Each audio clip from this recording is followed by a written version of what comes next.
Yes. See, 21st of June, International Yoga Day. On behalf of Yoga Day, March 10th, New Delhi, under AYUSH Department in Morarji Desai Institute of Yoga, curtain raiser program held. Means from there onwards 100 days. So now in 100 days counting program level, 100 places they selected. The 100 places also yoga practice protocol and related other programs. In the festival form it must be practiced. Such a way they organized. We also got one opportunity, one heritage place. Our university is Ravindra Kala Bhavan, 150 years old. They considered as in the heritage building group also. Government also recognized. So special program we also got sanctioned. So today we are under the practice of yoga and related to that International Yoga Day festival level. So today first yoga practicing, the protocol practices, thereafter seminar, and all this full day program will be there up to 5 o'clock. 10 o'clock inaugural function of this program. Before that 1 hour now we practice yoga practices, and thereafter parallel sessions will be there. In the same way, next the inaugural function of the seminar or whole program with the formal method. So now I welcome all of you, and hereafter Dr. Ajitesh will give the guidelines and practicing methods demonstration. According to that we follow the practice. All of you practice as much as possible. Kindly cooperate and make the program success. For the sanction of this program to us, we especially thanks for the director of Morarji Desai National Institute, Dr. Basawareddy ji, and AYUSH Department, and for the arrangement in this particularly heritage building for our university and this college administration. Welcome and thanks for the given opportunity. Here onwards our practice will start. Dr. Ajitesh will continue the program. Good morning everybody. Let us start the practice now. So all of you be in Swastikasana position. While exhaling, fold your left leg. Inhale, and again while exhaling, fold your right and keep your right foot above the left. That means in between the left thigh and calf muscle. Let's start the practices with a prayer. So all of you be there in Namaskara Mudra. Do Namaste. Close your eyes. Now, shloka, and you please repeat after me. First 3 rounds of Omkara. Start.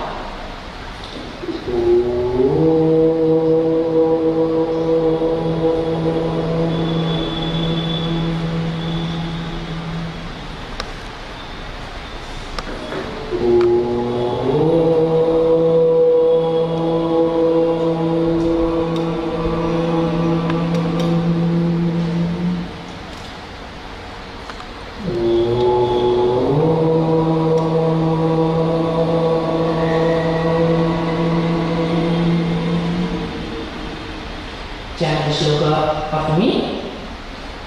Sangachadvam samvadadvam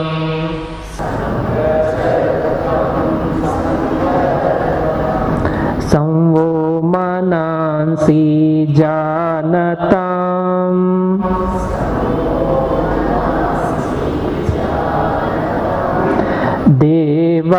भागं यथा पूर्वे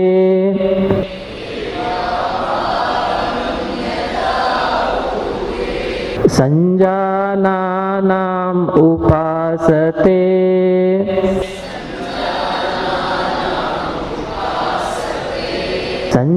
संजानानाम् उपासते।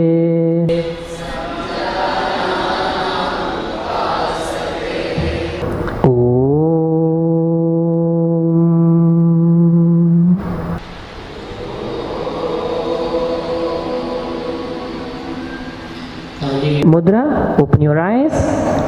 Inhaling, stretch your right leg. Exhale, and again while inhaling, stretch your left leg. Now please stand up.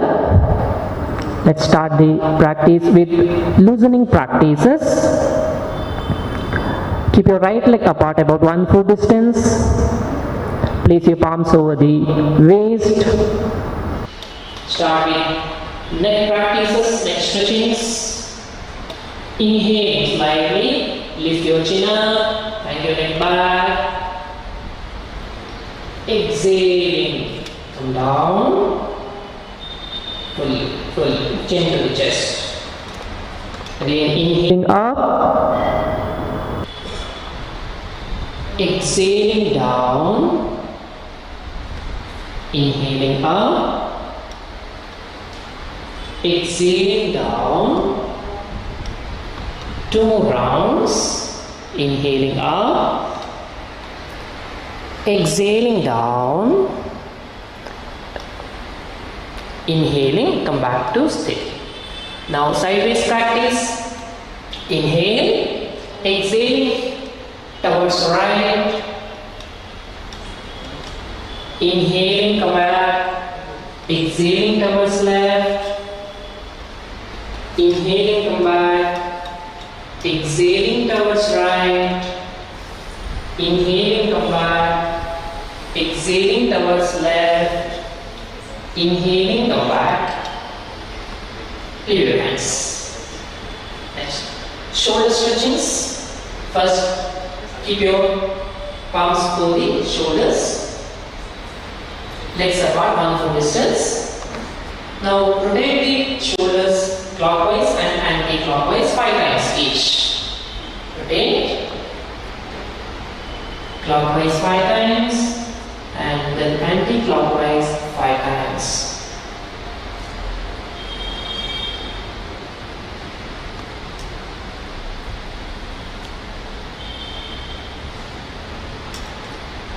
Shoulder rotation. Yes. Stop. Leave your hands down. Now inhaling with both the hands up. Both the hands up. Exhaling down. Inhaling up. Exhaling down. Inhaling up. Exhaling down. Inhaling up. Exhaling down. Next, trunk twisting. Keep the legs apart 1 foot distance and take your right hand backward, and left palm over the chest. Right hand backward, left over chest. Now exhaling, turn to your right. Exhaling, turn to your right. Inhaling, turn front. Exhaling towards left. Again, inhaling, turn front. Exhaling towards right. Inhaling, turn front. Again, exhaling towards left. Inhaling, turn front. Leave your hands. Okay, now touching the hands. Left hand backward, right arm over the chest.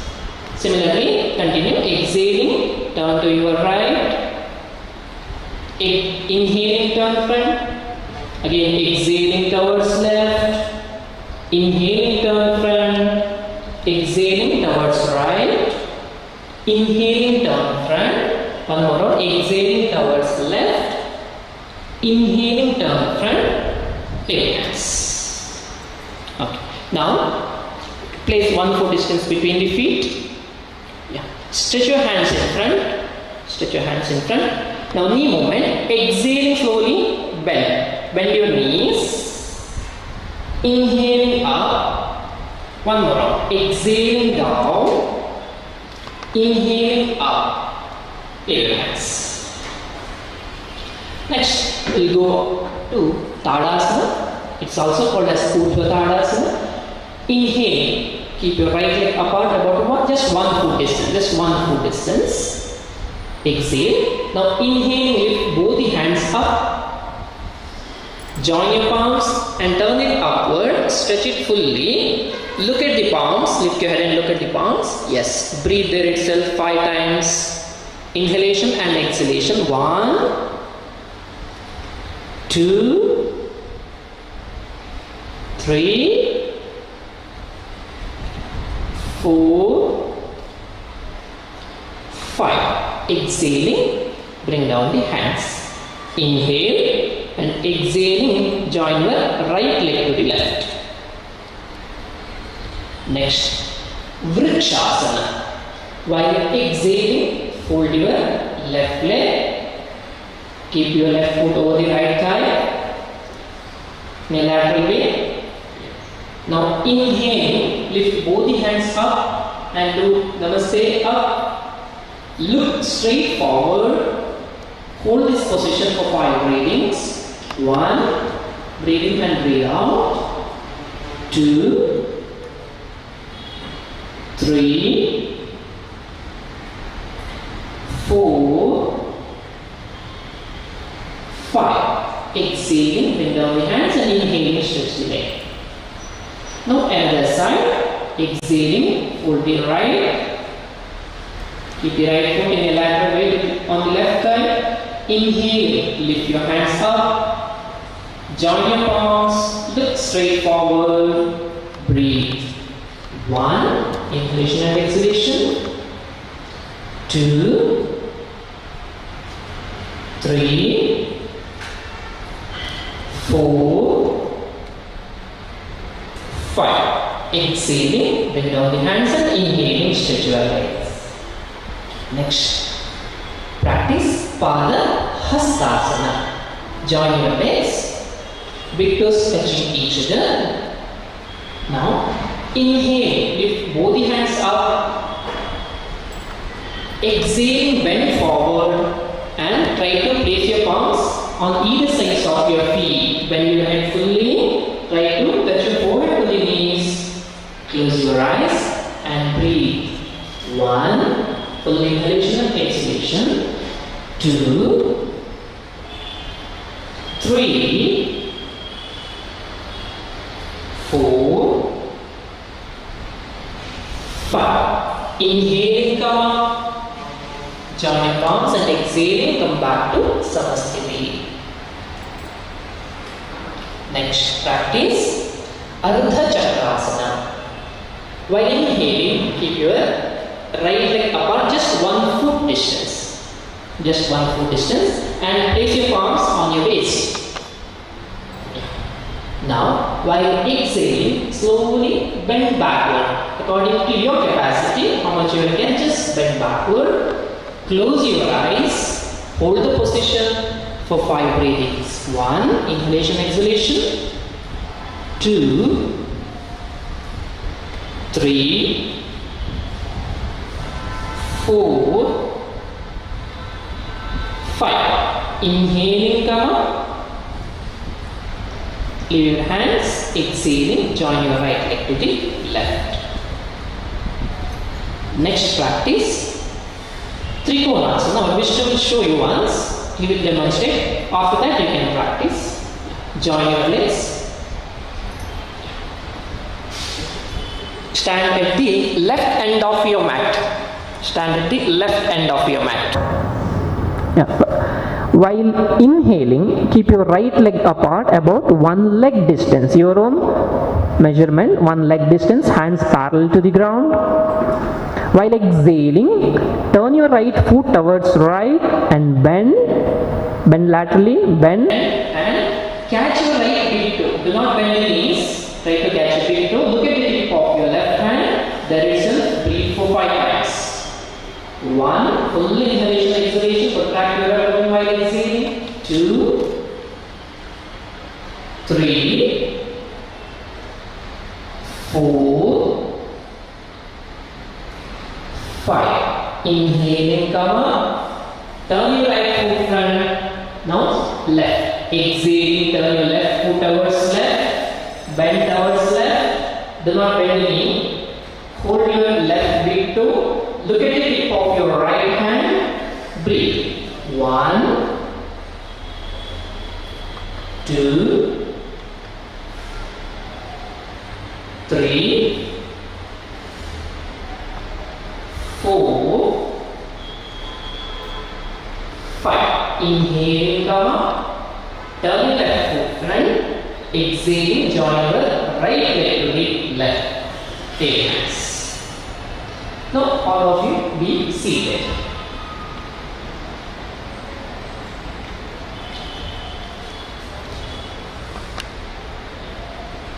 Just relax for half a minute. Keep your legs apart, slightly apart. Keep your palms a little bit backward.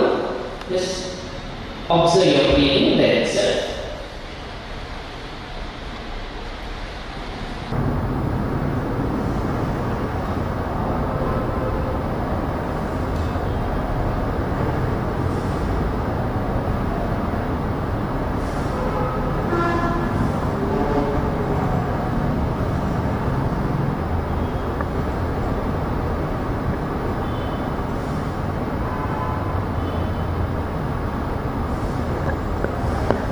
Next we'll start Dandasana.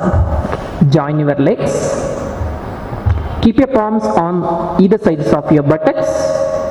Back straight. Straighten your back as much as possible. Straighten, straighten. Look straight forward. Do not close the eyes, look straight forward. Observe your breathing.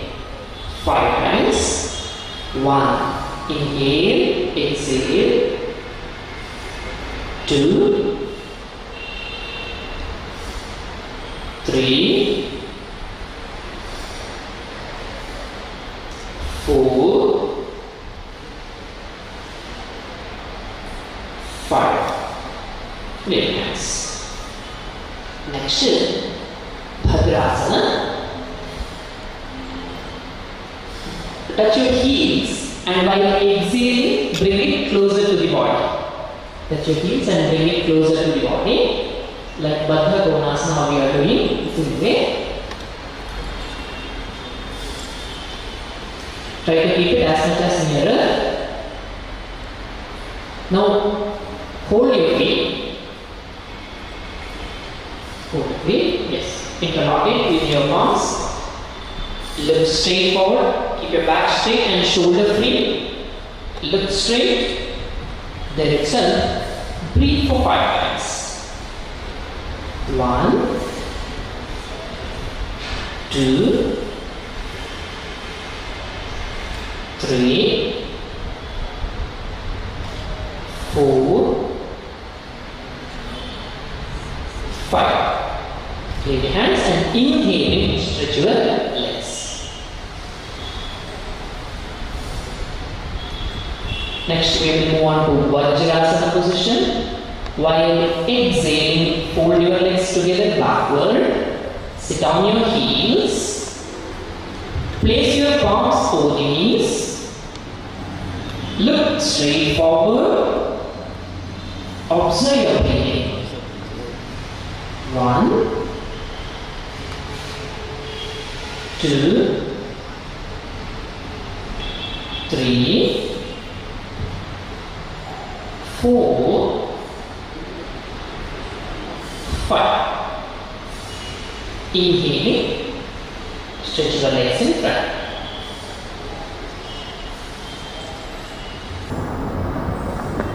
Next practice Ardha Ustrasana. First kneel down. Yeah, stand on your knees. 1 foot distance between the feet.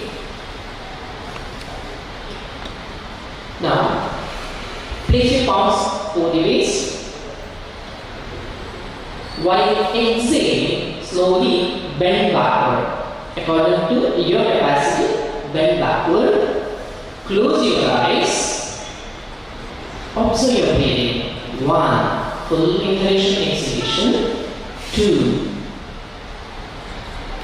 3, 4, 5. Inhaling, come up, leave your hands. Now from there itself we will move on to Purna Ustrasana. Now whatever we have practiced is Ardha Ustrasana. Next Purna Ustrasana. Yeah, kneel down, correct. Inhale. Now exhaling, bend backward. Place your palms on your soles. Hang your neck backward fully. Close your eyes. Do not bend your legs. Breathe. 1, 2, 3, 4, 5. Inhaling, come up. Leave your hands easy. Yes, stretch your legs and be seated. Now, Shashankasana, go for Vajrasana position. Exhaling, fold your legs.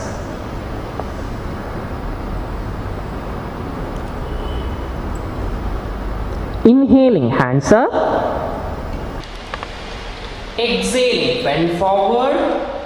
Stretch your palms fully. Touch your forehead to the ground. Elbows touching the ground. Close your eyes and breathe for 5 times. Full inhalation and exhalation. 1. Full inhalation and completely exhale. 2, 3, 4, 5. Inhaling, come up, hands up.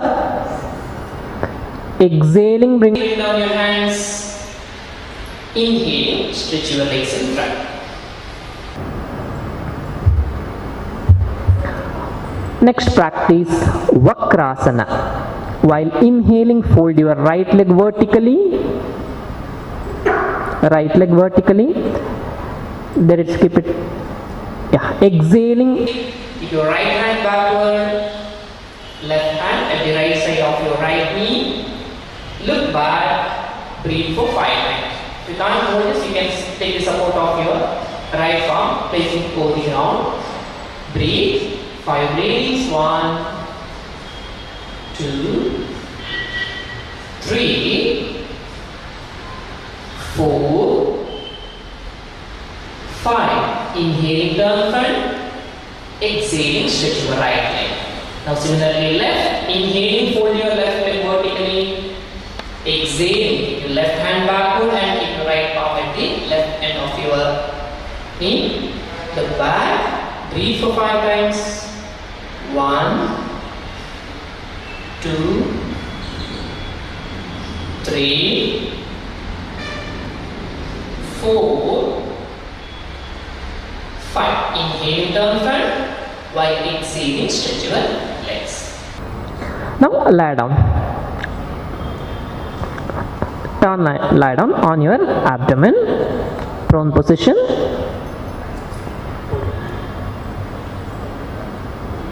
Makarasana. Keep your legs apart.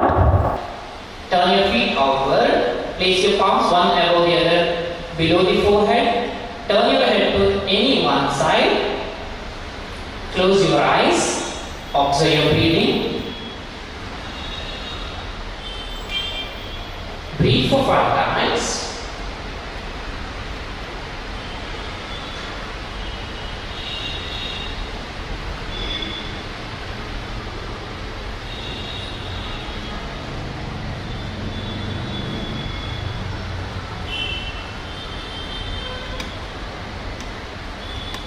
Turn your head to another side. Again, breathe for 5 times.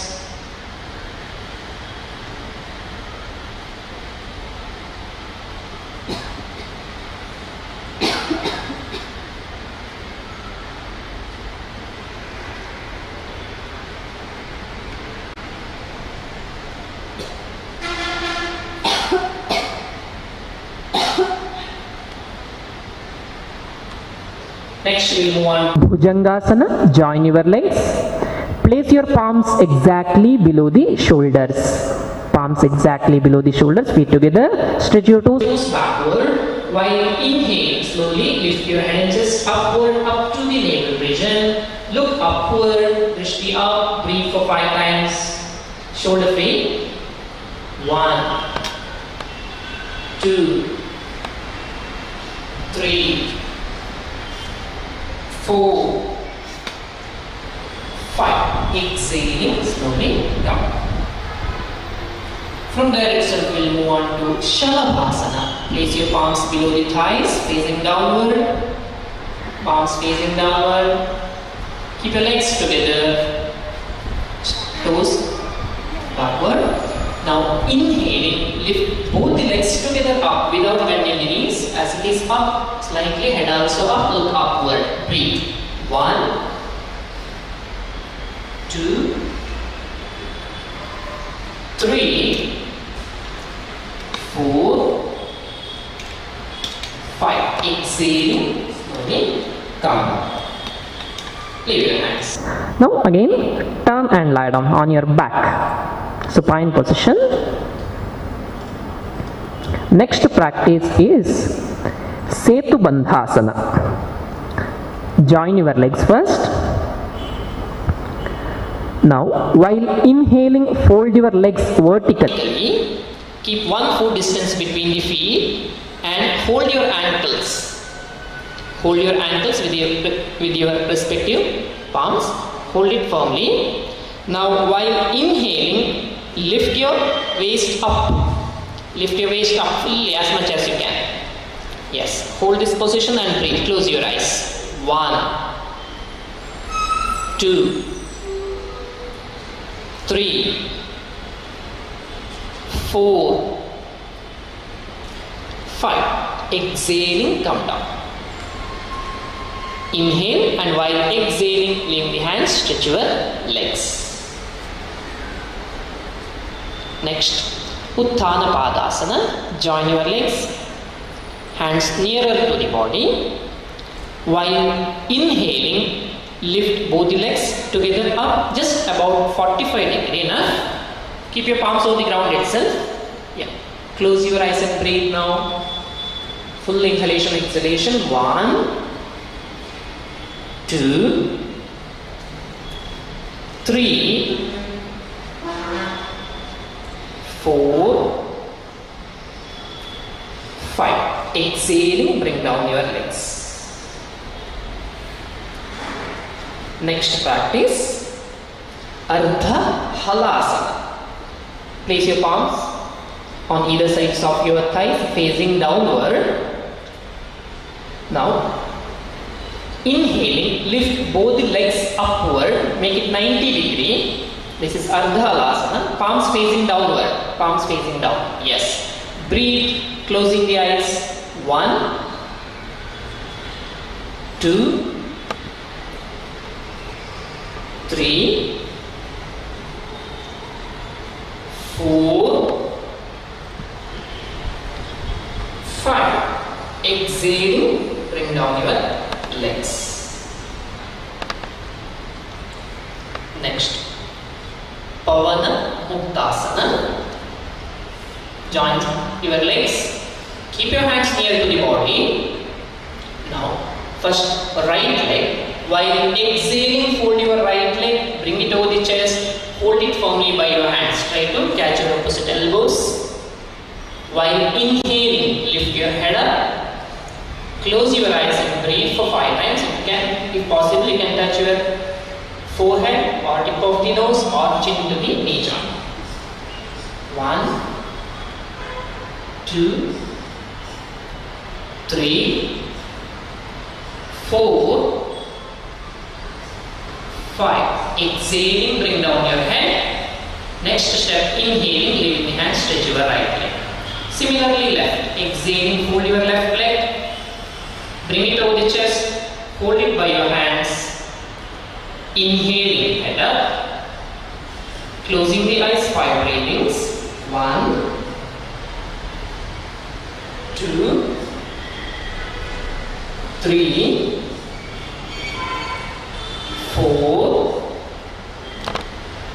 5. Exhaling, bring down your head. While inhaling, leave your hands and stretch your left leg. Now both legs together. While exhaling, fold your legs. Hold it firmly by your hands. Inhaling, head up. Close your eyes and breathe. 1, 2,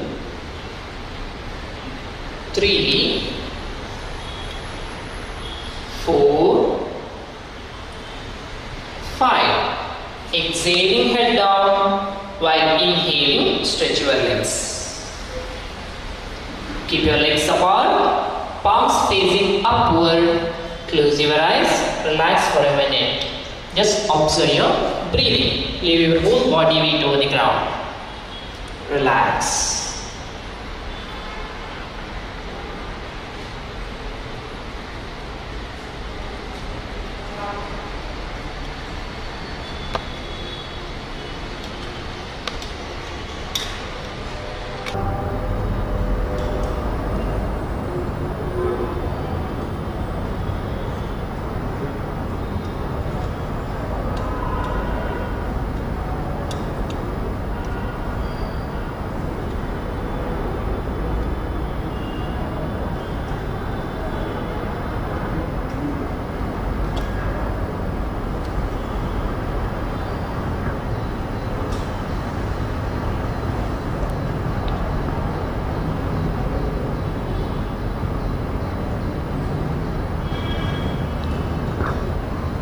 Join your legs, hands near to the body. Now please be seated. Turn right and left.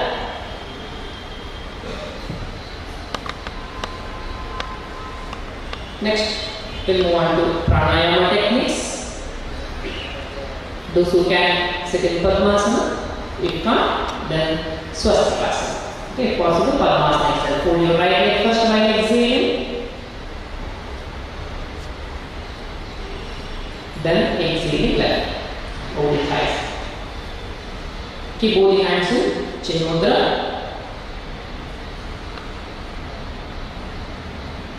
First we'll move on to Anuloma Viloma Pranayama. Keep your left hand Chin Mudra itself. Right hand in Mrigi Mudra. Fold your index and middle finger. Bring it over the nose. Close your right nostril with the thumb. Breathe in through the left nostril. Then close the left nostril with the help of the 2 fingers and exhale through the right nostril. Now inhale through the right nostril itself. Full inhalation. Close the right nostril and breathe out through the left nostril. Next round, inhale through the left nostril,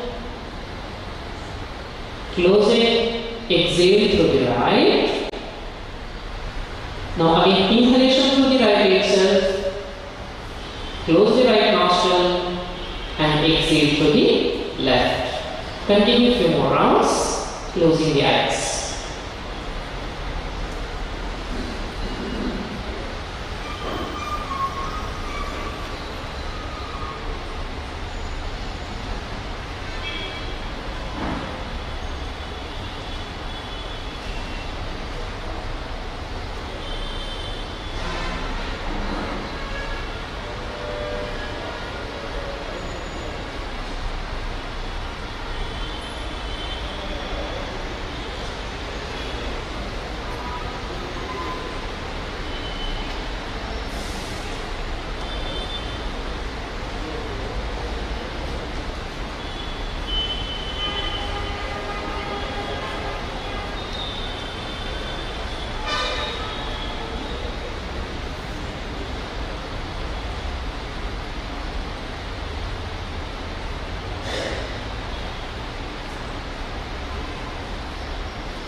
Exhale through the left nostril and then stop.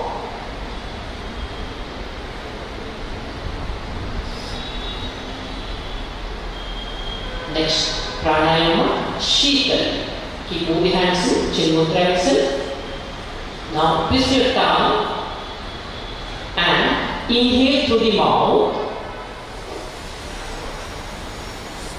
Close the mouth and breathe out through the nostrils.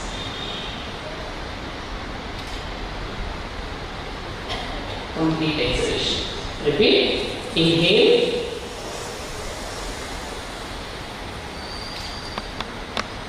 Exhalation through the nostrils. 3 more rounds.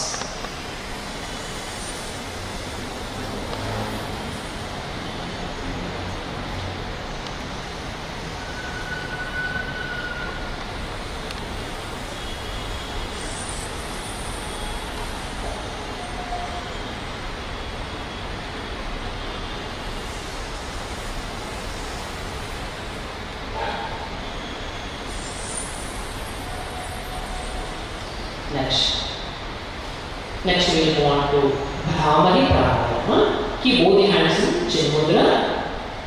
Back straight and shoulder free. Now first we have to inhale and while exhaling produce the humming sound at the throat. Okay. Close your eyes. Start. Inhale. Exhale.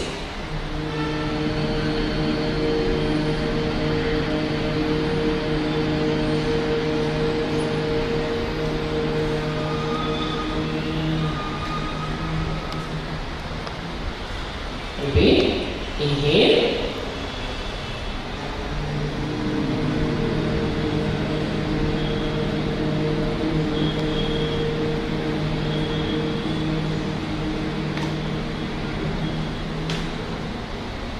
Three more rounds. Inhale.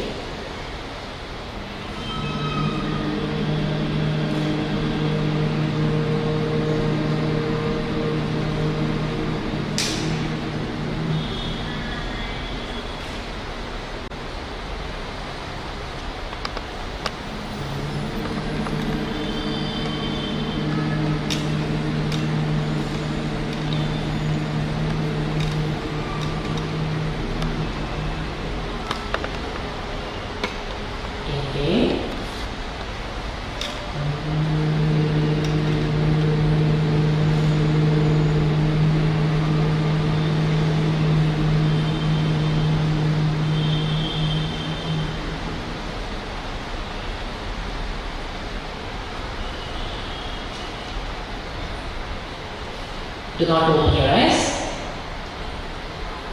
Keep your hands chin mudra itself.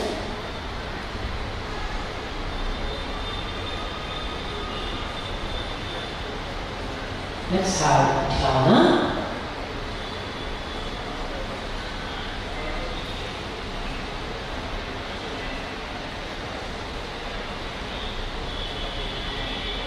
You can just observe your breathing.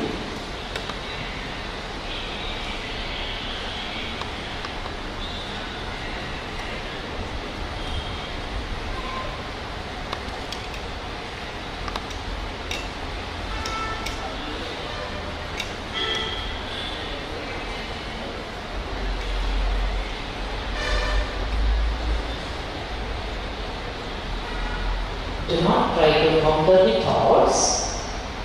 If thoughts are coming, let it.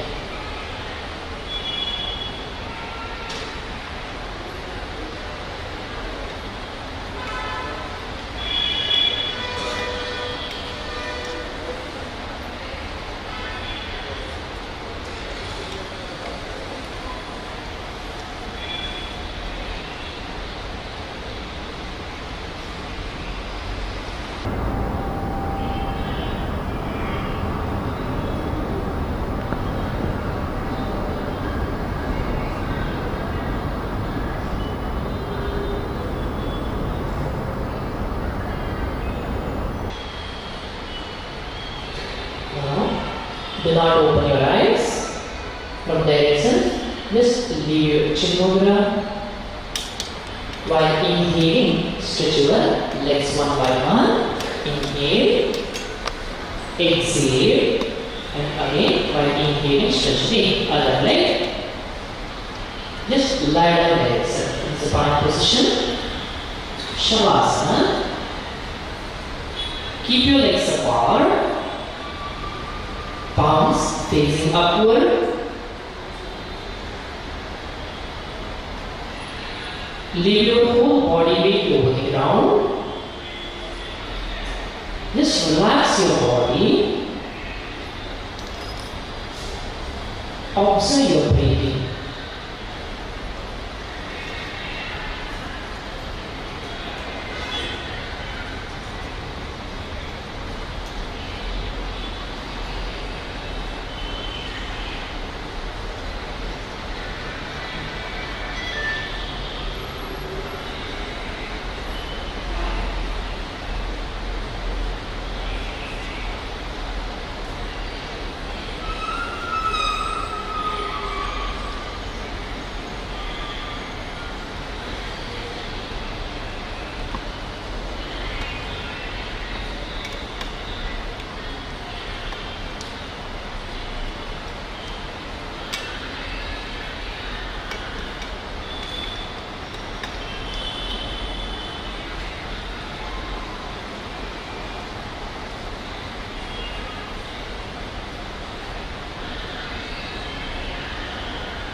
Now slowly join your legs. Keep your hands near to the body. Open your eyes. Turn right and be seated. Again, cross your legs in Swastikasana.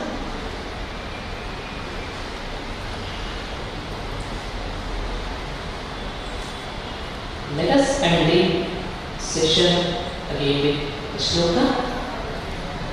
Do Namaste, Namaskar Mudra. Please chant after me.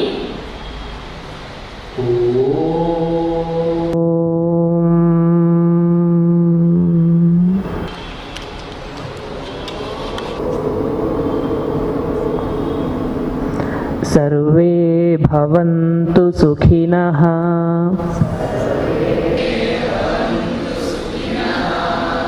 सर्वे सन्तु निरामयाः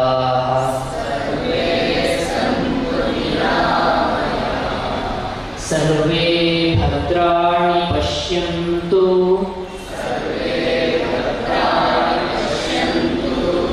मा कश्चित् दुःखभाग् भवेत्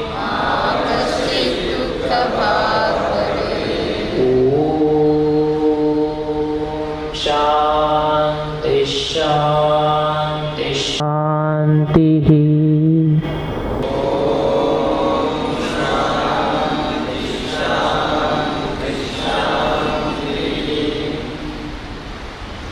Rub your palms each other.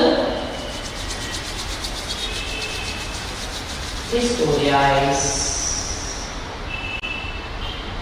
Now slowly open your eyes.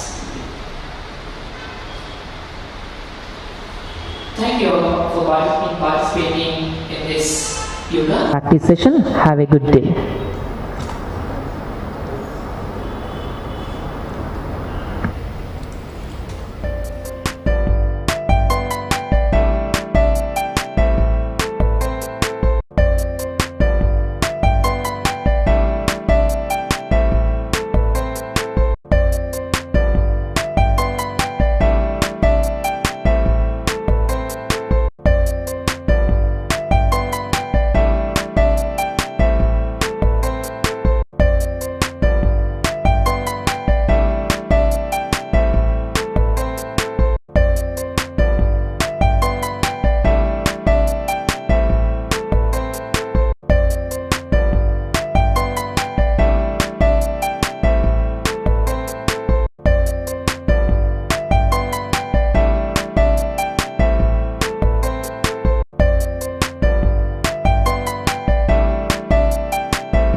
seminar session. The first session is starting here.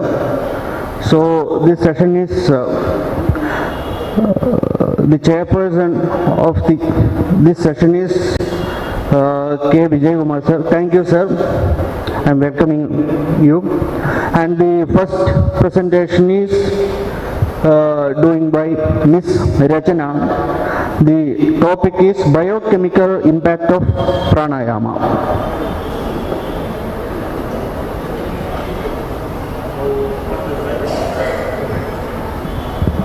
A very good morning to one and all present here. Good morning, sir. So it's my privilege to present a paper on biochemical effects of pranayama in this precious stage. So thanking to everyone for providing me this opportunity. So pranayama, as we all know, it is one of pranayama is utmost important to each and every individual in day-to-day life. So we all know the current youth and the current generation, due to some unhealthy lifestyle, unhealthy food habits, they are undergoing various metabolic issues in their life. So as to rectify these metabolic issues, the metabolic life disorders they are undergoing with, pranayama helps them majorly. So for example, due to unhealthy lifestyle, they undergo diseases such as obesity, obstructive apnea, hyperlipidemia, diabetes, heart diseases, hypertension, osteoarthritis. So majorly all these complications they arise out of the improper lifestyle and majorly due to obesity. So we have one important thing is we have to change our food habits and also through proper respiration and breathing this problem can be overcome. Now let us see what exactly is respiration. So pranayama is mainly related to respiration and in turn it helps in the proper metabolism of an individual. So respiration it is defined as it is not just inhalation of oxygen and exhalation of carbon dioxide. In turn, on a molecular level, on a biochemical level, we define respiration as a metabolic process where the living cells of an organism obtain energy in the form of ATP by taking in oxygen and liberating carbon dioxide from the oxidation of complex organic substances. So a particular organic substance what we consume that is broken and it produces a molecules of ATP. And basically this has two types, aerobic and anaerobic, where aerobic undergoes in the presence of oxygen and anaerobic respiration happens in the absence of oxygen. So since pranayama is with the presence of oxygen, so we are dealing with the aerobic respiration. So aerobic respiration mainly has four stages in it. First stage is glycolysis, second stage is Krebs cycle, third stage is electron transport chain, and fourth stage is oxidative phosphorylation. So these are the four biochemical stages that happens in case of aerobic respiration. So let's see what exactly happens in the case of glycolysis. So glycolysis, the food what we majorly consume is in the form of glucose, because carbohydrate whatever we consume is majorly a glucose. So glucose in the presence of various enzymes that undergoes a series of reactions. Glucose is a 6-carbon compound and that by step it forms glucose 6-phosphate, and as isomer it forms fructose 6-phosphate, fructose 1,6-bisphosphate, and also then it forms glyceraldehyde 3-phosphate. From there it forms 1,3-bisphosphoglycerate, and then it forms 3-phosphoglycerate, and then 2-phosphoglycerate, phosphoenol pyruvate, and at last it produces two molecules of 3-carbon compound known as pyruvate or pyruvate acid. So 2 molecules of pyruvate are the end product of this glucose. So now this completes the first set of reactions known as glycolysis, that is breakdown of glucose. And next, these glucose molecules undergoes various set of reactions. it is called as Krebs cycle, or also we called as citric acid cycle, because these pyruvic acid whichever has formed, now that undergoes a series of reactions resulting at last it results in oxaloacetate. So that oxaloacetate is next used in further reactions. Now this is a highly complicated cycle actually, so since we are not dealing with that in depth. And next, actually these aerobic respiration happens in the case of mitochondria. It happens in the mitochondria. We know mitochondria is the powerhouse of the cell, and these reactions, electron transport chain, happens in the mitochondrial membrane. Okay. And these are the set of reactions. Now, and fourth step is oxidative phosphorylation. So at the end, what we get is after 4 stages of this aerobic respiration, we get 36 molecules of ATP. Now, since for all these respiration is important. Now, what happens in a regular lifestyle? There won't be any proper attention towards our breathing. So we are not aware of what we are doing. We are not aware of our breathing. We say incomplete breathing. So because of this, the molecules are not properly digested. So what happens in the case of pranayama? We are actually facilitating proper intake of oxygen, either through both the in some of the pranayama we inhale through single nostril. Then we manage to inhale through both the nostrils. So there is a proper supply of oxygen, so that there is a proper breakdown of our whatever food we have eaten, that breaks down into smaller particle, and that yields in energy. If this conversion doesn't happen properly, then therefore they will be stored as fat molecules. Those that they are stored in adipose tissues of our body, and eventually there will be a weight gain and the various other complications whatever I have maintained, so explained, so they will be arise. So with the proper lifestyle, with the proper food, and with this respiration techniques, definitely we can overcome any of the complications arising out of improper lifestyle. So there is a survey that has been made. Earlier, the people used to die, most of the people used to die because of the improper availability of the food. There was no food at the time, so people used to die. And then after some stages, people used to die because of the various diseases such as plague, cholera. So they are been so because of that most people are dying. And there is next one stage where terrorism. So all these cases people are dying. So currently people are dying. Most of the people are undergoing death because of the overeating and because of the complications that is arising out of the improper lifestyle. So for that proper practice of pranayama definitely helps to overcome all this, and in the cellular level it activates and it helps each and every individual. So with this I'll conclude this presentation. So thank you all for everyone for giving me this opportunity. Any questions? If you have any questions, you can please ask.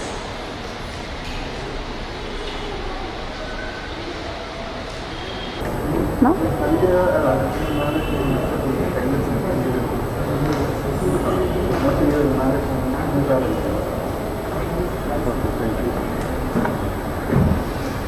Thank you, Rachana. So next presentation is doing by Mangalagangothri, MSc Yogic Science student, second year student. The title is Effects of Nadi Shuddhi Pranayama on Limbic System and Control of Mind.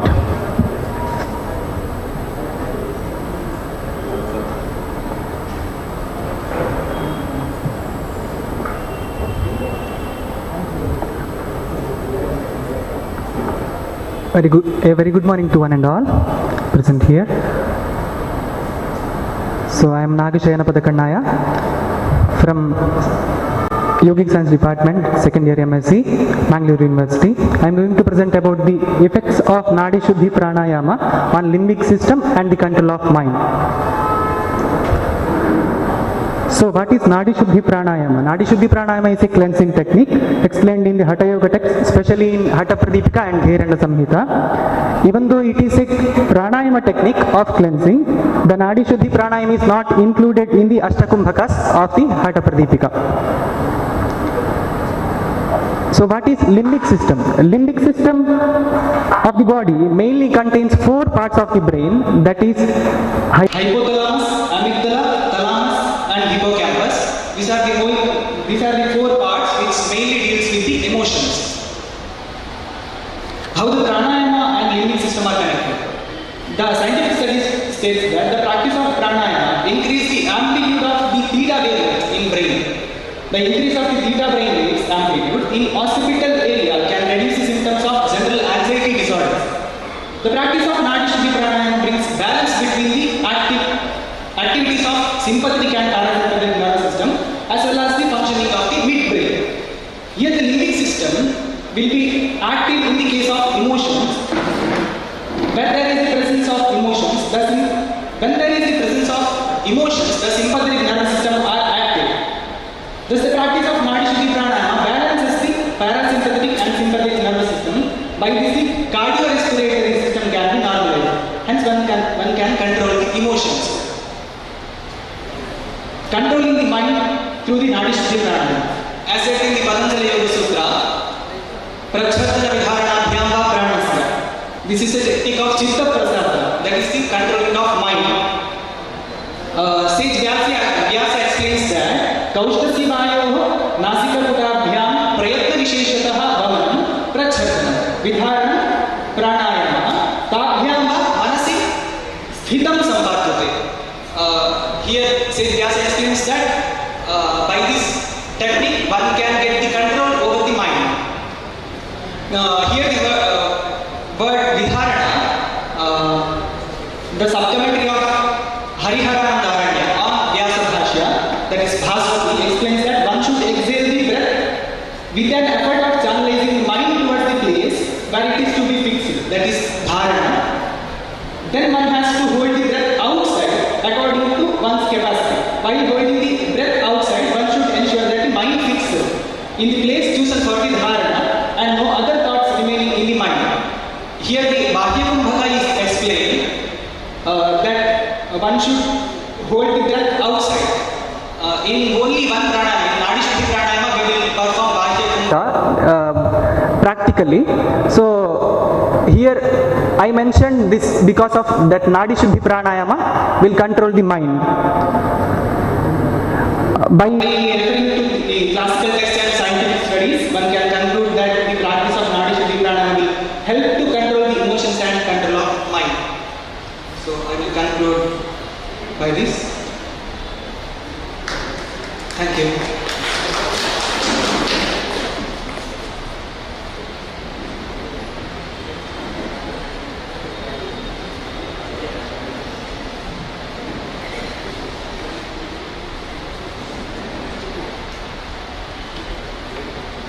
Thank you, Nagashan. So next presentation is doing by Ms. Sandhya Sridhar Bhatt. The title is Bestowing the Health Through Chandrayana Vrata.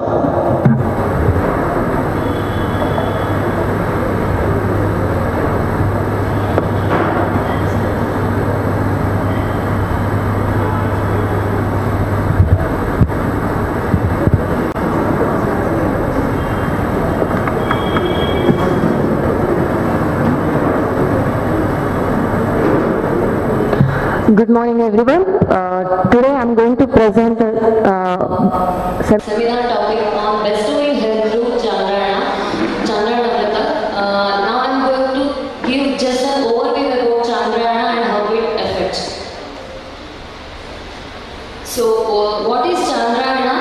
Chandrayana Vrata is considered as the greatest among all the Vratas. There are so many Vratas, for example Ekadashi Vrata and all. So it is considered as one of the greatest among all the Vratas. There is mentioning of Chandrayana in Vedanta Sara. It is considered as a prayashita karma. According what is Chandrayana? Chandra. If we split Chandrayana, there comes two words, Chandra and Ayana. Chandra means moon, Ayana means pata or path. So Chandrayana means the progressive dietary modification by considering the phases of the moon from one full moon to another full moon in the span of 30 days. So here there will be dietary modification based on the path from one Purnima. Here we consider from one Purnima to another Purnima. So this is how we perform Chandrayana Vrata. So method of practicing Chandrayana Vrata.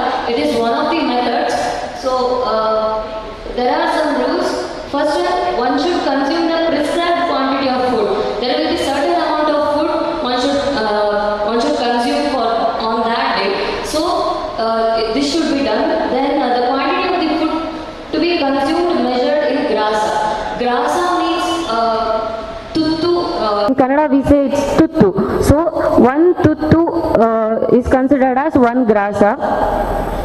Accordingly, in a total of Chandrayana cycle, one consumes 240 grasses in a span of 30 days. In a classical method, the khichdi in this vrata is prepared according to the convenience of place and time using rice, wheat or jowar, etc. So here khichdi is prescribed as a food. So it might be jowar, rice or wheat. Any extra additives with flavors, the food with sweet, salt, sour, bitter, spice, astringent is strictly avoided. So we should not add any extra additives. It should be calm and plain.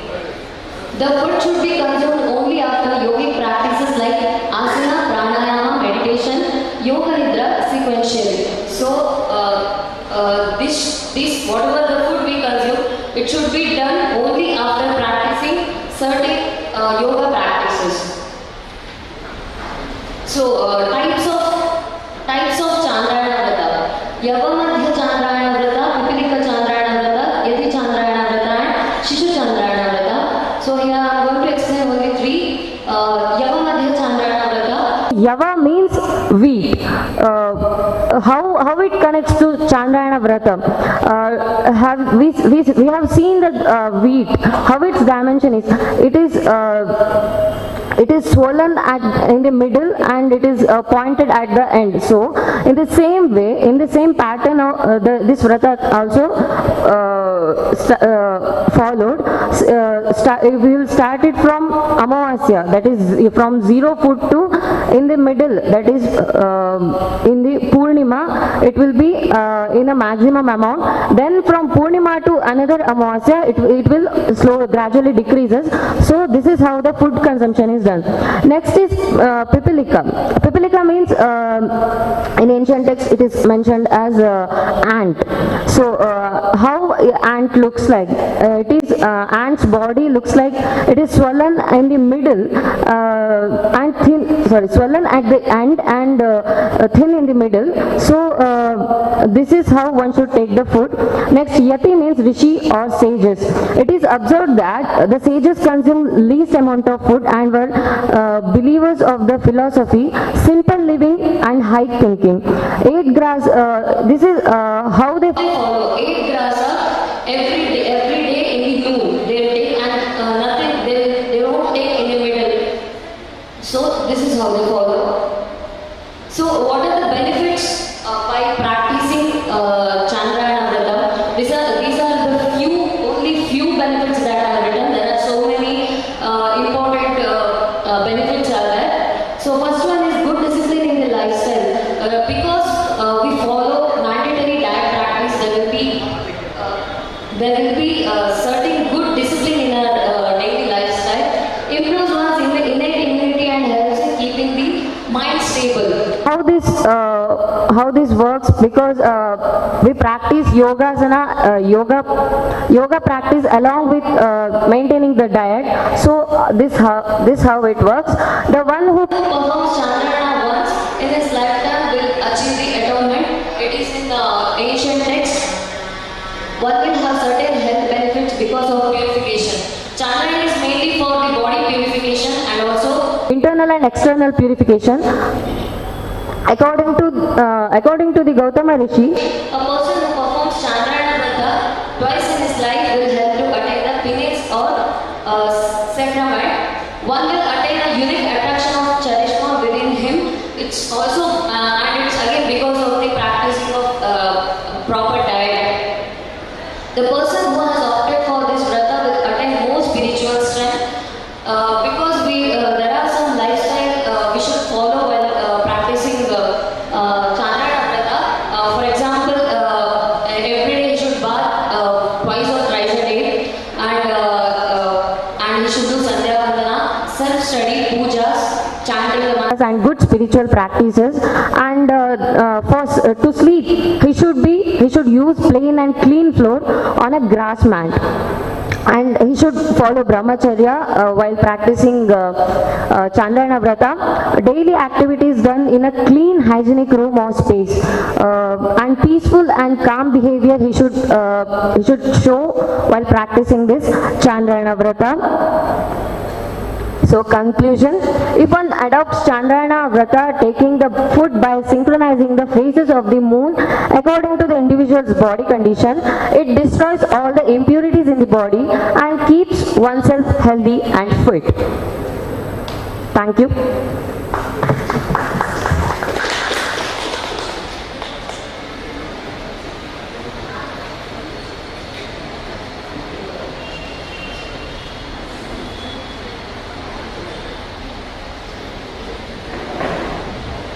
Thank you, Sandhya. The next presentation is given by Savitri Hiragowda. The title is Impact of Yoga on Tridosha. Good morning, everyone. Myself, Savitri Hiragowda. My topic is Impact of Yoga on Tridosha.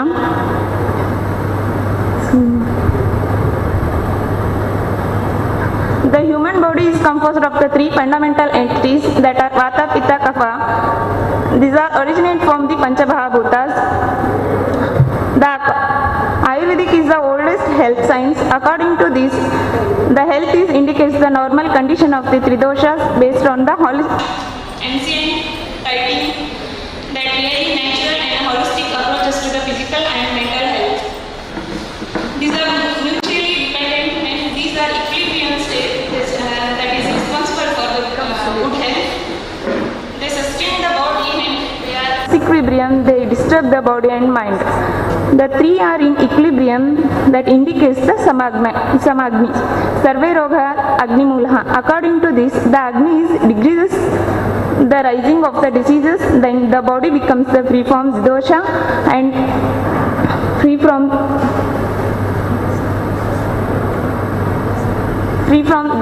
Tridosha, then body becomes free from Tridosha, that person is a good health.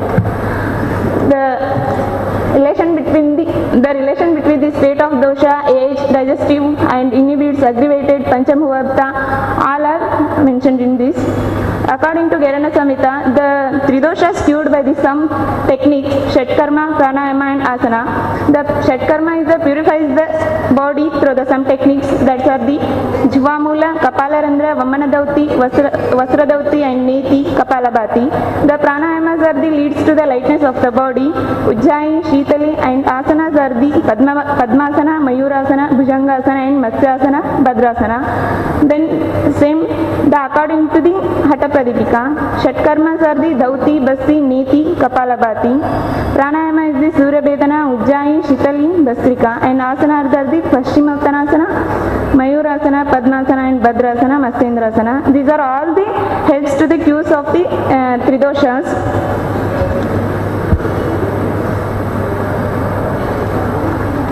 Then according to Hatha Pradipika, the benefits of Shatkarma is the noddy purification, slimness of the body and good health. The Pranayama benefits is illness of the body, luster on the face, clarity of voice, brightness of the eyes, freedom from diseases, stimulation of the gastric fire, and Asana is the physical and mental health, good health and lightness of the body.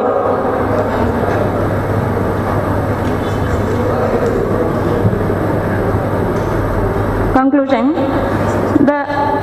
understanding the impact of yoga on Tridosha, how to maintain the doshas in equilibrium through the yoga practices. The yoga helps to overcome the imbalance of the Tridosha and lead the enjoyable life, improve the overall metabolism, develops the fine balance and to enjoy the best possible optionals. Thank you.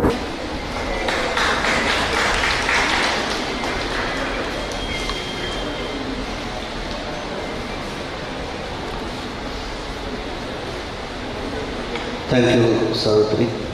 Now this is the end of the first session, and I'm congratulating all the delegates, those who present here, and also behalf of the team National Seminar on Yoga 2023, I am expressing our gratitude to Captain K. Vijay Kumar sir for chairing this session. Thank you very much. Thank you.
this pleasant morning, we are honored to have amongst us our Honorable VC Sir, Jairaj Amin, Mangalore University, Professor Hari Krishna Punarur, and Professor Krishna Sharma Sir, the organizing secretary of this whole event. I request Professor Krishna Sharma Sir to request all the dignitaries to the dais.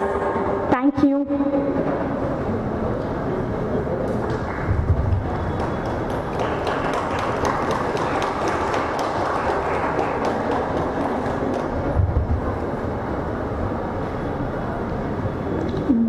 Namaste.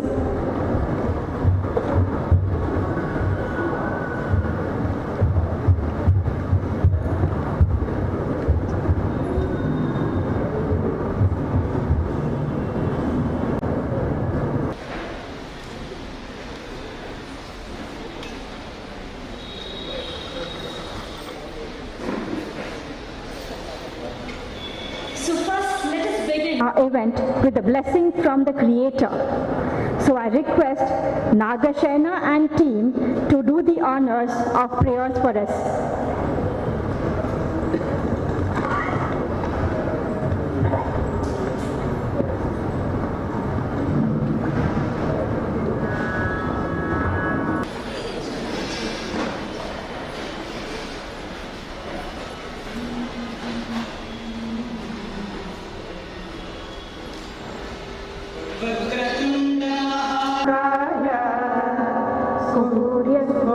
Samapprabha Nirvignam Guru me deva Sarvakaryeshu sarvada Ajnanatirandhasya Jnananjanashalakaya Chakshurunmilitam yena Tasmai Shri Gurave Namaha Tasmai Shri Gurave Namaha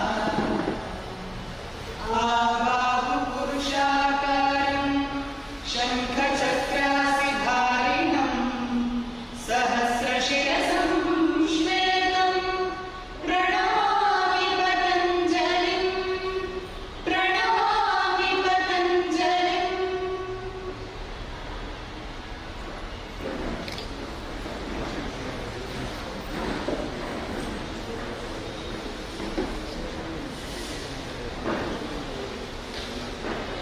No event begins without lighting a lamp. Lighting a lamp is just like a symbol of igniting a mind, Our heart and our soul. So I request the dignitaries on the dais to please light the lamp and formally inaugurate this event.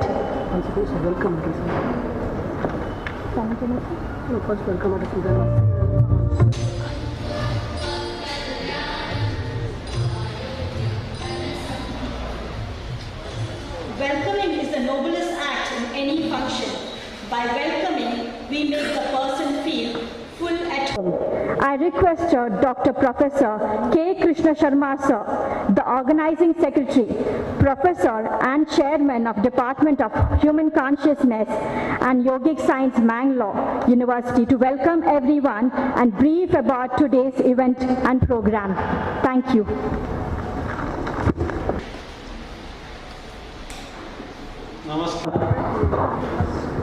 Good morning, everybody. Honorable Vice Chancellor of our university, Professor Jairaj Amin sir, and Dr. Hari Krishna Punaruru, and Principal of this college, Professor Ansuya Rai, and all dignitaries and yoga bandhus. Today, we are here to organize one kind of yoga festival. Why I told like that means, Government of India, AYUSH Department, through Morarji Desai National Institute, we got this program. The speciality of this program is, the curtain raiser program held on March 10th in New Delhi, Vijnan Bhavan. So then they announced in 100 places, particularly historical places, in 100 places in India, the yoga programs must be organized with the yoga protocol practices. So such a way we got the message, and we also applied, selected, sanctioned, and we got this program to organize in this University College, Ravindra Kala Bhavan. Why means this is 150 years building, and Ravindranath Tagore 150 years back came this building. In his name it is here, Ravindra Kala Bhavan. It is our proud and one kind of heritage building which is approved in the heritage such a kind of monuments level and renovated and maintained such a way. So this is our kind of prestigious place for the university and Mangalore and Dakshina Kannada and Karnataka, all India together. So we are here. So here we are organizing this kind of program on behalf of Yoga International Yoga Day 21st. That program again it will be there on 21st separately. Now this is one kind of day counting down program near to June 21st. Today June 8th. We are here. Already the yoga protocol practice session on live, everything is covered. Now we are in the next program, National Yoga Seminar. Seminar is related to health, yoga and health, main our theme. Under this sub-theme, many sub-themes are there. In one sentence if I say, related to health, that's all. Any discussion, any presentation, welcome. Such a way already we received more than 55 papers and 8 poster presentations. Similarly, 8 experts are already came and seated according to our invitation, and 8 delivers also will be in this main stage, and parallel sessions will be there in 3 halls. Along with that, one online presentation also will be there. More than 10 online presentators also there. So like this is one brief structure about the program. And related to theme, why we selected this yoga, health and yoga. See, in everybody knows, everybody wants to help all these things common, but especially, see, like South Korea, Japan, Germany, like that many other UAE countries and China, because of practicing their own tradition, health level, they got very good improvement, development. For example, in South Korea, diabetes only 1%. Only 1%.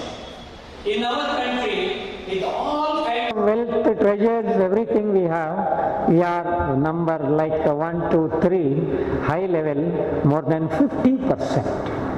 So now you can estimate or you can think for the development of skill, for the development of competency, for the development of overall everywhere such a kind of development, what we are saying in Bhagavad Gita, see, yoga karmasu kaushalam, skill in each and every walk of the life. Karma means our duty, not only special one.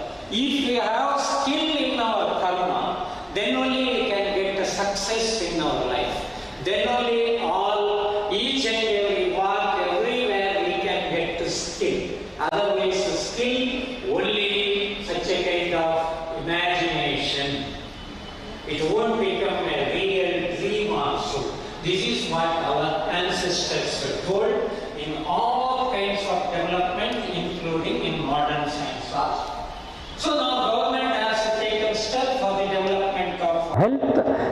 what are the important factors for health? Everybody knows, even though not medicine. We ourselves, medicine support you to maintain for the development, improvement, but actual maintenance, clean air, clean light, and clean other kind of water, and nest all kinds of food and developments. You may remember in our primary classes we studied what are the basic food items means.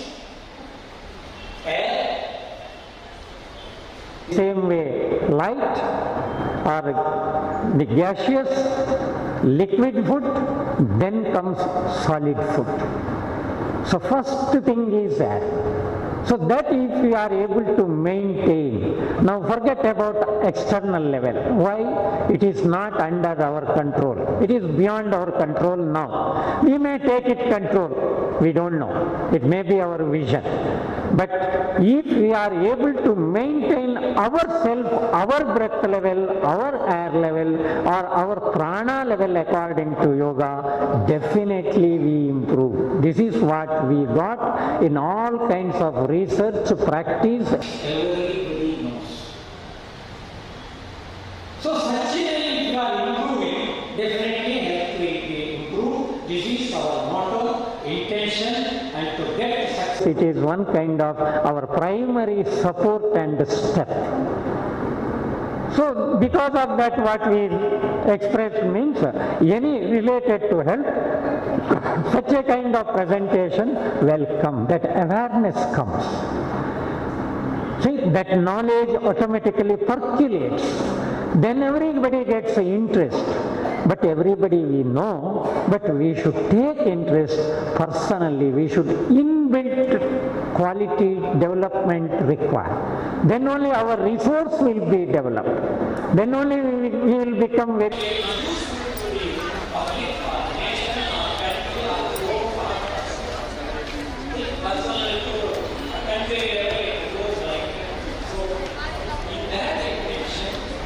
This program, and we are organizing with the help of Morarji Desai National Institute, Mangalore University, Dharmanidhi Yogapeetha, and this University College, Mangalore.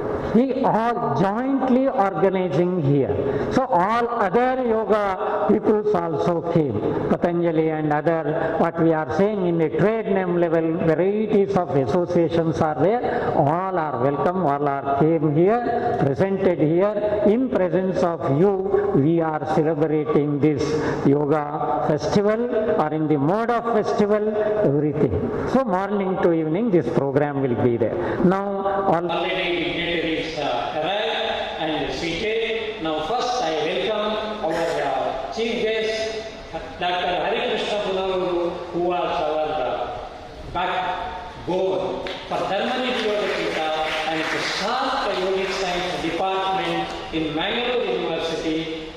From the base level up to government level, contacted and sponsored money, and such a way now collected, accrued money more than 92 lakhs.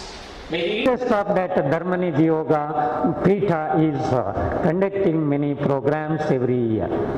Because of that only department established and department came.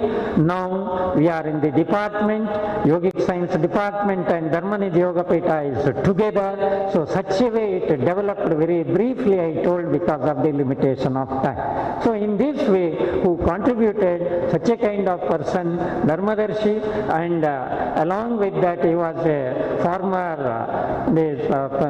president of Kannada Sahitya Parishad, and well known in whole area of Kannada, not only Karnataka, everywhere. So this kind of personality, on behalf of all of you and all our organizers, including university and department and college, on behalf of welcome you, sir. Welcome. The same way our Vice Chancellor, recently he took charge. He told this, see, I am very happy to see this program. Okay, he came already in the same way, the Professor Jayaraj Amin. He was an eminent educationalist. In area, he is in the political science, research everything he developed and career developed everything in JNU, one of the famous institute of our country. Worldwide it is famous. Many research contributions also there. Guided for many students for PhD. Presently he has taken the charge of Vice Chancellor, but we are not saying in charge Vice Chancellor, he is Vice Chancellor only. Why means power and everything, he is Vice Chancellor only. Why I told you may ask. Many persons may say acting, no. It is only for slight one administration purpose. But in all direction, he is Vice Chancellor, but no time limitation, anything. He will be continue up to making another arrangement, no problem. So such a kind of our great personality with all kinds of support, we are organizing this program. So he also came, seated the chair, and on behalf of our university, department, all who are gathered here, sir, I welcome.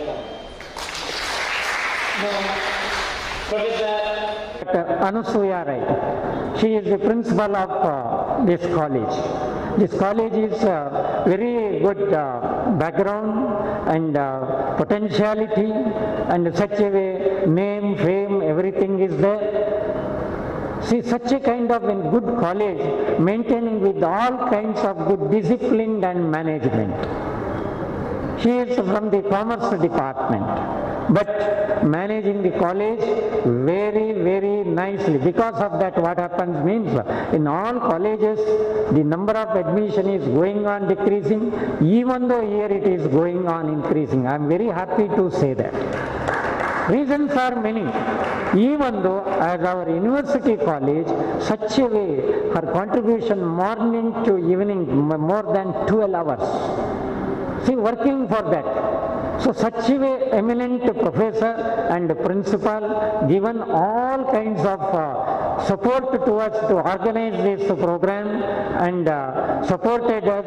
So on behalf of all of you and department and university, I welcome you. One more thing. In this occasion itself, in this college, in the library building, already we inaugurated one yoga therapy center. Yoga therapy center. Why it is means particularly to give the health through yoga. See, such a kind of yoga therapy center in this type of college and university setup in India, nowhere till today. See, this is the first one. This credit goes to our Vice Chancellor, Hari Krishna Punararu, and our Madam, Dr. Anusuya Rai. So, that also inaugurated today. So, by doing all these things, they came to this stage. So, once again, I welcome three of them. See, all of these, our participants, they came from various places. National means from Coimbatore, Tamil Nadu, Andhra, Karnataka from various places, and North India also. See, from various places we are having more than 70-75 delegates, and our students and college students, 4 naturopathy college students surrounding this area, means Mudavidre, Dharmasthala, and Sharada and Yenepoya. From all these areas, see, many students and staff, faculty members came for the presentation of papers, and delegates, such a way all are gathered here. I welcome on behalf of our university and college and the Morarji Desai National Institute for this program. Welcome. The same way, other technical supportives, means it may be the digital and non-digital. In the same way, the our press and media persons, all are came here. I welcome each and everyone all together on behalf of our university and department and Morarji Desai Institute. Welcome you. And if anybody left, kindly excuse me. Welcome one and all, everybody. Yes, sir. Thank you. One small request, full day program is there.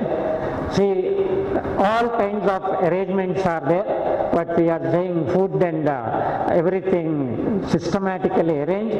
Kindly have it, cooperate us. If anything minus is there, make it positive and encourage us, help us. Thank you one and all for coming and gathering here. Thank you. Welcome you.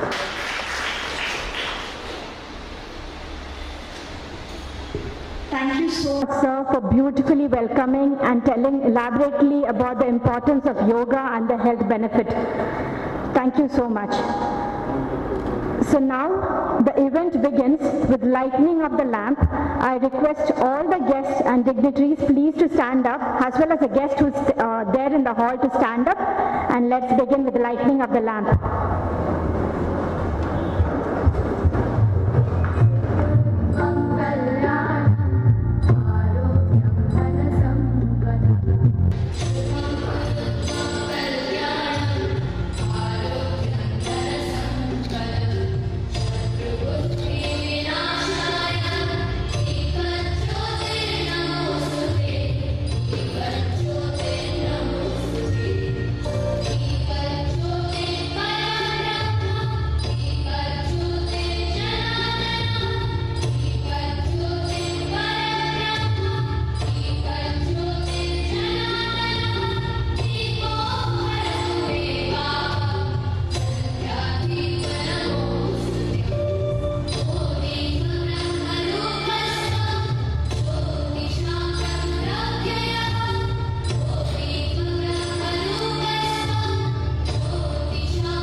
Professor Dr.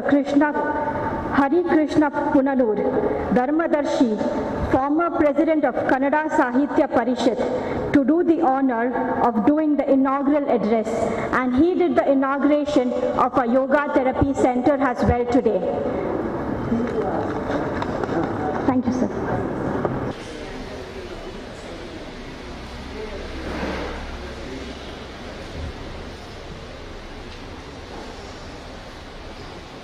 ನಾನು ಕನ್ನಡ ಸಾಹಿತ್ಯ ಪರಿಷತ್ತಿನ ಜಿಲ್ಲೆಯಲ್ಲಿ 15 ವರ್ಷ ರಾಜ್ಯದ ಕೆಲಸ ಮಾಡಿದವ, life governor ರಾಜ್ಯತೆ ಕೊಟ್ಟವ. ಆದ್ದರಿಂದ ನಾನು ಕನ್ನಡದಲ್ಲಿ ಮಾತಾಡ್ತೇನೆ. ಒಳ್ಳೆಯ ಒಂದು ಸಂದರ್ಭದಲ್ಲಿ ನಾವೆಲ್ಲ ಸೇರಿದ್ದೇವೆ. ಕುಲಪತಿಗಳೇ ಅಧ್ಯಕ್ಷರನ್ನು ವಹಿಸಿಕೊಂಡಿದ್ದಾರೆ, ಪ್ರಿನ್ಸಿಪಾಲ್ರು ಇದ್ದಾರೆ, ಕೃಷ್ಣ ಶರ್ಮರು ಇದ್ದಾರೆ, ನೀವೆಲ್ಲ ಬಂದಿದ್ದೀರಿ. ಆರೋಗ್ಯವೇ ಭಾಗ್ಯ. ಆರೋಗ್ಯ ಇಲ್ಲದ್ರೆ ಯಾವುದೂ ಇಲ್ಲ. ಆದ್ದರಿಂದ ಕೋಟಿಗಟ್ಟಲೆ ಹಣ ಇದ್ದರೂ ಆರೋಗ್ಯ ಇಲ್ಲದಿದ್ದರೆ ಅನುಭವಿಸ್ಲಿಕ್ಕೆ ಆಗೋದಿಲ್ಲ. ಆರೋಗ್ಯ ಬೇಕು. ಔಷಧಿ ಇಲ್ಲದೆ ಆರೋಗ್ಯವಂತರಾಗಬೇಕಾದ್ರೆ ಯೋಗ ಮಾಡಬೇಕು. ಔಷಧಿ ನಾನಾ ರೀತಿಯ ಔಷಧಿಯನ್ನು ತೆಗೆದುಕೊಂಡು ಜೀವ ಹಾಳು ಮಾಡೋದಕ್ಕೆ ಯೋಗದ ಮಾಡಿದರೆ ಒಳ್ಳೆಯ ಆರೋಗ್ಯವಂತರಾಗಿ ಆಗಲಿಕ್ಕೆ ಸಾಧ್ಯ ಉಂಟು. ಅದಕ್ಕೋಸ್ಕರ ಯೋಗವನ್ನು ಮಾಡಬೇಕು. ನಮ್ಮ ಪುರಾಣ ಕಾಲದಲ್ಲಿ ಯೋಗಕ್ಕೆ ಬಹಳ ಮಹತ್ವ ಇತ್ತು. ಮಧ್ಯದಲ್ಲಿ ಯಾರ್ಯಾರು ಆಡಳಿತ ಬಂದಾಗ ಯೋಗದ ಪ್ರಾಶಸ್ತ್ಯ ಕಮ್ಮಿ ಆಯಿತು. ಸ್ವಾತಂತ್ರ್ಯ ದೊರಕಿದ ನಂತರ ಯೋಗದ ಬಗ್ಗೆ ಆಸಕ್ತಿ ಸ್ವಲ್ಪ ಮೂಡ್ತಾ ಬಂತು. ಭಾರತದ ಮೊದಲ ಯೋಗಪೀಠ ಪ್ರಾರಂಭ ಆದದ್ದೇ ಮಂಗಳೂರು ಯೂನಿವರ್ಸಿಟಿಯಲ್ಲಿ. ಅದರ ಮೊದಲು ಎಲ್ಲಿ ಯೋಗದ ಪೀಠ ಅಂತ ನೋಡಿರಲಿಲ್ಲ. ಕೃಷ್ಣ ಭಟ್ರವರು ಆಗ ಯೋಗದ ಇದಾಗಿದ್ದರು. ಕರ್ನಾಟಕ ಸರ್ಕಾರ ಆಗ ಸಹಕಾರ ಕೊಡದಿದ್ದಾಗ ದಿಲ್ಲಿಗೆ ಹೋಗಿ ಅದ್ವಾನಿ ಅವರಿಂದ ಪರ್ಮಿಷನ್ ಮಾಡಿಸಿಕೊಂಡು ಬಂದು ಇಲ್ಲಿ ಯೋಗ ಪ್ರಾರಂಭ ಮಾಡಿದರು. ಅವರ ನಂತರ ಕೃಷ್ಣ ಶರ್ಮ ಅವರನ್ನು ಬಹಳ ಚೆನ್ನಾಗಿ ಮುಂದುವರಿಸ್ತಾ ಇದ್ದಾರೆ. ಯೋಗದ ಬಗ್ಗೆ ಈಗ ಸುಮಾರು 300-250 ಯೂನಿವರ್ಸಿಟಿಗಳಲ್ಲಿ ಯೋಗ ಪ್ರಾರಂಭ ಆಗಿದೆ. ನಾವು ಅದರಲ್ಲಿ ಯೋಗ ಪ್ರಾರಂಭ ಮಾಡುವಾಗ ಕಷ್ಟ ನಷ್ಟವನ್ನು ಅನುಭವಿಸಿದ್ದೇವೆ. ನಾನು ಅದರ ಕಥೆ ಹೇಳಲಿಕ್ಕೆ ಹೋಗುವುದಿಲ್ಲ. ಯಾಕೆಂತ ಹೇಳಿದರೆ ನಮ್ಮ BJP ಸರ್ಕಾರ ಯೋಗ ಕೌಶಲ ಅಂತ ಹೇಳುವಂಥದ್ದು ನಾಗರಾಜ್ ಶೆಟ್ಟರು ಎಂಡೋಮೆಂಟ್ ಮಿನಿಸ್ಟರ್ ಆಗಿರುವಾಗ ದೇವಸ್ಥಾನಗಳಿಂದ ಇಷ್ಟಿಷ್ಟು ಕೊಡ್ತೇವೆ ಅಂತ ತೀರ್ಮಾನ ಮಾಡೋದು. ಅಣ್ಣಾಜಿ ಬರೋರು ಉಡುಪಿಯಲ್ಲಿ, ಗೋಪಾಲಕೃಷ್ಣ ಆಶ್ರಮದ ಕಟೀಲಿನಲ್ಲಿ ನಾನು ಮೂರ್ತಿ ಬಿಟ್ಟು ಯೋಗಪೀಠ ಪ್ರಾರಂಭದ ಹಣ ಇಲ್ಲ, ಅದಕ್ಕೆ ಹಣ ಒಟ್ಟು ಮಾಡಲಿಕ್ಕೋಸ್ಕರ ದೇವಸ್ಥಾನಗಳು ಇಷ್ಟಿಷ್ಟು ಕೊಡ್ತೇವೆ ಅಂತೇಳಿ ನಾವು ರಿಲೇಷನ್ ಮಾಡಿದೆವು. ಅದು ಸರ್ಕಾರದ ಎಸ್ ಅಂತೇಳಿ ಒಪ್ಪಿಗೆ ಆಗಬೇಕು. ಆ ಒಪ್ಪಿಗೆ ಆಗಲಿಕ್ಕೆ ಅಂತ ಹೇಳಿದರೆ ನಾವು ಕಳಿಸಿದರೆ ಆಗ ಎಂಡೋಮೆಂಟ್ ಮಿನಿಸ್ಟರ್ ಆಗಿದ್ದರು Nagaraj ಶೆಟ್ಟರು.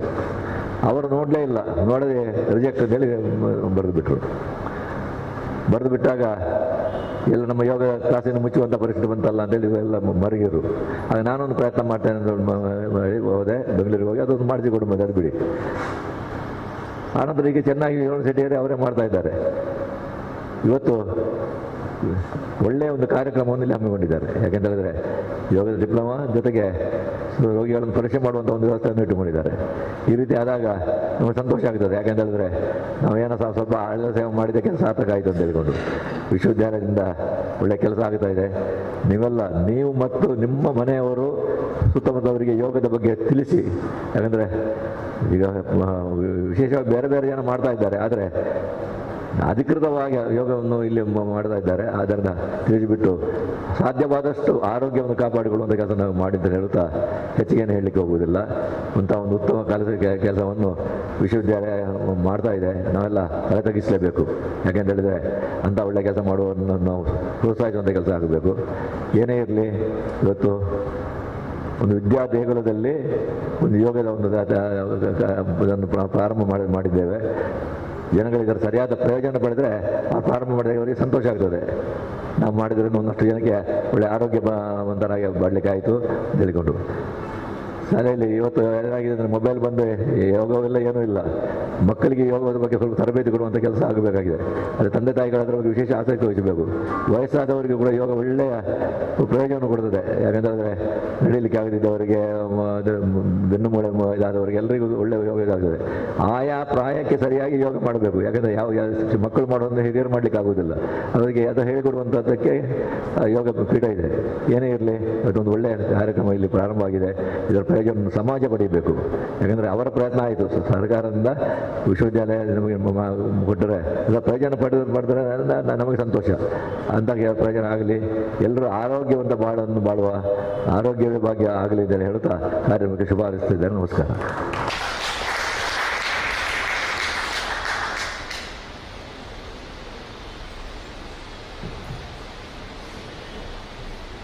Hare Krishna Punarur sir for elaborately explaining and inaugurating this event.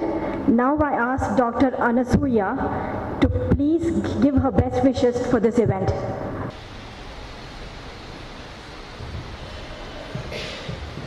Good morning, Honorable Vice Chancellor of Mangalore University, Professor Jairaj Amin sir, elderly person Dharmadarshi Hare Krishna Punarur sir, Krishna Sarma, the main person behind this national seminar, invitees, delegates, and students and my faculty members.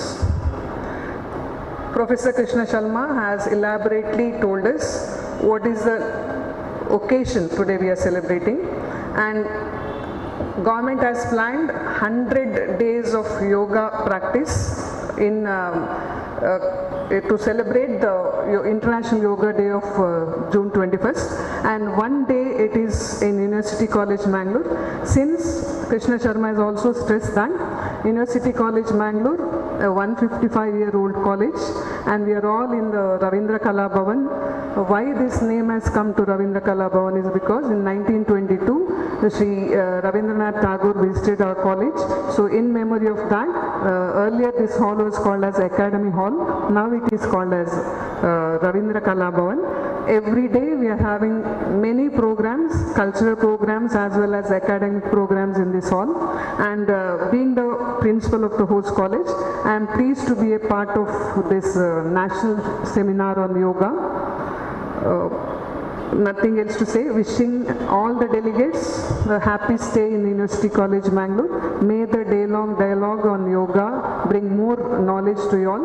All the best.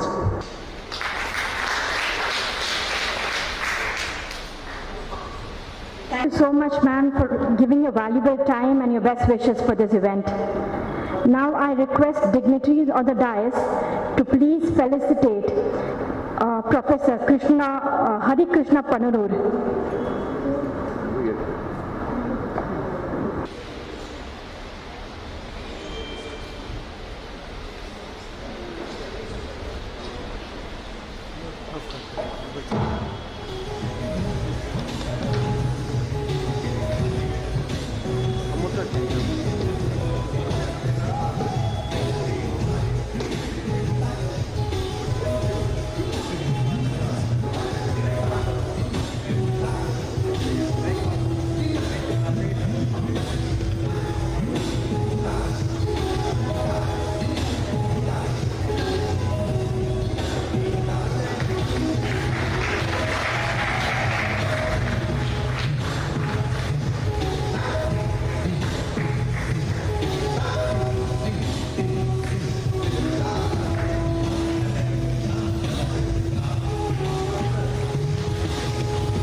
Dignitaries on the dais to please felicitate our VC, Jairaj Amin sir.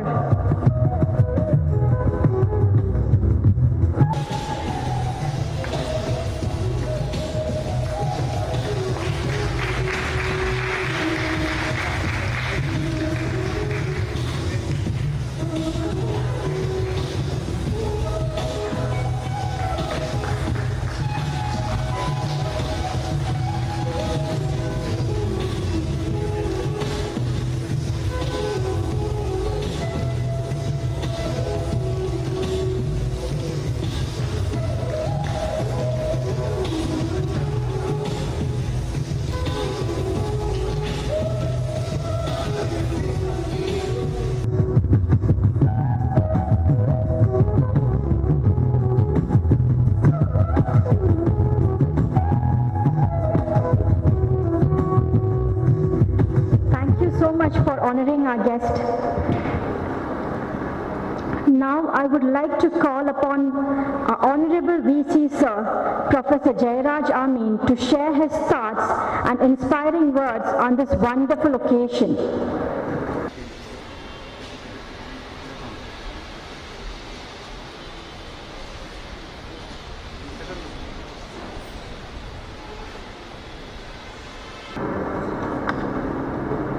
ಎಲ್ಲರಿಗೂ ನಮಸ್ಕಾರ. Chief guest of today's program, Dr. Hari Krishna Panurur, a very well-known name in the literary field. Dr. Ansuya Rai, or one of the very able principal of our college. Organizing secretary of today's program, Dr. Krishna Sharma.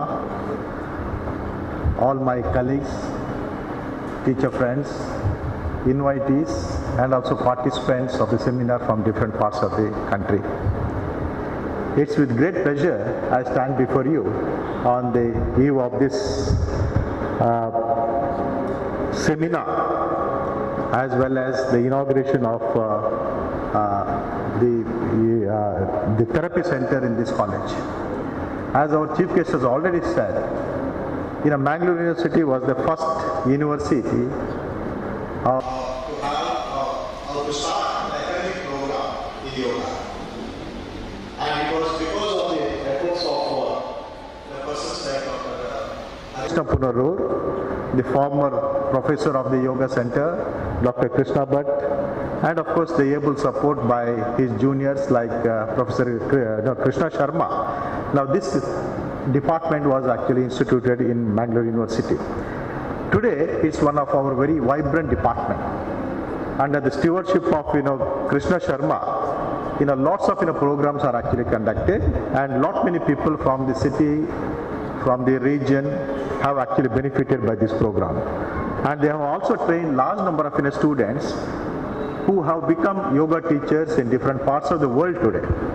So we are really happy that this department has actually started expanding, and today we have another therapy center in our affiliated, the Constant College, that is this college here.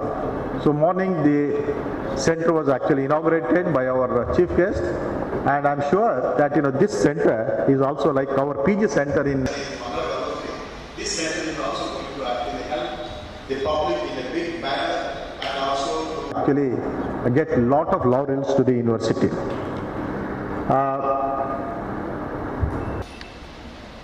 you are all actually gathered here to delve into the depths of the ancient wisdom, ancient discipline.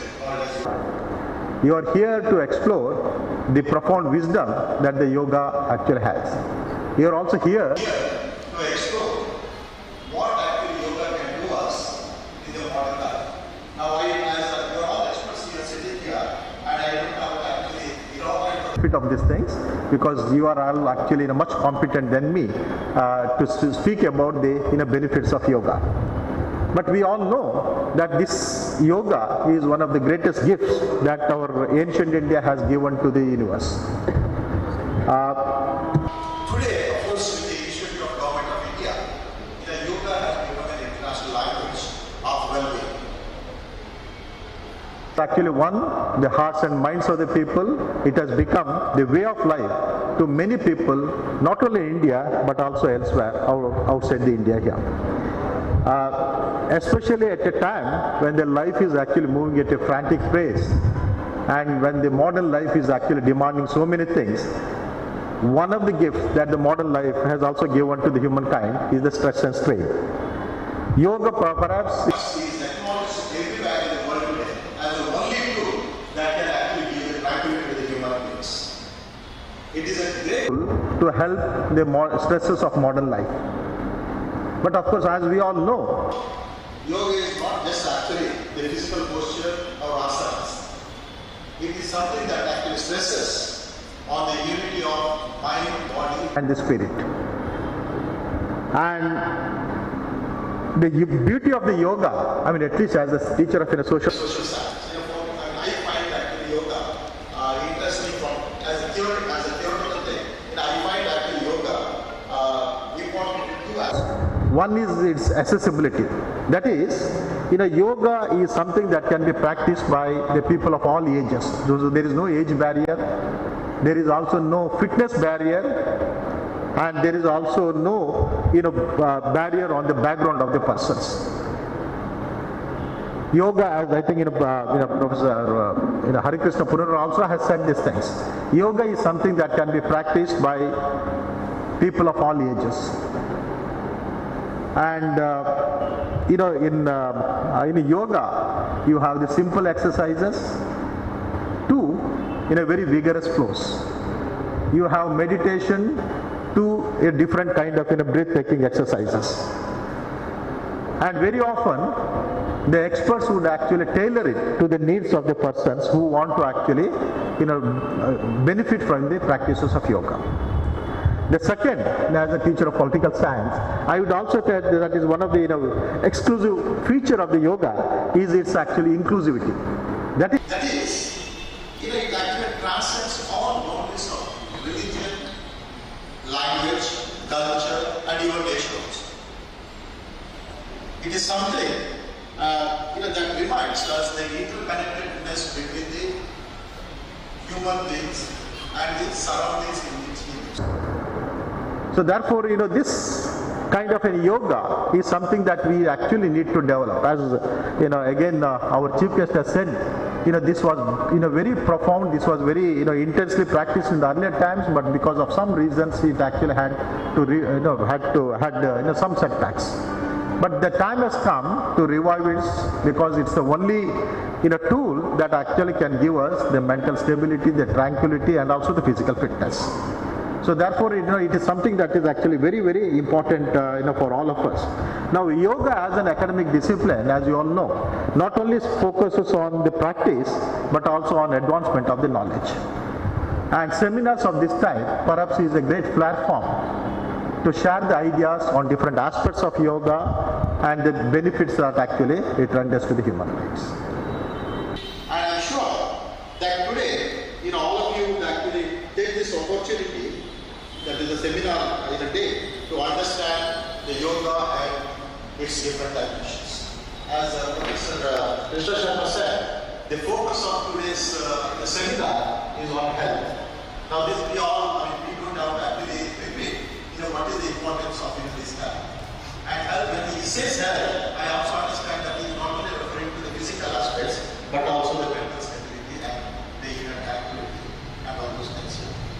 So I'm sure that this seminar goes a long way in actually bringing out the nuances of yoga and its impact on the health. I'm happy that Professor Krishna Sharma has actually brought the great minds on yoga to this seminar, and because he said that people are actually there from all parts of the country today. So this your presence perhaps is actually signify your commitment to the well-being and also the professional advancement. I'm sure all of you would actually, at least, this is a one-day seminar, but even in one day, all of you would actually discuss the different aspects of yoga and its impact on health, and there would be a very lively debates, exchange of ideas, and some kind of mutual inspiration and the generation of new ideas on the subject. So thanking Professor Sharma, Dr. Anasuya Rai, and their team of organizers for giving this opportunity, and also saluting those great teachers, sages and practitioners of yoga who have contributed immensely to the development of yoga. I put an end to my presentation. Thank you so much.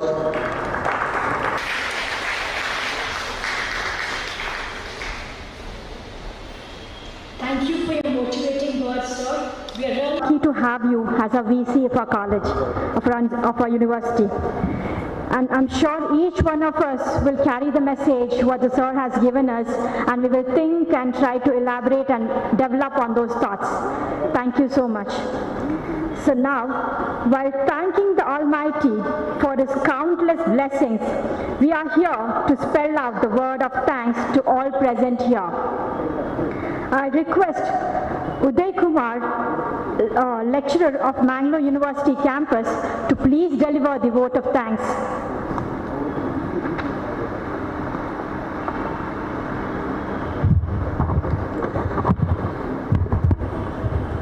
Respected dignitaries on and off the dais, it is my pleasure to present the gratitude to all of you.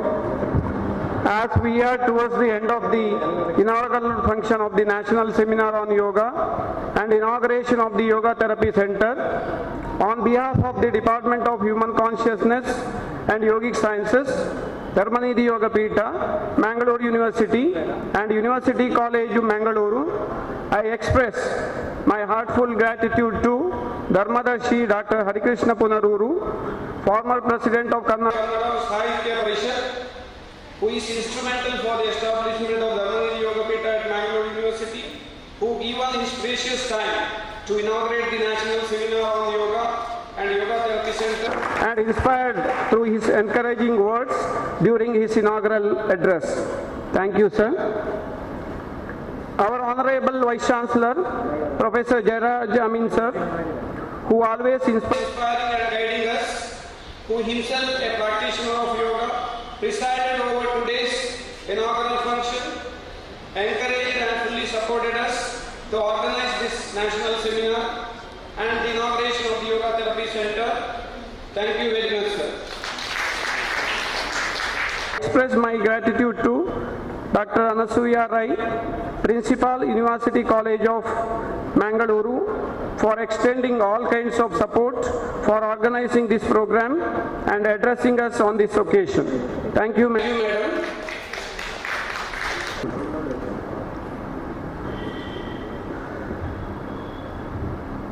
I thank all the invitees members of the syndicate and academic council, deans of the faculties, chairpersons of the department, teaching and non-teaching faculties of the University College of Mangalore and Mangalagangothri who are present here. I extend my gratitude to Professor Kishore Kumar CK for the support and guidance to organize this seminar and the establishment of Yoga Therapy Center at University College of Mangalore. I thank all the resource persons, Dr. Ganapati Joisha sir, Dr. Ganesh Bhatt, Dr. Subramanya Pailur, Dr. Shivprasad Sethi, Dr. Sujata Madam, and all who were present on this occasion. My special thanks to all media persons who are present here.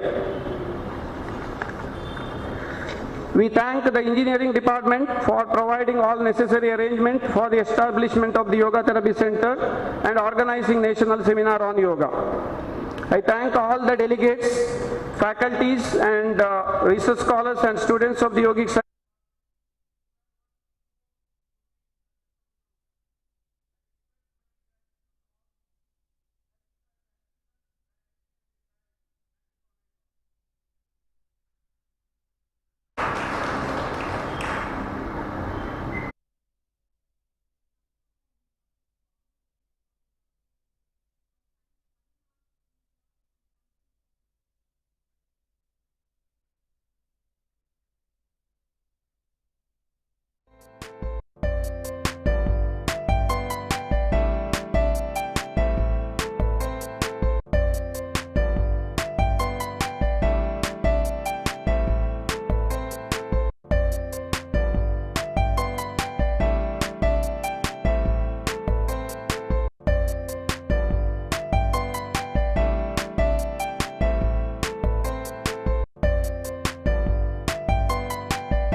In the hall B, that is in the left side, Ramesh K.N., Dr. Saumya M.D., Ananya P., Deeksha P. Shetty, Dr. Sudhindra, Ramesh Narasimha Gowda, Parvati M. and Krishna Prasad. I am requesting all the scholars to come the respective hall and to share your PPT for the presentation. Thank you.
Hi, it's just a request. A black color shimmery bag is missing. It's a small handbag. If anybody spots it, please give it in the registration counter. A black color shimmery small handbag is missing. If anybody finds it, please give it in the registration counter. Thank you.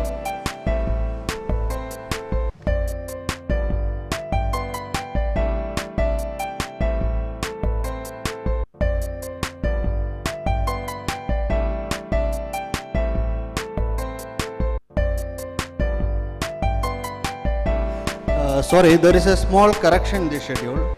In the hall A, the first session the presenters are Dr. Anoop K. and Smriti N. Raj and Pavitra BJ. Thank you.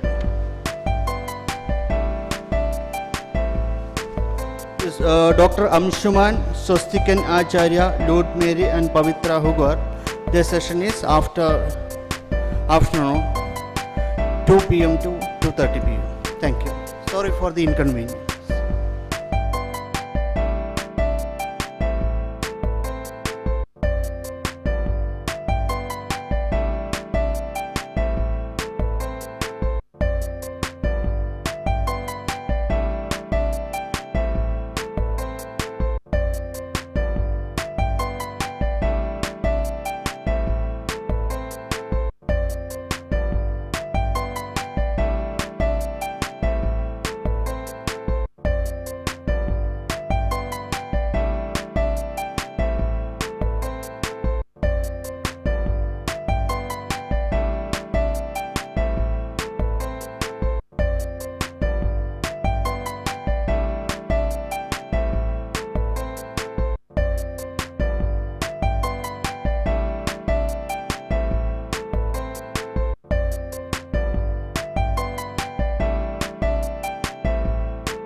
N Raj ಮತ್ತು ಶಿವಕುಮಾರ್ ಯಾರಾದರೂ ಇದ್ದರೆ ದಯವಿಟ್ಟು ಹಾಲ್ ಎಗೆ ಹೋಗಬೇಕು. ಅಲ್ಲಿ ನಿಮ್ಮ ಪ್ರೆಸೆಂಟೇಷನ್ಗೋಸ್ಕರ ಕಾಯ್ತಾ ಇದ್ದಾರೆ. ಮತ್ತು ಪವಿತ್ರ BJ ಅಂತ ಇಲ್ಲಿ ಯಾರಾದರೂ ಇದ್ದರೆ ದಯವಿಟ್ಟು ಹಾಲ್ ಎಗೆ ಹೋಗಿ, ಅಲ್ಲಿ ನಿಮ್ಮ ಪ್ರೆಸೆಂಟೇಷನ್ಗೋಸ್ಕರ ಕಾಯ್ತಾ ಇದ್ದಾರೆ. ಪ್ಲೀಸ್ ಆದಷ್ಟು ಬೇಗ ಹೋಗಿ.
Namaste.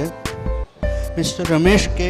and Krishna Prasad are requested to share their PPT in the seminar hall B. Thank you.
A very good morning to one and all. On this auspicious occasion of National Seminar on Yoga, I invite Dr. Annapurna K. Ma'am, who is the chairperson for this session. I welcome you on the dais, ma'am.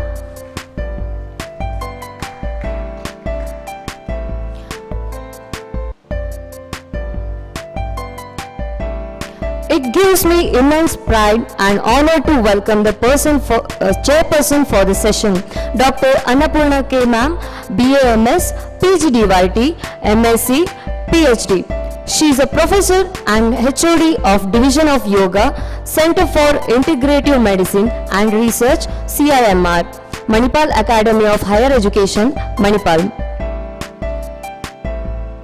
She is a graduate from SDM College of Ayurveda, Mangalore University, BAMS in the year 1989 with MSc in Yoga Therapy in 2001 from KMC Mahim, Manipal, Karnataka, and PG Diploma in Yoga Therapy in 1991 from KMC Manipal, Mangalore University. She is a recipient of the prestigious PhD award from Manipal University in the year 2017 for the thesis Efficacy of Yoga Therapy in Anxiety Disorders, a randomized controlled trial. She has published more than 25 papers in various national and international journals. She has also presented papers in national and international conferences held in Colombo, Australia, Singapore, and Spain. She is presently working as the head of the Department of Division of Yoga, and her work experience in the field is for past 31 years in KMC Hospital and in CIMR with both inpatient and outpatient treatments. She is also working as a member of Yoga Practitioner Association of India. In addition, she is a PhD guide, subject expert, and also have 14 DSD ongoing projects and presented numerous guest lectures, talks in TV or radio programs. She has received Best Paper Award and prestigious award from various institutions. I extend a hearty and warm welcome to you, ma'am.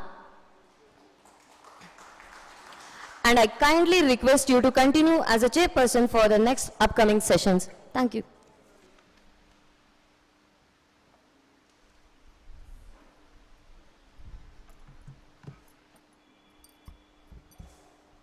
It's a privilege to have Dr. Kunal as a resource person for today's session, sir. I kindly request you to be on the dais.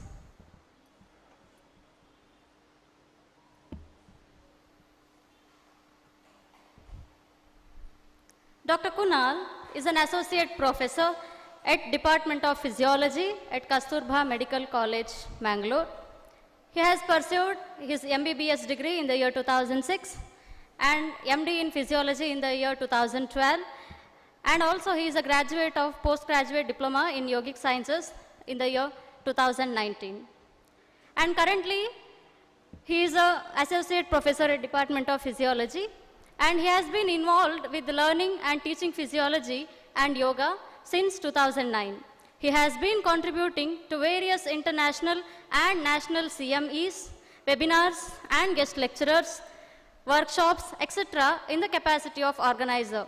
At present, as Associate Professor in Department of Physiology, along with teaching physiology, he also teaches various practical and theoretical aspects of yoga, being in charge of the yoga lab at Kasturba Medical College, Mangalore. Along with the development of curriculum, contents and assessment modules for the students of various health science courses, his official duties include multiple teaching and research activities such as lectures, small group teaching, team-based learning, case-based learning, chapter discussion, seminar moderation, clinical case discussion, journal club moderation, practical training, guidance in research activities to various undergraduate and postgraduate students. After getting introduced to yoga in the year 1995 as a school kid, he has devoted his life to the knowledge, understanding, practice, and popularization of yoga. His MBBS graduation and MD post-graduation in medical sciences helped him to develop a deeper understanding of the scientific basis of impact of yoga on the human body and mind. To further deepen his knowledge and insights into relevance of yoga in the medical curriculum, he also completed a PG diploma in yogic science from Mangalore University, Department of Human Consciousness and Yogic Sciences, and secured second rank in university with more than 80% of marks. He has conducted and guided many students in multiple research activities investigating the impacts of different yoga practices and has published many original research articles in reputed journals of high impact. And it's a privilege and honor to have you here on our stage, sir. And he will engage the next session on biomechanics of yoga, and kindly over to you, sir.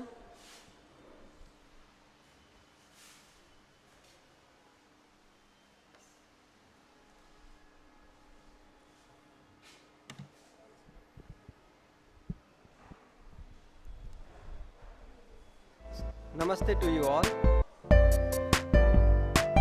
Thank you to the organizer, and very much thank you to the kind introduction by Ms. Rachna. I'm not worth of so many words. I'm just a student of yoga and try to teach whatever I learn. So let's begin today's session. Biomechanics of yoga. We are going to cover what is yoga in short, current concepts of biomechanics of yoga, review of literature, proven impacts of yoga on various physiological and clinical parameters, Ashtanga yoga for total health, and actual biomechanics of yoga. Now there are current concepts of biomechanics, what you usually come across, and what is the real biomechanics of yoga, that I will be telling at the end, depending upon the time. So what is yoga? All of us know, we don't have to interact. We have three major definitions of yoga, starting from the use word. Use means union. Use yoga, use samadha, and use sanyama. So either you get united, or you contemplate, or you control yourself. That is yoga.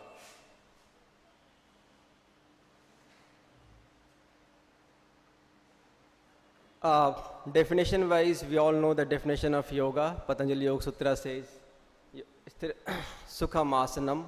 Okay, I have removed the definition of yoga from Patanjali Yoga Sutra, coming directly to Sukham Asanam, because biomechanics, I have to get into the topic very soon. So stability, comfort is the posture. We should be stable and comfortable. When we are stable and comfortable, what actually happens is we stop trying. Our effort becomes automatic, and we become effortless in the posture. That means posture has been achieved. Cessation of effort occurs by meditating on the infinite, and because of being stable in the posture, there is a breaking of duality, and we get united with the infinite, union with the one. There is no duality left, duality of happiness and sorrow, duality of me and you, duality of Paramatma and our Atma, all becomes one. Tato dvandva anabhighata.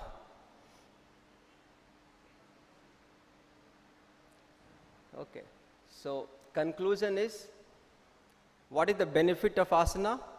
We get from Hatha Yoga Pradipika, Kuryata Dasanam Stharyam Arogyam Cha Angalaghavam.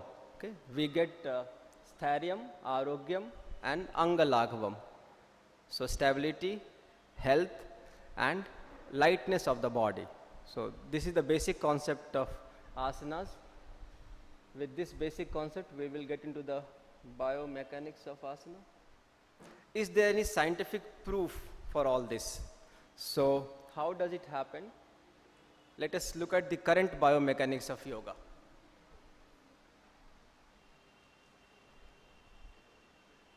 Okay. What is the meaning of biomechanics? Biology and mechanic. So mechanical explanation of biological functions are biomechanics. What do you mean by mechanical?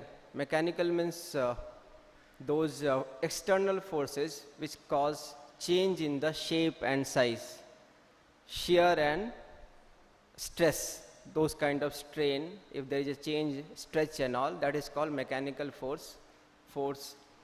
And if it changing the functions of the body, that is called biomechanics. Okay. So there are so many definitions, we wouldn't go into detail of all the definitions.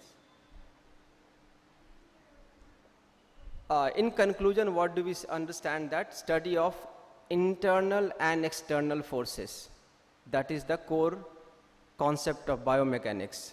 Okay. The problem is most of the lectures you hear and most of the research you see, they are only looking at the external concept, and that is the muscle. Okay. What is the internal forces and internal concept of biomechanics? We'll get to that. That is the actual principle of yoga. So what we normally look at, this bone, joints, muscle, ligaments, tendon, nerves, okay, they all play the important roles. So you will find this kind of stretching, all this showing the bones. Anatomy is very fascinating for everyone, especially if you are from a non-medical background. If you are not a doctor, you love to see and understand the anatomy of yoga. So there comes the types of joints and the plane of the body, anterior, posterior, extension, flexion, adduction, abduction. So all these terms are very complex, and mind is fascinated towards the complexity of the things. So here goes the whole concept of biomechanics.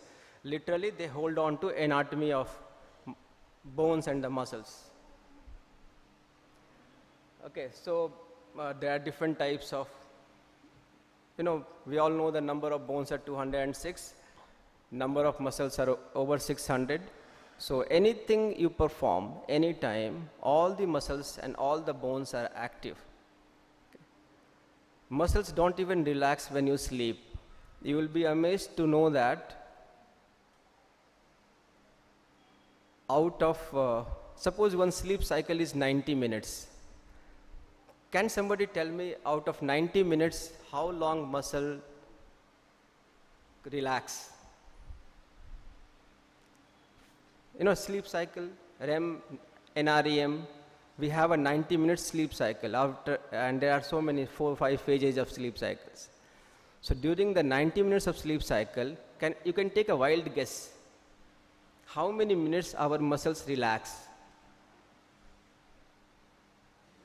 Any number, you can tell any random number. 10 minutes is the right answer. So in 90 minutes of the sleep, only 10 minutes our body relaxes. Automatic relaxation happens. So there comes the biomechanics of yoga nidra. Nobody will tell you that.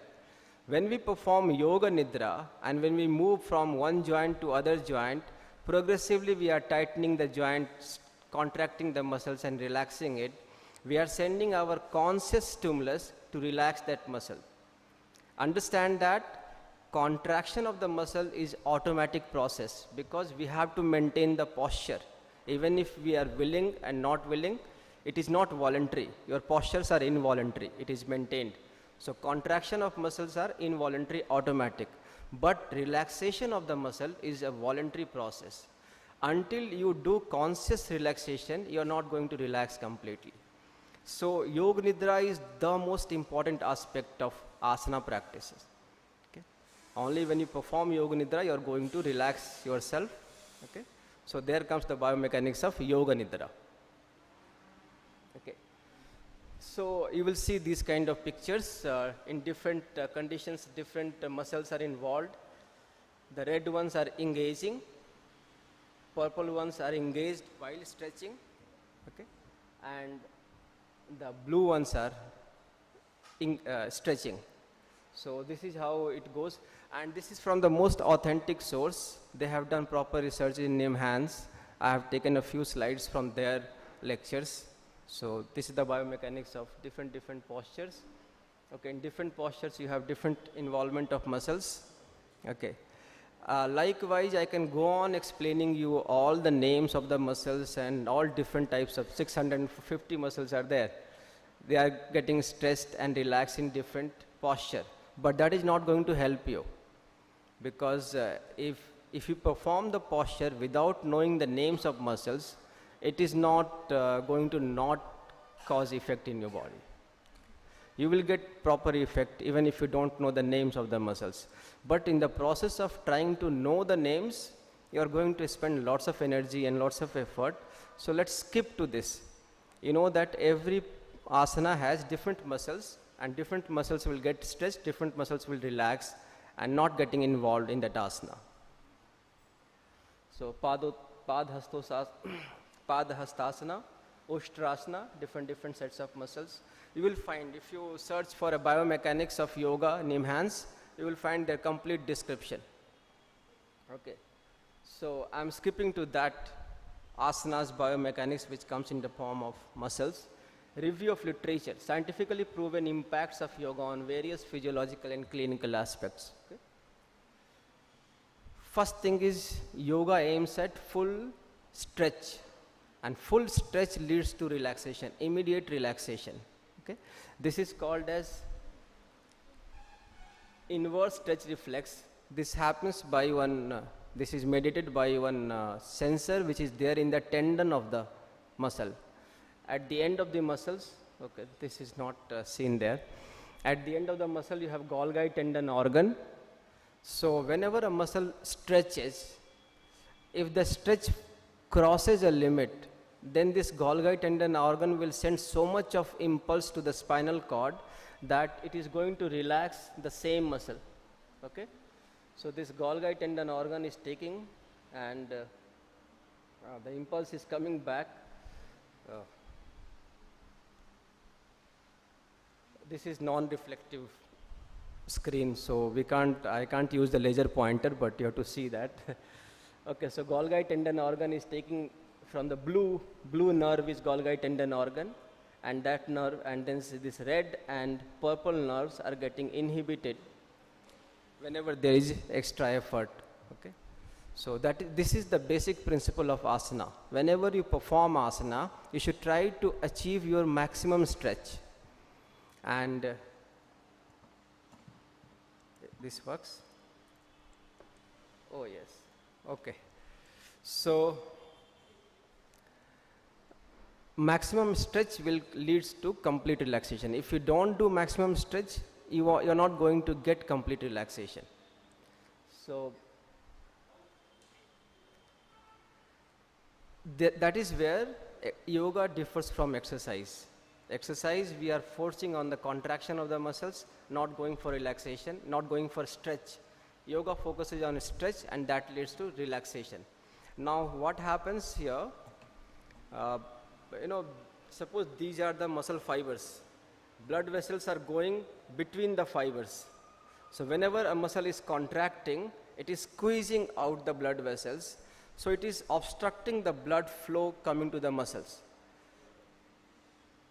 Whenever muscles are contracting, at that time we need more blood flow, and at that time blood flow is getting obstructed. That leads to accumulation of all these metabolites, waste, carbon dioxide, lactic acid, and that leads to pain. Later on, if you do lots of exercise, you have lots of pain because of this non-physiological way. Whenever muscle contracts, it will obstruct the blood flow. Okay.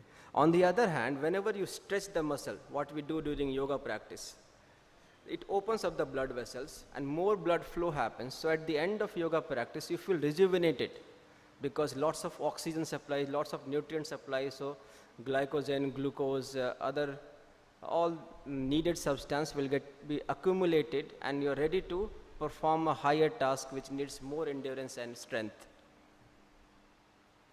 So these are taken from different big journals, and they have lots of citations. So these are the scientific fact. Okay, lots of papers I have collected, and you see here, it is seen that in both healthy and diseased population, yoga may be as effective or better than exercise at improving a variety of health related outcome measures. Okay, they are guessing that it may be because of the effect on sympathetic nervous system and hypothalamo-pituitary axis. That is what is mentioned there, SNSN, HPA. Yeah. Okay. So, and this is a review study. Review study means it has taken many studies and put the data together, and then they are giving the conclusion. So, they are very, very authentic source, and we have to believe that. Okay. Likewise, many studies are there, and so many ways they have proven it that yoga is far effective and far different than exercise. Okay. Now look at the pranayama, how pranayama works. Okay. So we all know the definition of pranayama. I wouldn't get into that detail again. But how can one person be healed by just doing some breathing exercise? How healing can happen? Just by performing breath, how your whole body can heal. Okay. So because there is something called a sinus arrhythmia. Normally our heart rate is irregular. Okay. Contrary to the normal belief, you think your heart rate is regular, but that's not the case. Your heart beating is irregular. Your heart rate increases with inspiration and decreases with expiration. That is why we call expired, when the person completely stops breathing. So the heart rate stops and we call the person is expired. So whenever you expire, your heart rate slows down. And this is the window of opportunity. Yogis, ancient yogis looked at it, and then they realized that if slower we breathe, it is less pressure on the heart. And you see most of the yogic practices, they focus on slow breathing out. Breathing out is longer than breathing in time.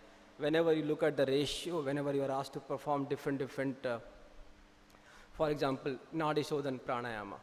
We breathe in for 4 counts, then we hold it in for 16 counts, then we breathe out slowly for 8 counts, then again we hold it out for 8 counts. 1:4:2:2. So breathing in is not given much importance. Holding the breath and breathing out slowly is given more importance.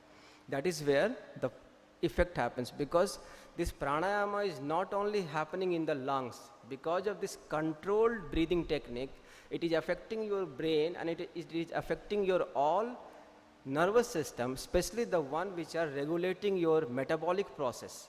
So every health depends upon your autonomic nervous system, sympathetic and parasympathetic. And breathing is the direct way to influence that. Otherwise they are called autonomic nervous system. But with the help of breathing, you regulate it. So heart rate increases during inspiration. There are so many theories how it happens. Okay. And this is what you see, a plot of the graph in young individual and 79-year-old normal male versus 22-year-old normal male. If you see the variation of heart rate is more in 22-year-old and variation becomes less in 79-year-old. And see the average beat per minute, it is between 60 to 50 in 22-year-old, and it is around 75 or around 65 to 75 in 79-year-old. So with the age, heart rate goes on increasing, and variation in the heart rate, that means effect of respiration on the heart, on the autonomic nervous system, it goes on decreasing. And that is where lots of disease starts appearing. And why it happens? It happens because of continuous stress. We don't allow our breath to affect our autonomic nervous system because we are busy doing something. We are never bothered. How many of you can tell me your breath rate? How many times you breathe per minute? Do you know your rate of breathing? Can you say your own breath rate? How many times you breathe per minute? I'm not talking about the average normal breathing cycle. Average is 14 to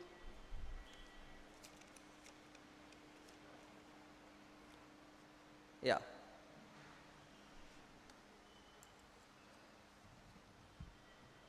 Anyone, how many times you breathe?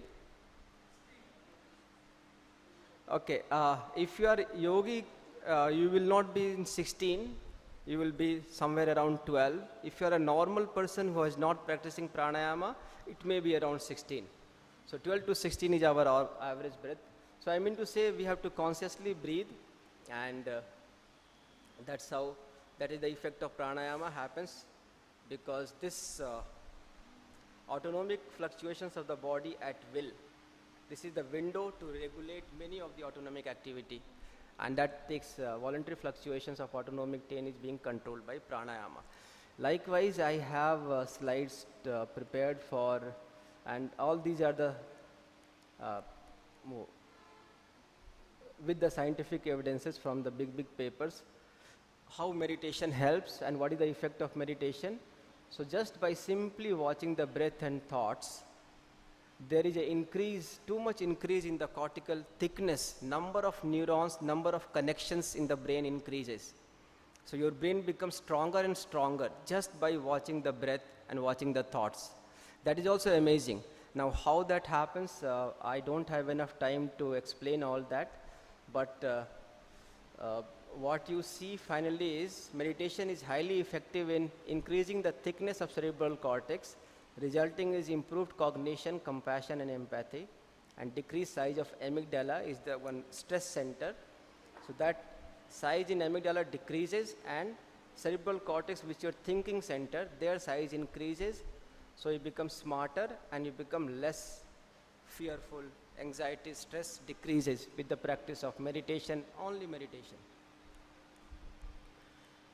So is there only way to improve the meditation? No. People understand that whatever you do, if you do with full focus, your brain increases. You play puzzles, your brain increases. You play chess, you say that your brain increases. But all these are, there is a concept of hypertrophies, eccentric and concentric hypertrophy.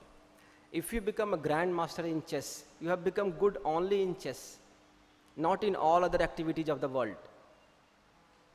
Those who become good cricketers, Sachin Tendulkar, if he goes to play football, he will not be a great footballer. This is the impact of normal meditation. Each and everything you achieve in this world because of meditation, but that is pinpointed focus for one particular purpose. Okay? And brain growth happens, you achieve things, but you become eccentric, you become good only in one thing. When you practice yogic meditation, where you are focusing on nothing but infinite, then overall your brain increases, and then whatever you try, you become good in that. Next day you want to change your profession, you try something else, you become good in that. That is where the definition of yoga comes from Gita. Yoga karmasu kausalam. Whatever karma you do, you become skillful in that because of the practice of yoga.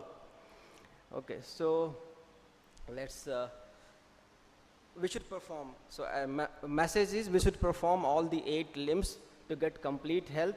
Harmony happens, physical, mental, the practice of yama and niyama.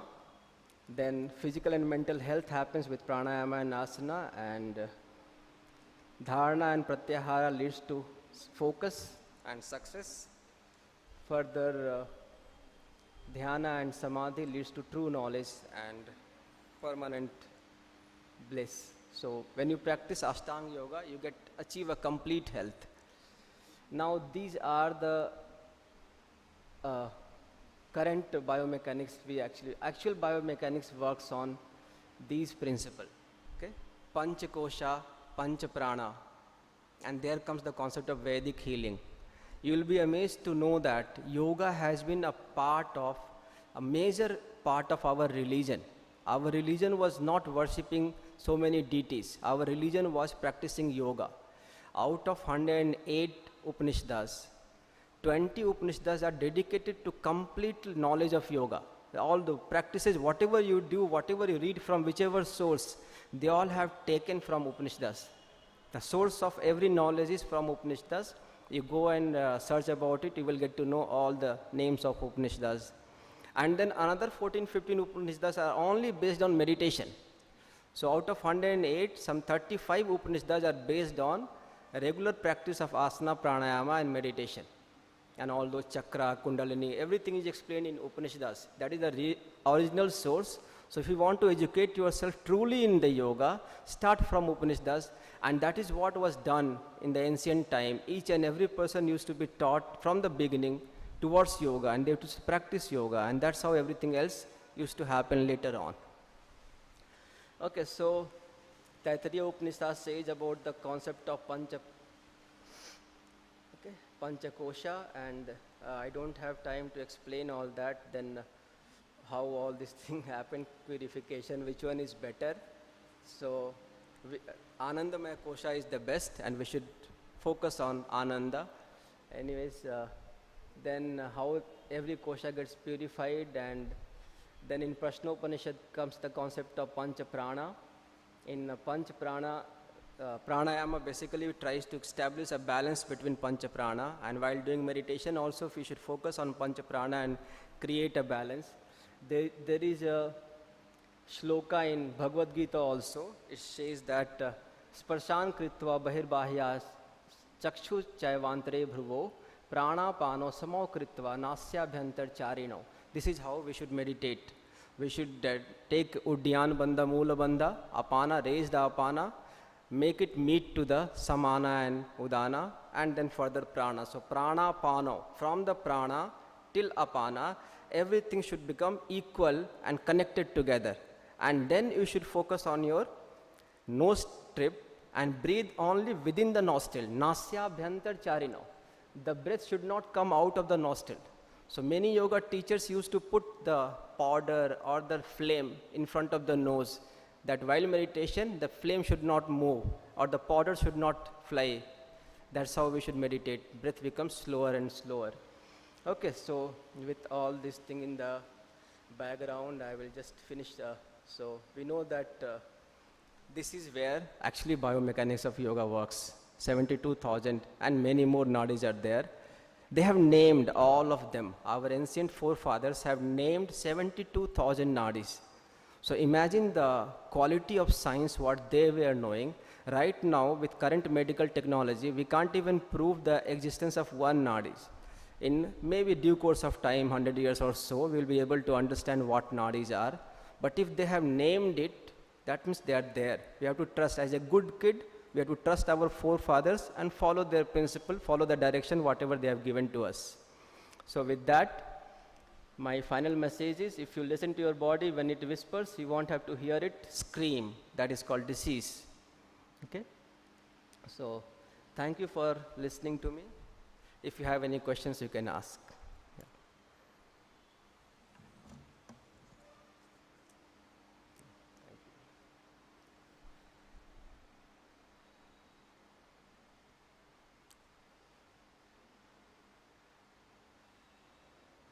Normally I take 2 hours class, 2 hours lecture on this topic. So half an hour is very, very insufficient. So I understand if things have gone above your head, some of the things. But my idea is to give you a priming effect. You should be introduced to what all it works, total principle. So it just came in a flash, like a flash in front of your eyes. Later, if you want to study further, you have a direction which way to go. Okay, so excuse me for not explaining everything in detail. Yeah, please.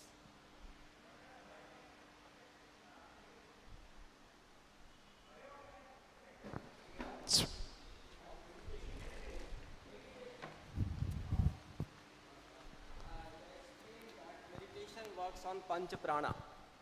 Okay? So when you have to hold your Pancha Prana, while doing meditation, you have to be conscious of your posture. The back should be straight. Okay? Head should be held high. Focus should. So meditation is not all that passive process, simply sitting and focusing somewhere. No. With the proper active process, when we sit, we balance the Pancha Prana, and then we feel Pancha Bhuta gets cleared. Pancha Prana and Pancha Bhuta is the biomechanics of everything what we practice, including the asanas. Okay.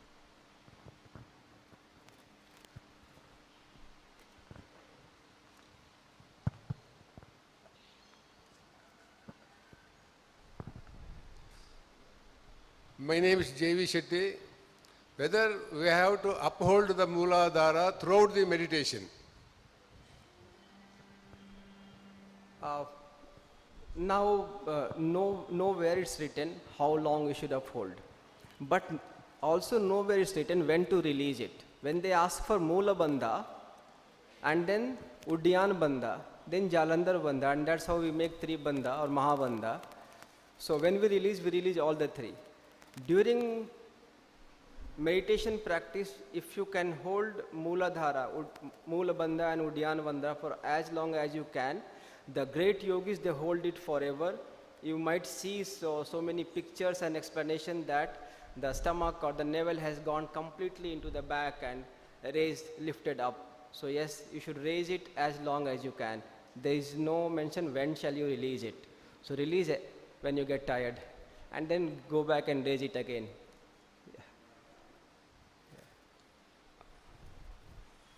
I have a question. Yeah. Many times it is considered that asanas are economic in caloric consumption in terms of comparison with the exercise. Yes. Can you enlighten us what is the basis of these movements involved in the asana to be economic for the caloric consumption? Yeah.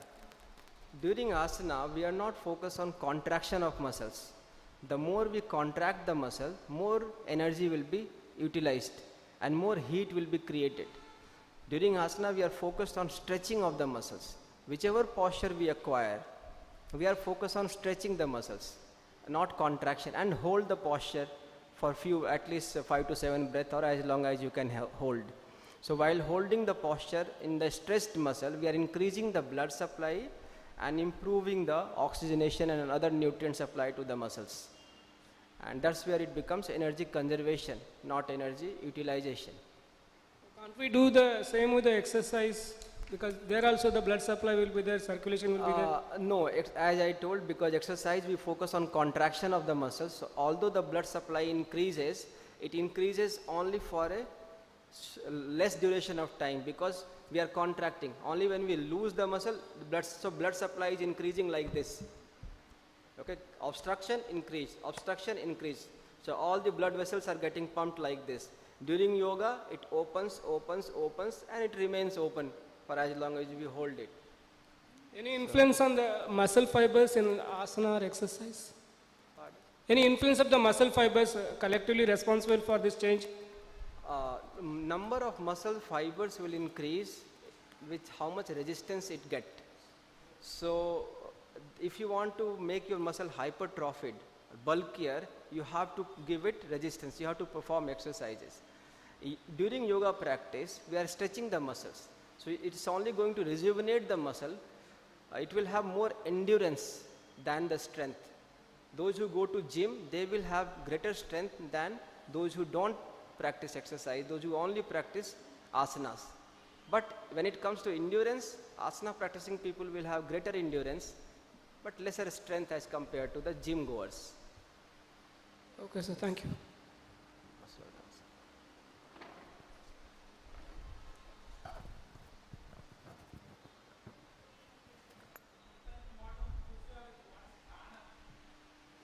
Modern physiology has no clue about prana.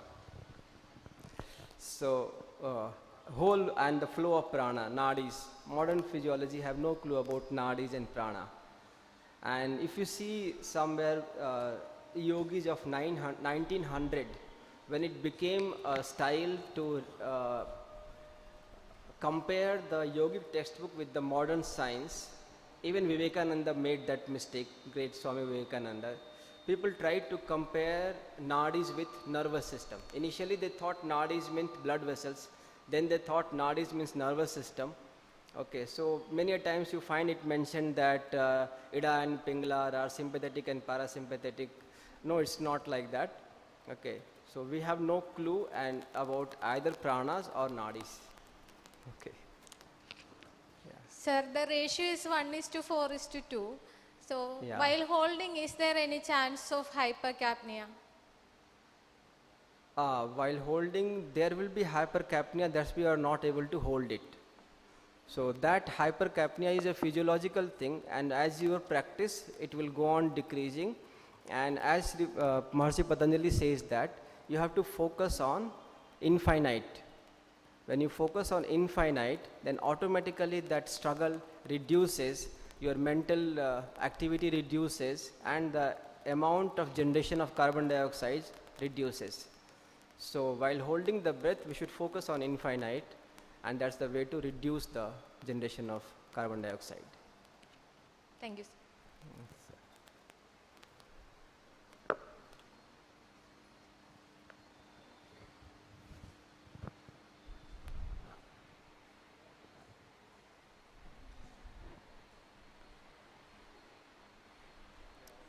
So looks like there is no further question. Thank you very much. First time I got so many questions. I am really delighted to answer them all, and that means all of you were listening very well. That is the sign of yoga and focus attention. So thank you for asking. Your question helps me study more. Thank you.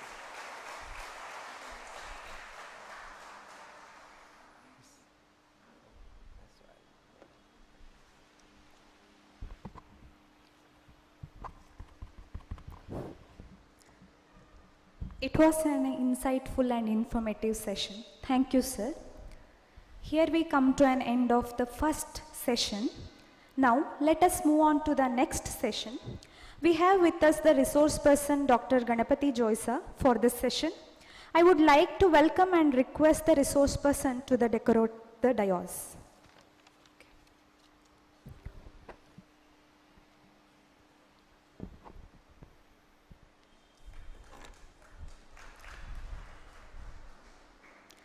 It's an immense pleasure to introduce a wonderful personality, Dr. Ganapati Joysa, to the gathering.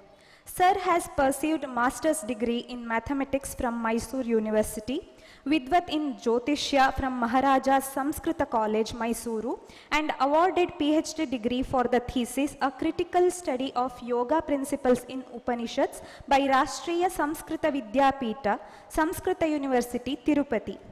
He has worked in various teaching positions at Kasturaba Medical College, Manipal, and retired as a HOD at KMC, Manipal. He was an assistant professor grade 2 at Department of Yoga Studies, Central University of Kerala, and visiting faculty at STM College of Naturopathy, Ujire. Sir has presented the paper in more than 11 national level conferences and was a resource person for more than 5 national conferences and workshops. He was a chairperson for National Conference on Yoga Therapy and Yoga in Chronic Skin Diseases with demonstration of yoga at Manipal. He has published 4 and more articles in reputed journals. Sir has received Distinguished Alumni Awards in appreciation of the high distinction achieved by him in the profession and service to the community, presented in the year 2013 by Mahe. He has been an expert in Shastras and studied enormous classical texts. He translated the Hatha Pradipika and Geranda Samhita by Kaivalya Dhama publications into Kannada language. It's an absolute honor to have you as a resource person amongst us today. Now I request you to take over the session and deliver the session on the topic Health Concepts in Upanishads. Please take over the session, sir.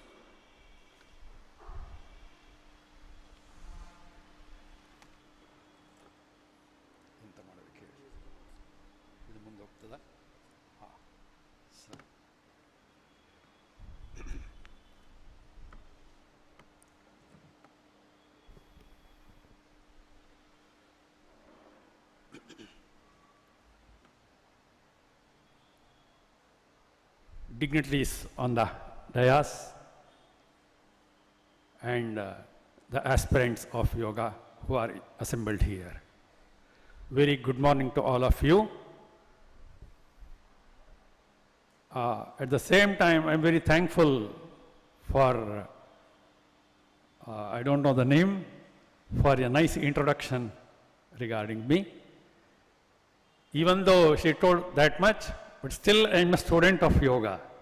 There are a lot of things to learn in this subject, and even for experience also.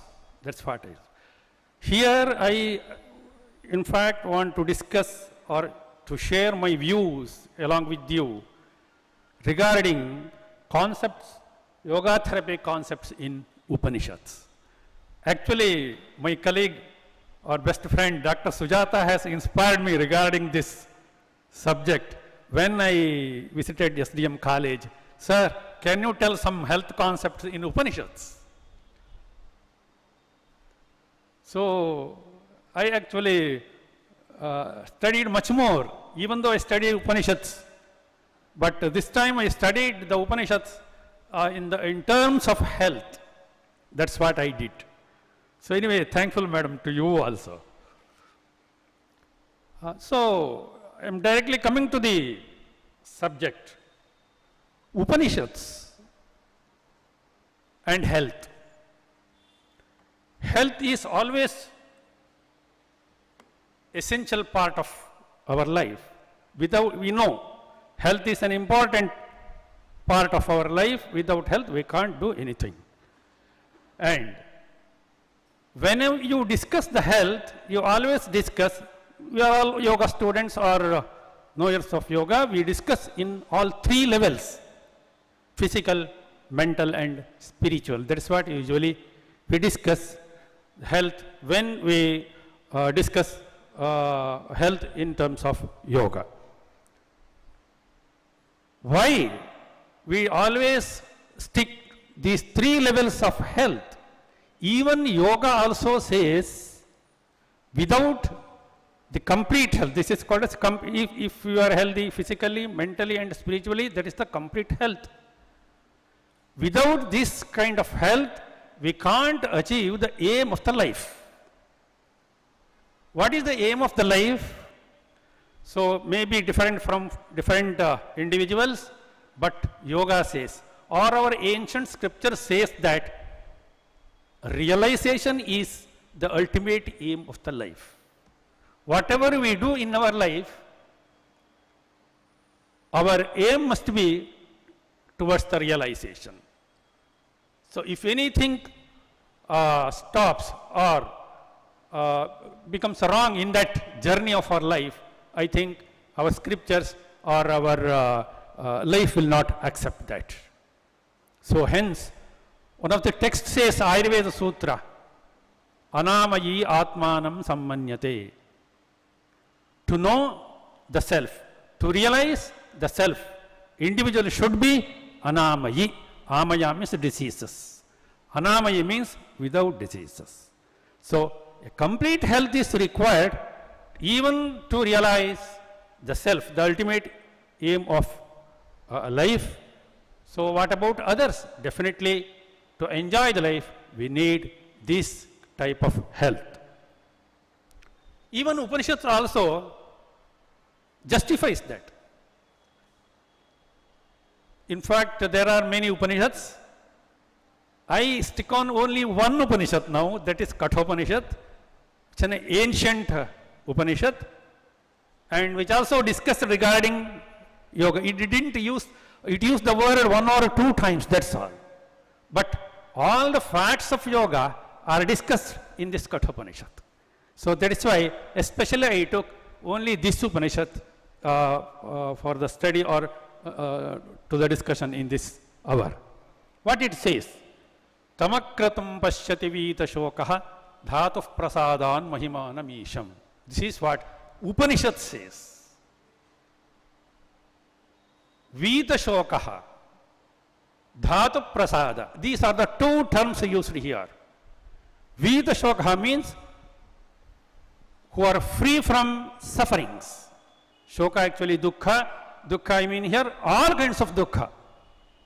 So one who is able to overcome all the sufferings in the life, not only that much, dhatu prasada, the constituents of our life. Dhatu, in Ayurveda I discuss very elaborately. 3 dhatu is there, sapta dhatu is there. Anyway, there is a balance, prasada, the balance. Balance of the 3 forces of our life, if it is there, pashyati vita shoka mahimanamisham. This is what Upanishad says. You can realize yourself. So even Upanishads also justifies that, or Upanishad also says that health is very important to even to reach our aim of the life. Then,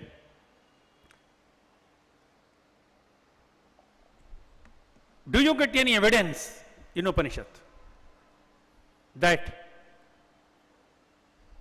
who realized their self? Again, Kathopanishad says, Brahma praptaha virajaha abhut vimrutyuh anyopyevam yo vidadhyat yo vit adhyatma meva. This is one another statement which is given in Kathopanishad. Who is realized the self, he only reached a state of amrutatva. This is what the term used in Upanishad according to the complete health, amrutatva. So this is again mentioned in Upanishad that one can attain that amrutatva beyond the death and life.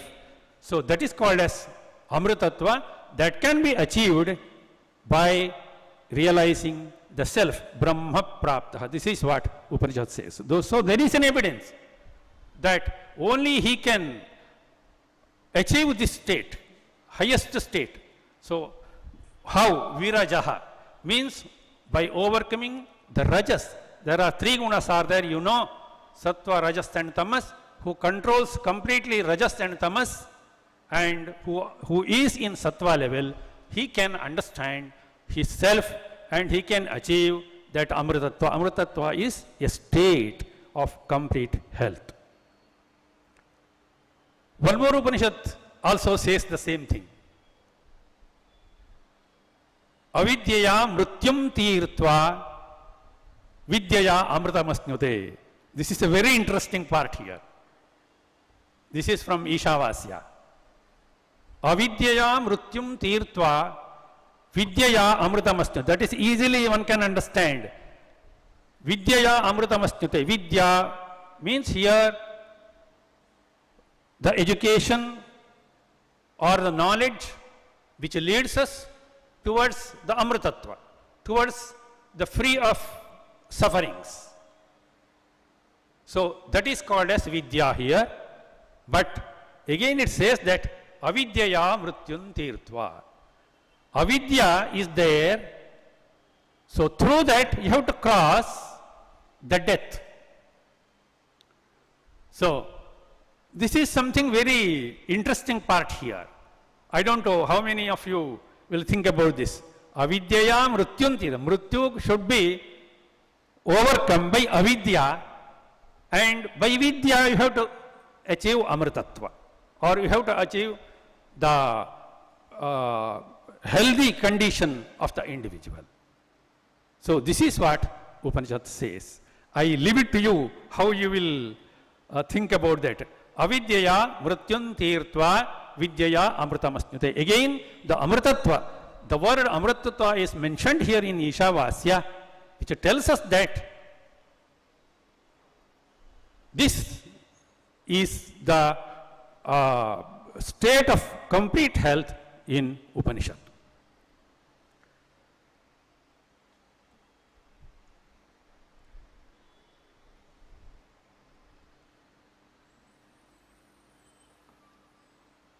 How to achieve this amrutatva? This is what the next question. If amrutatva is termed here as the complete health in Upanishad, how to achieve this? Upanishad again mentions Adhyatma Yoga, Kathopanishad. Adhyatma Yoga adhigamena devam matvadhero harishashokau jahati. Practice Adhyatma Yoga and achieve the amrutatva. Achieve the amrutatva. How? Harishashokau jahati. It helps to overcome you harisha and shoka. Look here, the word used here. Harisha, happiness. Shoka, sorrow. Are they not duals? Are they not dvandvas?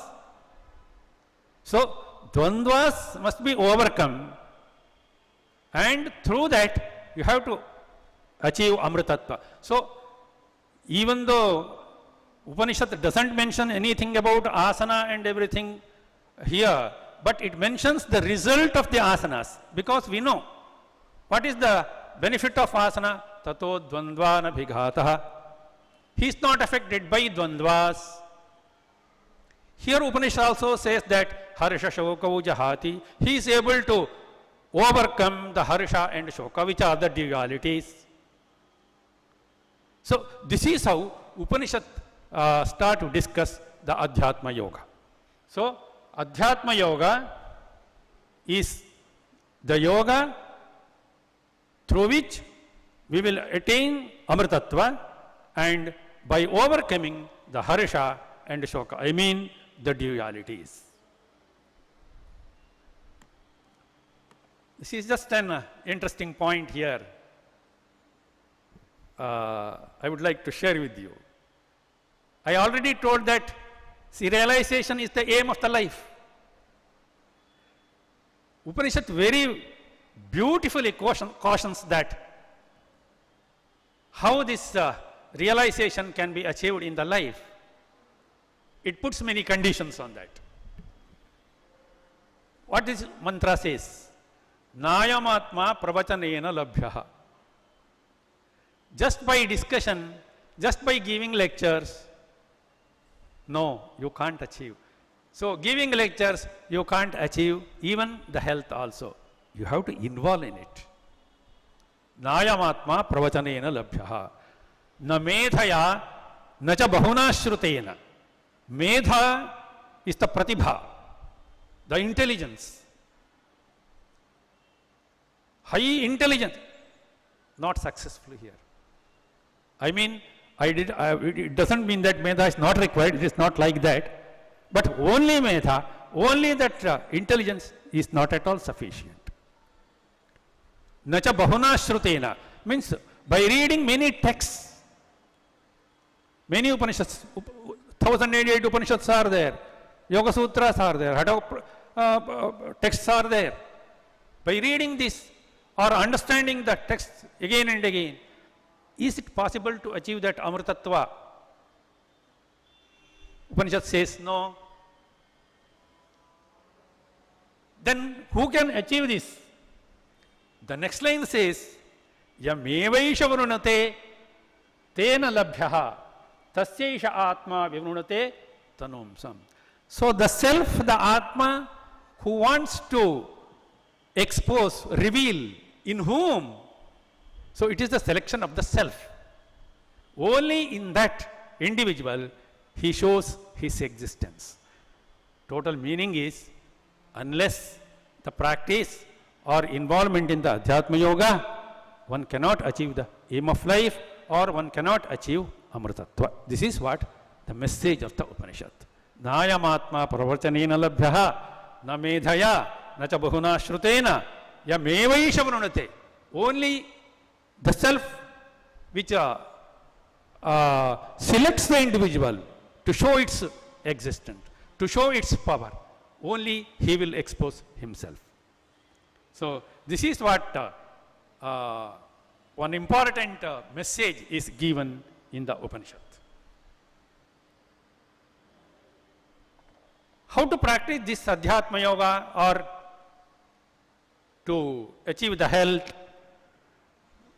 Madam, time ago. Again, Kathopanishad mentions in one shloka, Navirato duscharitat nashanto na samahitaha nashanta manaso vapi prajnanena inamapnuyat.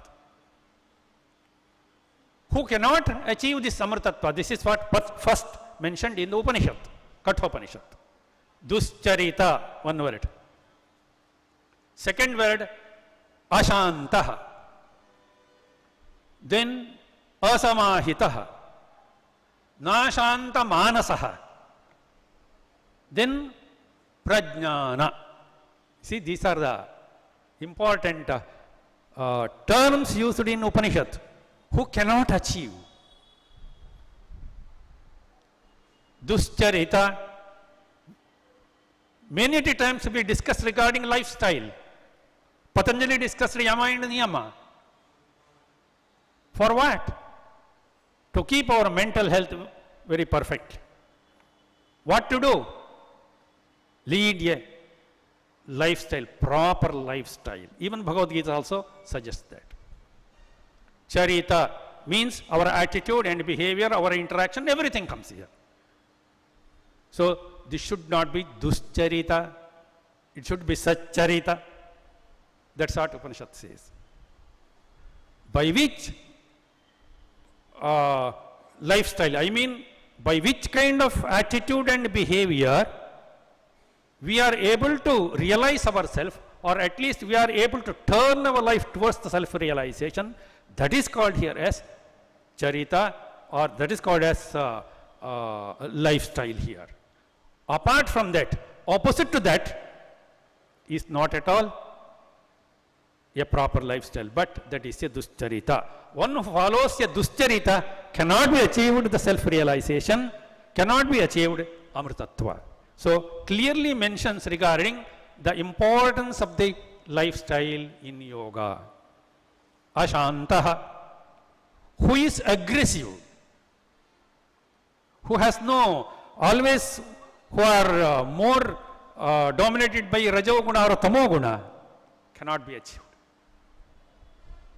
Na asamahita, who has no concentration, he cannot achieve. Nashanta manasaha, whose mind is not calm. So, mental part, mental level, whose mind is not calm, he cannot achieve.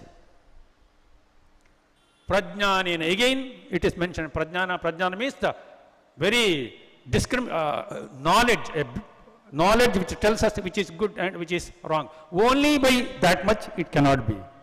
This is what Upanishad. Na prajnanena enam apnayat.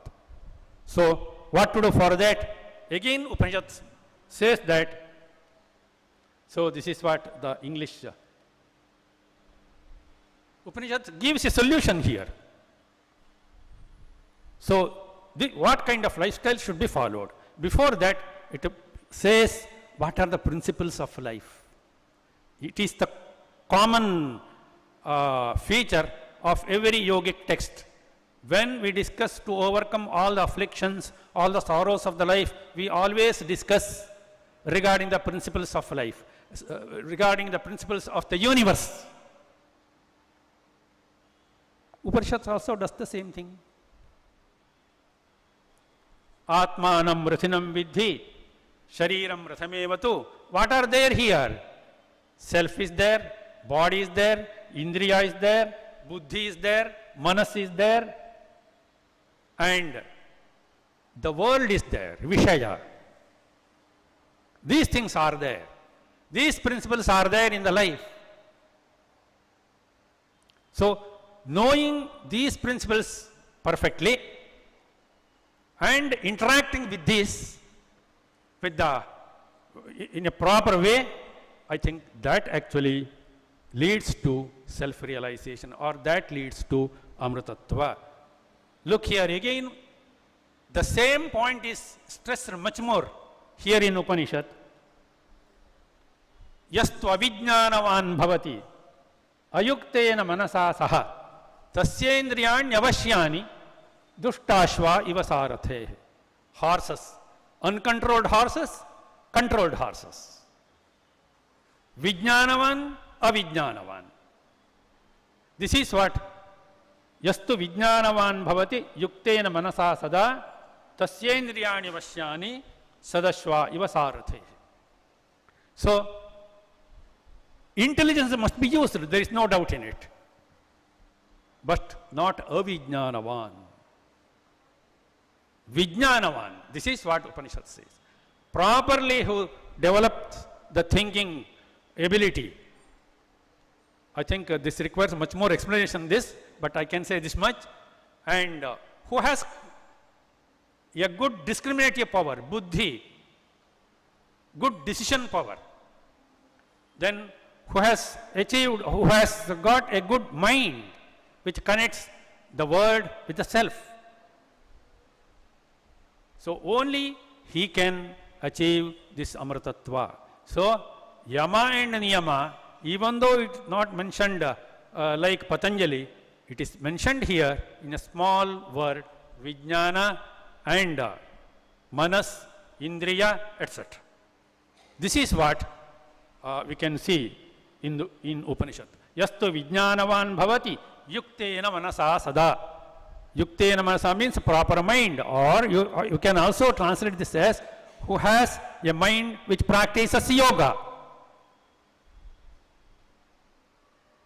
So that kind of mind actually helpful here to overcome the afflictions, to attain the highest, to attain Amritattva.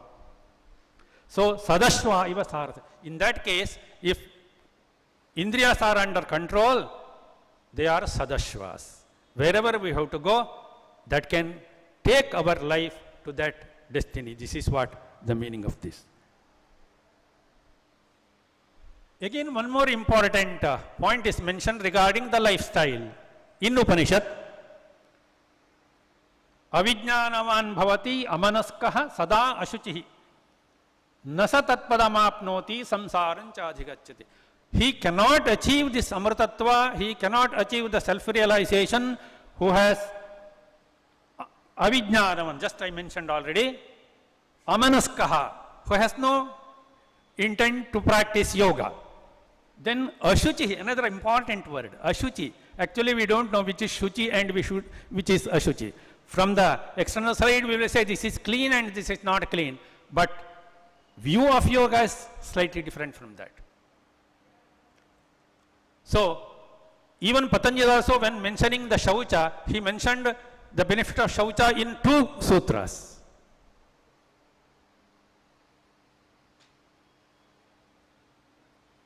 Paraira Samsarga, which is that sutra? Can you remember?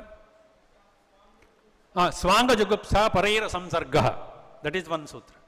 Sattva Shuddhi Saumanasya Ekagra Indriyaya Atma Darshana Yogyatwani. This is the second sutra. So merely following this Shuchi, I mean process of Shaucha, he can reach up to the realization. Atma Darshana Yogyata. The fitness. So the same thing is mentioned here. So who is not follows the Shaucha, he cannot be achieved the Amritattva. Sada Ashuchihi. Nasa Tatpadamapna. Tatpada means that Amritattva or realization. He cannot achieve. Then who will achieve? Vijnanavan bhavati samanaskaha sada shuchihi.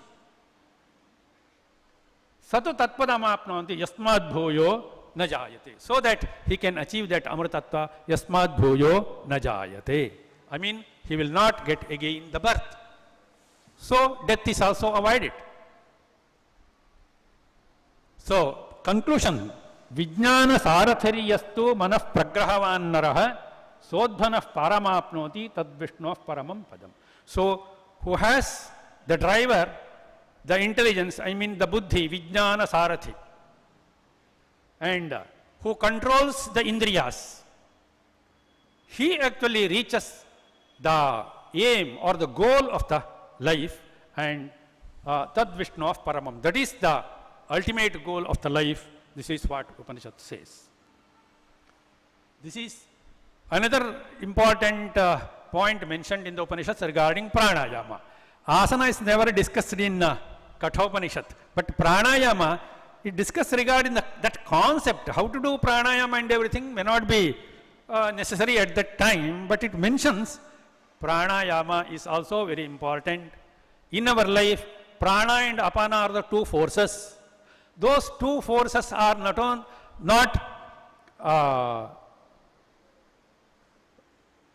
yes, second line. Na pranena napanena matyo jivati kaschana itarena tu jivanti yasminneta upashritav. Individual will not live because of the prana and apana, but they live, or the individual will live not these 2 principles, but the other principle. Who controls this? Who expresses like this? I mean the self. This is what Upanishad says. But what this prana and apana will do? Very simply it tells, Urdhvam pranam unnayati apanam pratyagacchati. Just like going here and down and up.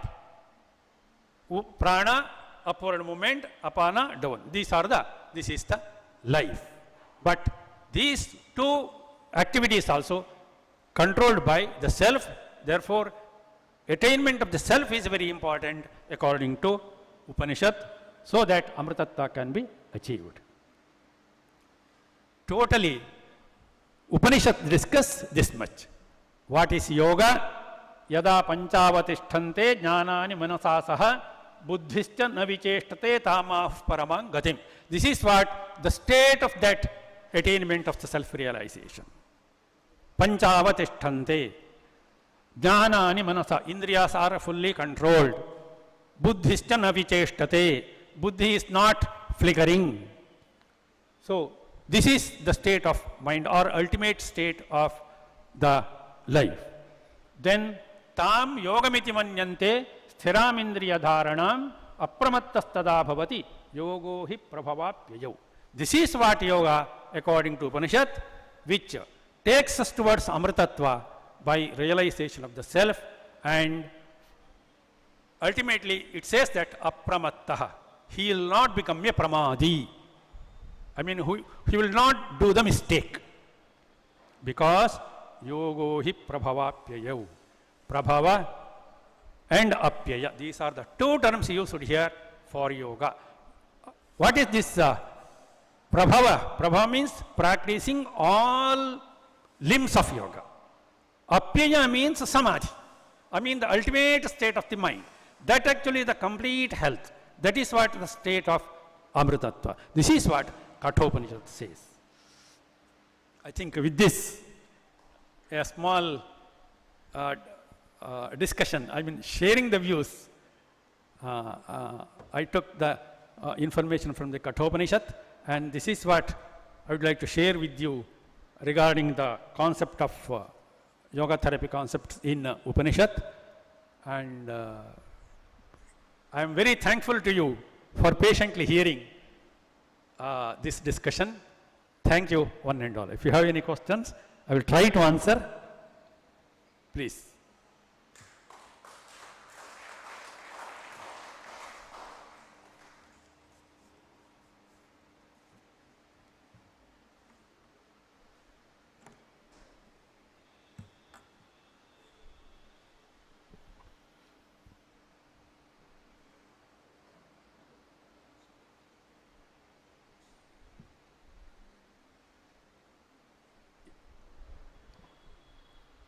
If there is no question, I think,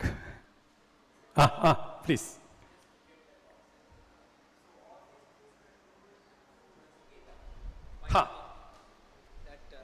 Yes, yes. That 9-year-old kid, Nachiketa, is hearing all this from Yama. The death. The whole Upanishad is the conversation between Vajashravasa, Nachiketa and Yama. Yama told these things to Nachiketa. Yes, yes, agreed. Thank you, sir. Sir, you mentioned about the avidya, out of avidya how to take. Sir, can you enlighten on that view? How will you overcome health with avidya? You just mentioned you left it for our thing. I think I myself I couldn't digest it, so I was asking you help to come into that. Yes, yes. So yoga also discussed regarding vidya and avidya. Avidya deha pancha kleshaha. This is well known, that sutra. So avidya here is nothing but, there is a difference between vidya and avidya. Vidya means which gives realization. Avidya which doesn't give realization. Vidya, vida jnane, ya prapane. These are the two dhatus joined there. So which gives the realization or jnana, jnana actually here the realization. So that is vidya. Which doesn't give self-realization, that is avidya. So what is there in avidya? Other than jnana, everything is avidya, that's all. Even our existence here, because it is not permanent, today we will see, tomorrow we don't know what happens. Today this body is there, tomorrow we don't know what happens. Today this building is here, of course after 100 years we don't know what will happen. So these are all not permanent, that is what avidya. So to achieve that amritatva, to achieve that self-realization without the body, is it possible? Without this not permanent principles, is it possible? I am asking you, is it possible? Only who is having a body, especially human body, he can try to achieve the complete health. Who can achieve the amritatva? Without having this body, this buddhi, this manas, this indriya, this vishaya, what can be done? Therefore, Upanishad says, avidyaya mrutyum tirtva vidyaya jnana amritamasnute. This is what my teacher has given me the explanation regarding that. It's a very interesting line that.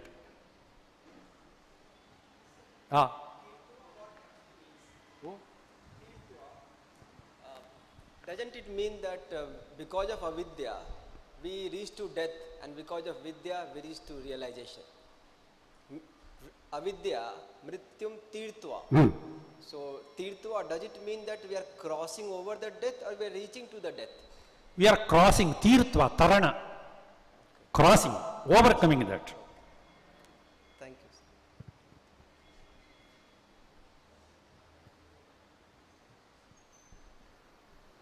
you. Any other questions?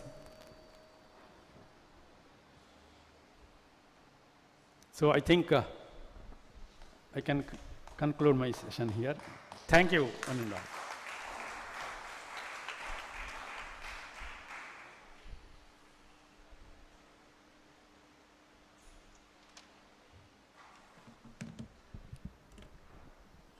Thank you so much, Dr. Ganapati Joisa sir, for enlightening us with your informative session. It was indeed information, sir. Now we have online session of Dr. Ishwara N. Acharya sir. Now I request Dr. Ishwara N. Acharya, Program Officer, Morarji Desai National Institute of Yoga. He is also guiding us effectively for hosting our auspicious program of National Seminar on Yoga. Dr. Ishwara N. Acharya has done his bachelor's in Naturopathy and Yogic Sciences, MA in Philosophy, MPhil in Yoga. He had worked as Director of Central Council for Research in Yoga and Naturopathy in New Delhi. He has authored and compiled various books on yoga. He has working experience of more than 2 decades. Currently, he is working as a program officer for yoga therapy, Institute of Yoga, New Delhi. It's an honor and privilege to have you, sir. Now I request our resource person for today's sessions on the topic Yoga for Wellness. I cordially welcome you, sir, to the National Seminar on Yoga. Thank you. Thank Over you to you, much. sir. Am I audible? Yes, sir.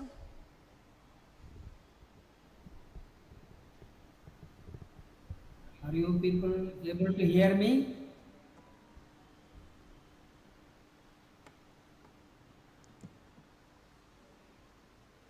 Good afternoon to everyone. Am I audible? Yes, sir, you are audible. Good afternoon, sir.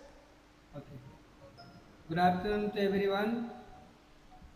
At the outset, let me congratulate the Department of Yoga, Dharmanidhi Yoga Trust and the Mangalore University for organizing this countdown program to IDY 2023 and also a national seminar.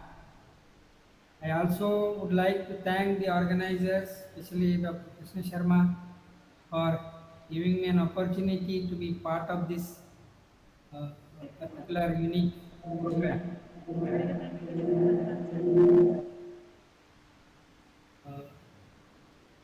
The topic chosen is Yoga for Wellness.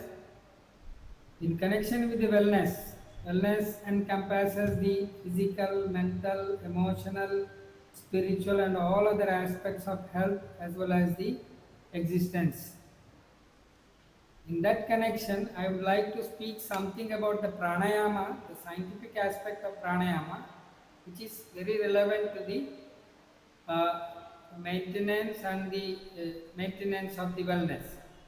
Since the pranayama which connects or which is very much related to the mental activities or mental thought process according to yoga, and the modification or the regulation of breathing which is directly related to the modification of the mind, as we have already learned through different sources, different texts, and I think the expert, the Professor Krishna Joseph sir has already mentioned about these things, the philosophical aspect of pranayama. I heard a little bit about those things. You are well aware of that. I would like to share a PPT.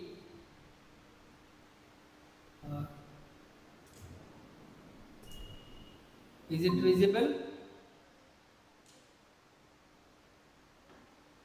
As we all know, the pranayama, the shwasa prashwasa yor gati vicheda, right? As per Patanjali's version, the traditional benefits of yoga are tatah kshiyate prakasha varnam, that is, which uncovers the covering of the light, that is knowledge, and it prepares the mind for the concentration. Dharana sutta yogyata manasa. From dharana, of course, ultimately we will reach to the state of jnana, and from there to the samadhi. These are the traditional benefits what Patanjali explained in its Yoga Sutra. Similarly, in Hatha Yoga, that the practice of pranayama is going to give us a state of lightness, lagama, right? Now, when we come to the specific research, some of these research studies in connection with the pranayama,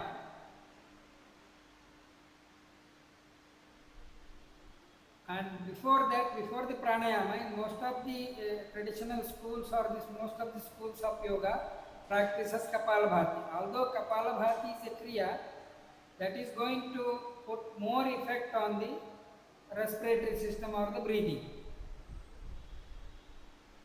Because of this particular effect, in most of the yoga schools or the experts are made to practice Kapalabhati before getting into the pranayama practice. Alright? So, during the Kapalabhati, what happens? The first phase is the stimulation phase. Next, once we reach to a highest state, from there we slowly come down to a normal range of breathing, then it may come down to the subnormal level, and ultimately that comes to the normal level, right? During the process, if you analyze the EEG pattern of a person who is practicing Kapalabhati, what happens? Alpha activity was increased during the initial 5 minutes of Kapalabhati, which shows the relaxation. Beta activity increased during the first 10 minutes of Kapalabhati, that shows the alertness. Theta activity was increased during the later stages of 15 minutes of Kapalabhati compared to the pre-exercise period, that is pre-Kapalabhati period. That shows the sleep pattern. Alpha and beta activity decreased, and theta activity was maintained on the level of the initial resting period after Kapalabhati. There are some changes even after the practice of Kapalabhati. We can say the post-Kapalabhati stage. There the alpha and beta activity decreases gradually. That doesn't mean that the relaxation and the alertness has been reduced completely. That is being maintained. But during the practice, the relaxation and the alertness is comparatively, we can say, high or the optimum. But after the Kapalabhati, the alpha and beta activity gradually decreases, and the theta activity was maintained on the level of the initial resting period after Kapalabhati.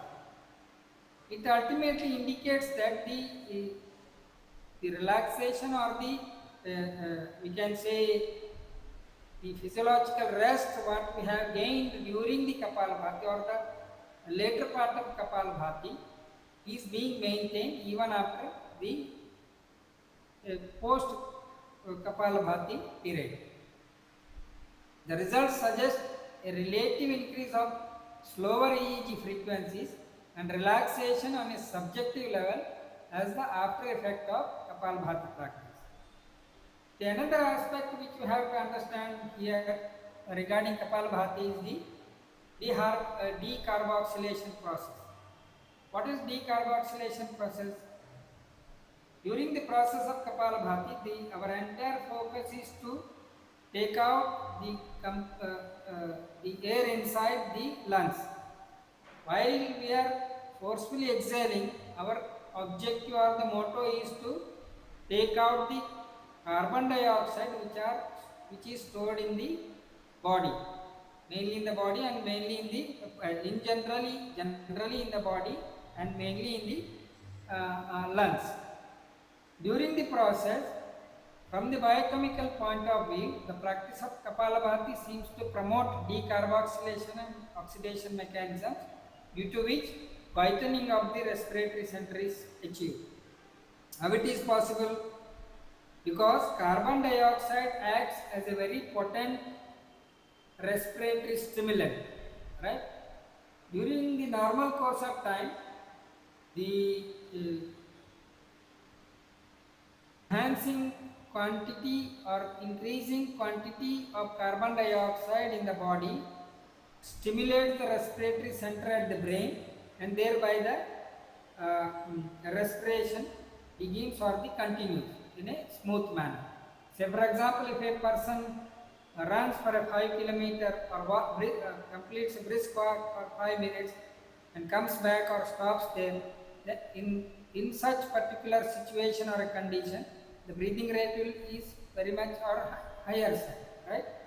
That is because of the activity what the person performed before. Because of that, the carbon dioxide content in the body is on the higher side. The more carbon dioxide content in the body triggers or stimulates the respiratory center in the brain to go for a more cycles of respiration or the breathing. During the Kapalabhati, what happens when you have exhausts or takes out most of the content of the carbon dioxide from the body, that is, we can say 90%, 100% is not possible because of the residual volume theory. When we take out the carbon dioxide through the Kapalabhati process, more or less complete of the 90%, then there is no stimulation to the respiratory center at the brain for respiration or the breathing, right? So that results in the quietening of the respiratory center and the breathing comes down very slowly, or the breathing rate comes down drastically or progressively, right? The another theory what Kailathama research work has postulated in the Yoga Mimamsa is near the respiratory center in the brain, there is a center called ego center. So whenever there is a respiratory center quietens or becomes silent, we can say, the nearby ego center is also being affected, and simultaneously when the quietening of the respiratory center is achieved, the quietening of the ego center is also achieved. That is what they say in their research paper. So we can say by practicing Kapalabhati, physiologically we are reducing the breathing activity or the breathing pattern, or reducing the number of breathing by quietening of the respiratory center, and simultaneously probably we will be able to reduce our ego also, which is having a very much clinical relevance in treating many of the disease and psychological problems. Now comes to the Ujjayi Pranayama. it was concluded that vagal, cardiac and pulmonary mechanisms are linked, and improvement in one vagal limb might spill over into the other. By practice of Ujjayi pranayama, for that matter, for any pranayama, we are mainly focusing on the respiratory system or the respiratory activities, right? That study shows that after slow Vastrika pranayama, or that is Ujjayi pranayama here, for 5 minutes, both the systolic and the diastolic blood pressure decreased significantly with a slight fall in the heart rate. Though we are concentrating, or the main effect is on the respiratory system, how we are anticipating or expecting or deriving the effect on the cardiac system. For that, it was concluded that the vagus nerve is responsible for eliciting the effect, or rather we can say positive effect at the cardiac level or the cardiac system through the vagus nerve, right?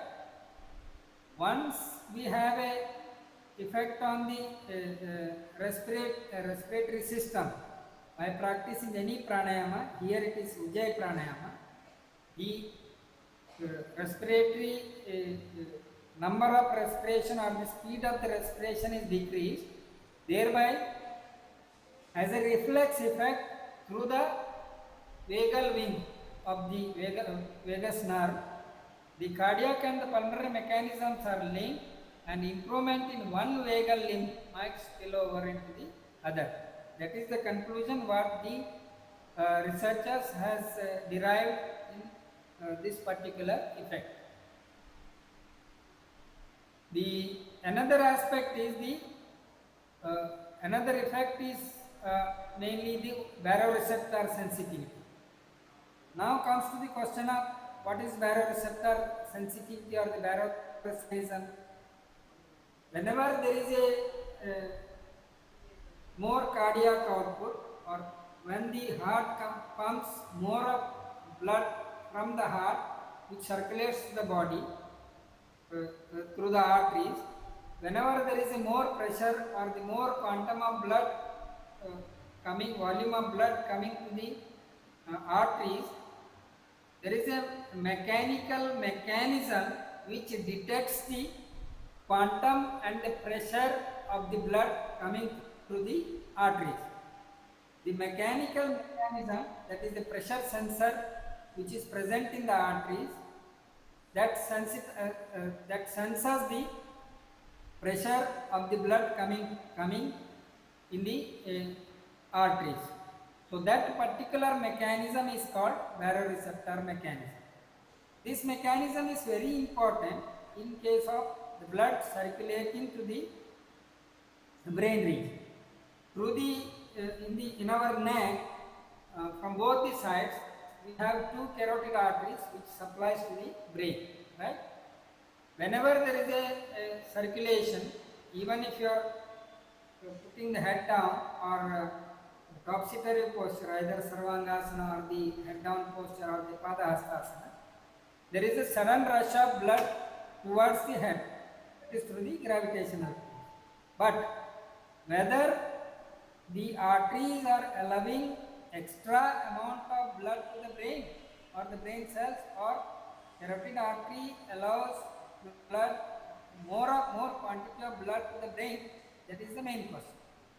Now, if a person is healthy, if he resort to practice Shirsasana even for 3 minutes, 5 minutes or 15 minutes, is there going to be any problem to a person in terms of more blood supply to the brain?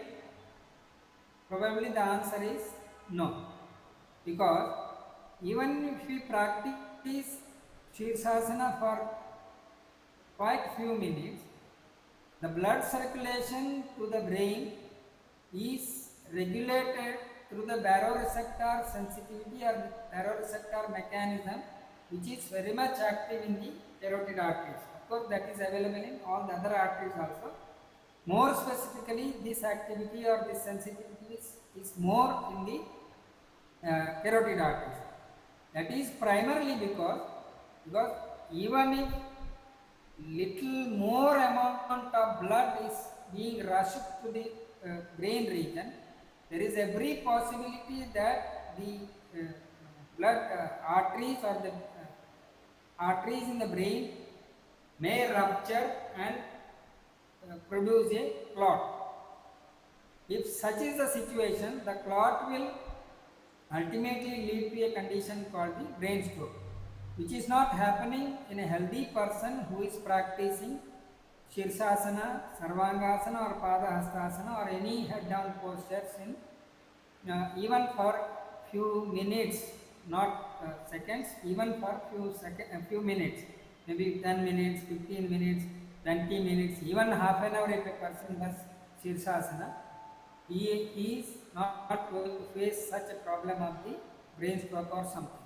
So that is the beauty or the importance of the baroreceptor sensitivity or the mechanism present in the body, especially in the neck region.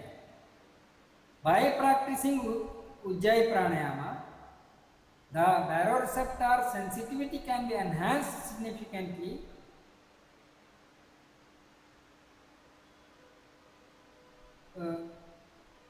by Ujjayi Pranayama, that is supported by a small reduction in the heart rate observed during the breathing and the reduction in the both systolic and the diastolic pressure. Studies showed a strong tendency to improving the autonomic nervous system through the enhanced activation of the parasympathetic system also. Another effect of practicing Ujjayi is the enhanced activation of the parasympathetic system, because of which the hyperreactivity, or we can say the hyperactive condition, will be managed or maintained in a better manner, right? Now comes to the uninostril breathing, that is single nostril breathing. Most of you people must be knowing all these factors. The unilateral nostril yoga breathing practices appears to influence the blood pressure in the different ways. If you practice simply the Chandranadi Pranayama, that is breathing in and out only through the left nostril breathing, then it is going to influence on the blood pressure also. In a sense, if you practice Chandranadi Pranayama, that is breathing in and out only through the left nostril, that is going to reduce the blood pressure. And on the contrary, if you practice breathe in and out through the right nostril, that is the Surya Nadi breathing or Surya Nadi Pranayama, the blood pressure is going to increase. This is proved through the research work only. Only those gist I am trying to explain here or bringing in front of you. Following right nostril yoga breathing, there was a significant increase in the systolic, diastolic and the mean pressure. In contrast, the systolic and the diastolic pressure decreased after alternate nostril yoga breathing, and the systolic and the mean pressure were lower after the left nostril yoga breathing.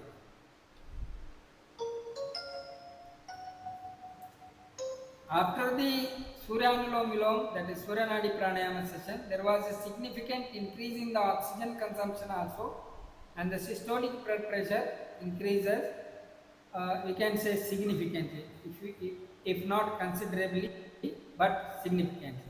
After both SCAV and nostril breathing sessions, alternate nostril breathing sessions, there was a significant decrease in the skin resistance also. Skin resistance is a measure of autonomic nervous system reactivity, right? These findings show that SCAV has a sympathetic stimulating effect. Whenever we want to have a sympathetic stimulation in the body, maybe in case of depression or such things. So, in such conditions, if you practice Suryanulom Pranayama, that is right nostril breathing, that is going to stimulate the sympathetic wing of the autonomous nervous system. A study was conducted on 30 male volunteers to assess the effect of yogic breathing on the oxidative stress also. The free radicals were decreased significantly in the study group as compared to the control group.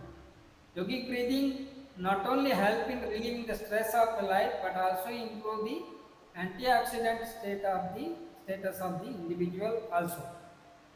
We know very well that once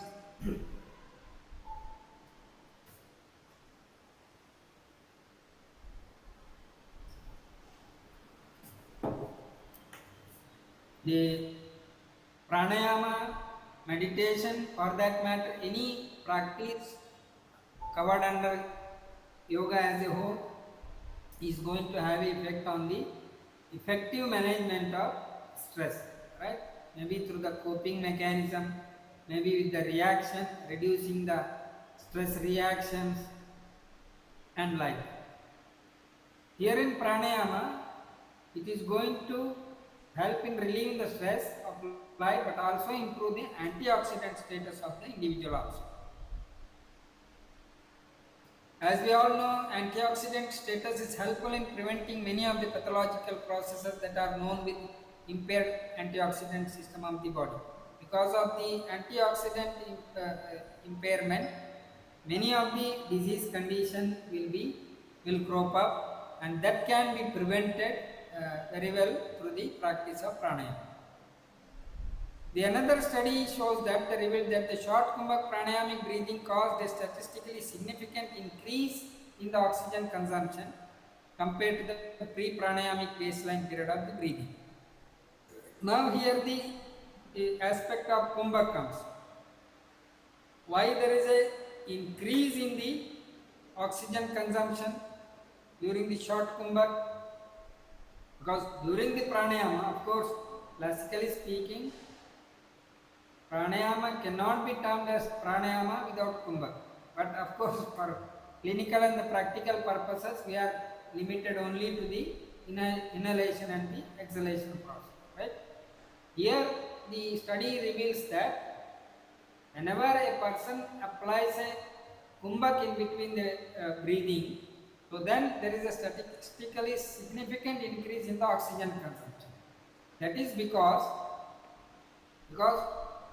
in normal life we are not, or the body is not accustomed to stop the breathing or the preventing the entry of oxygen to the body, right? So that is accustomed to have a customized or a regular supply of oxygen to the body in a regular pattern through the regular mechanism of the breathing, right? Whenever you put a stoppage through a process of kumbhaka, the body feels that something untoward is happening or some danger is awaited. So body tries to crave for the oxygen, and thereby the consumption of oxygen is going to increase significantly, or we can say considerably. That is why whenever we apply a short kumbhak pranayamic breathing, that caused a significant increase in the oxygen consumption. In contrast, now what happens if we accustom to the or acclimatize ourselves to the kumbhaka practice through a series of practice or a long-term practice?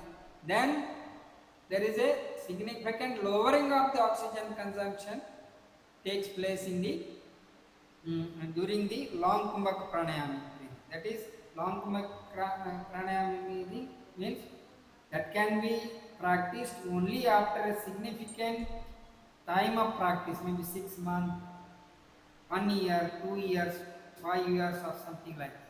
The values return to near normal in the post pranayama, right?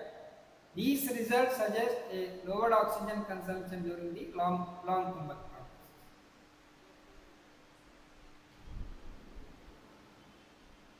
Similarly, the oxygen consumption or the oxygen these things is going to be affected through even if you practice uninostril breathing, that is single nostril breathing also. That's there also.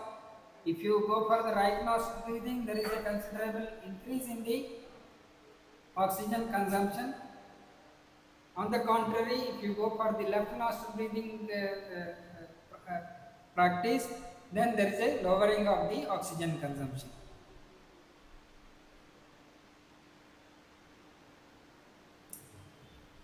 Also, the results suggest that breathing selectively through either nostril could have a marked activating effect or a relaxing effect on the sympathetic nervous system, right? I will end this. This is a very brief, but I could able to give it to you because of the time limit and the other aspect. Even we people are busy with the preparation of the 21st June 21st June main program and other programs at different parts of the country. So I end here, and I thank once again the organizers for giving me an opportunity. And I also extend my gratitude to all the organizers, the experts who are present here, and all the participants who are here, both offline and online, and involved actively in the seminar and making this particular countdown program a successful and memorable one. Thank you very much.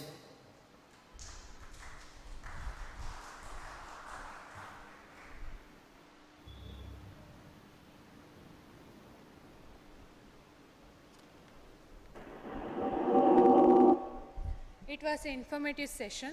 Thank you, sir. Next, we are having another session by Dr. Prasanna Hegde. I would like to welcome you to the dais.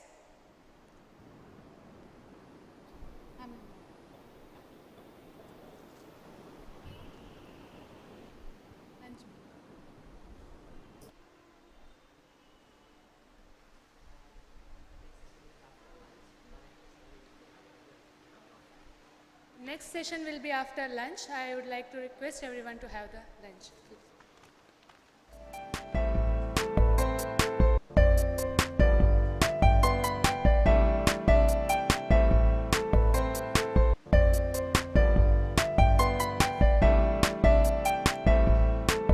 So let us have the lunch and we'll continue soon after the lunch. There are posters displayed outside this building.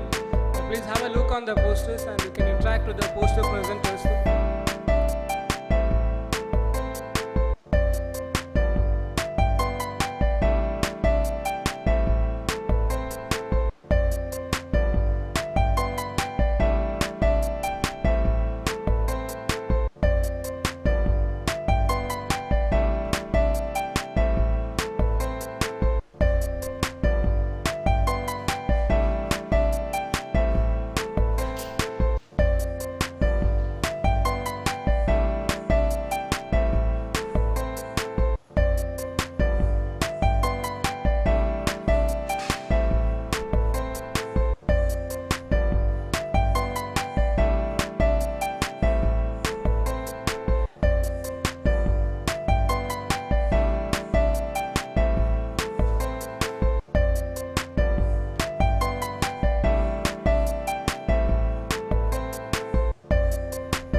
I request our Honorable Chairman, Dr. K. Krishna Sharma sir, to present the memento to the resource person, Dr. Kunal, Associate Professor, KMC, Mangalore. Okay. Now I request Dr. Ganapati Joyce sir, former Professor, HOD, KMC, Manipal, to receive the memento from the Chairman.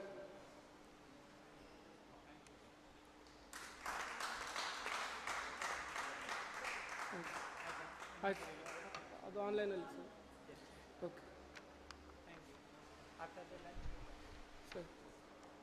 By 2 o'clock sharply, soon after the lunch, we will begin the next sessions.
Associate Professor KMC Mangalore to receive the memento from the chairman.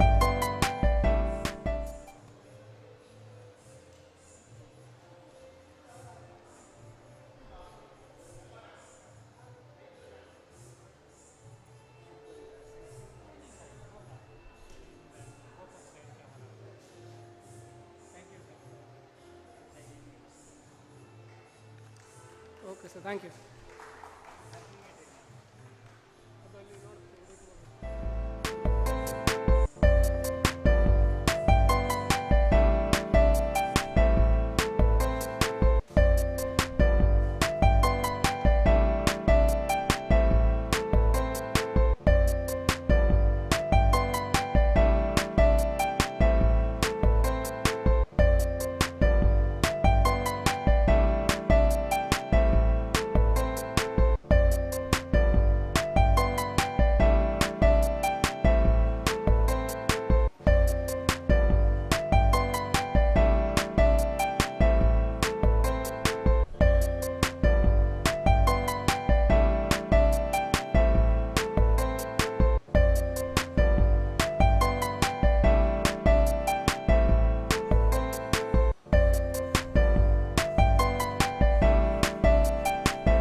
Alvas Health Center, Mudubidri. Worked as visiting faculty at SDM College of Naturopathy and Yogic Science, Dharmasthala. Attended Yoga Coordinators course organized by Department of State Educational Research and Training, Government of Karnataka at SVyasa, Bengaluru. Worked as a resource person in training school teachers for yoga in education program of Government of Karnataka at Manipal. Worked as visiting consultant at to Adarsh Hospital, Gandhi Hospital, Ital, City Hospital, Dr. A.V. Baliga Hospital, Udupi. Conducted series of programs on yoga at TV channels. Conducted workshops for professionals and general public for medical conditions like diabetes mellitus, hypertension, bronchial asthma, back pain, obesity, health, pregnancy, etc. under Indian Medical Association, Udupi. Attended international conference on Mind the Gap organized by University of Wollongong Graduate School, Medicine, Australia at Nitte Education Trust, Nitte. Attend and presented paper on yoga at National Yoga Conference at Haridwara. Delivered invited lecture on topic lifestyle modification and stress management through yoga at KMC Manipal in a national conference organized by Manipal Academy of Higher Education. Delivered invited lecture on topic like stress management, pranayama, etc. on occasion of International Yoga Day celebration at SDM College of Ayurveda, Udupi. Worked as visiting faculty at Department of Human Consciousness and Yogic Science, Mangaluru University, Mangalore. Resource person delivered invited lecture on topic emotion and its management through yoga at international webinar on yoga organized by Department of Human Consciousness and Yogic Science, Mangalore University. Presently, working as consultant yoga therapist and counseling psychologist at Sri Krishna Yoga and Counseling Center, Karkala, and visiting schools, colleges as consulting psychologist and motivational coach. It is an honor to be as a resource person for today's session. I kindly request you to engage the session. Over to you, sir.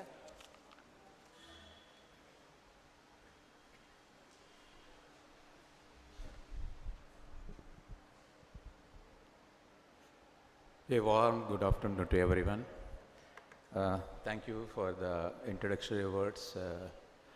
This is, on the very outset, I congratulate Dr. Krishna Sharma and his team for continuously organizing national conferences.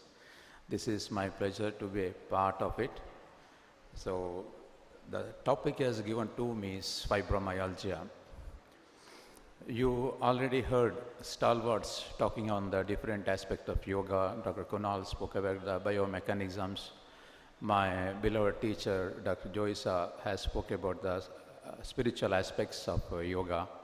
I'm just sticking to the clinical aspect of fibromyalgia and the scope for yoga.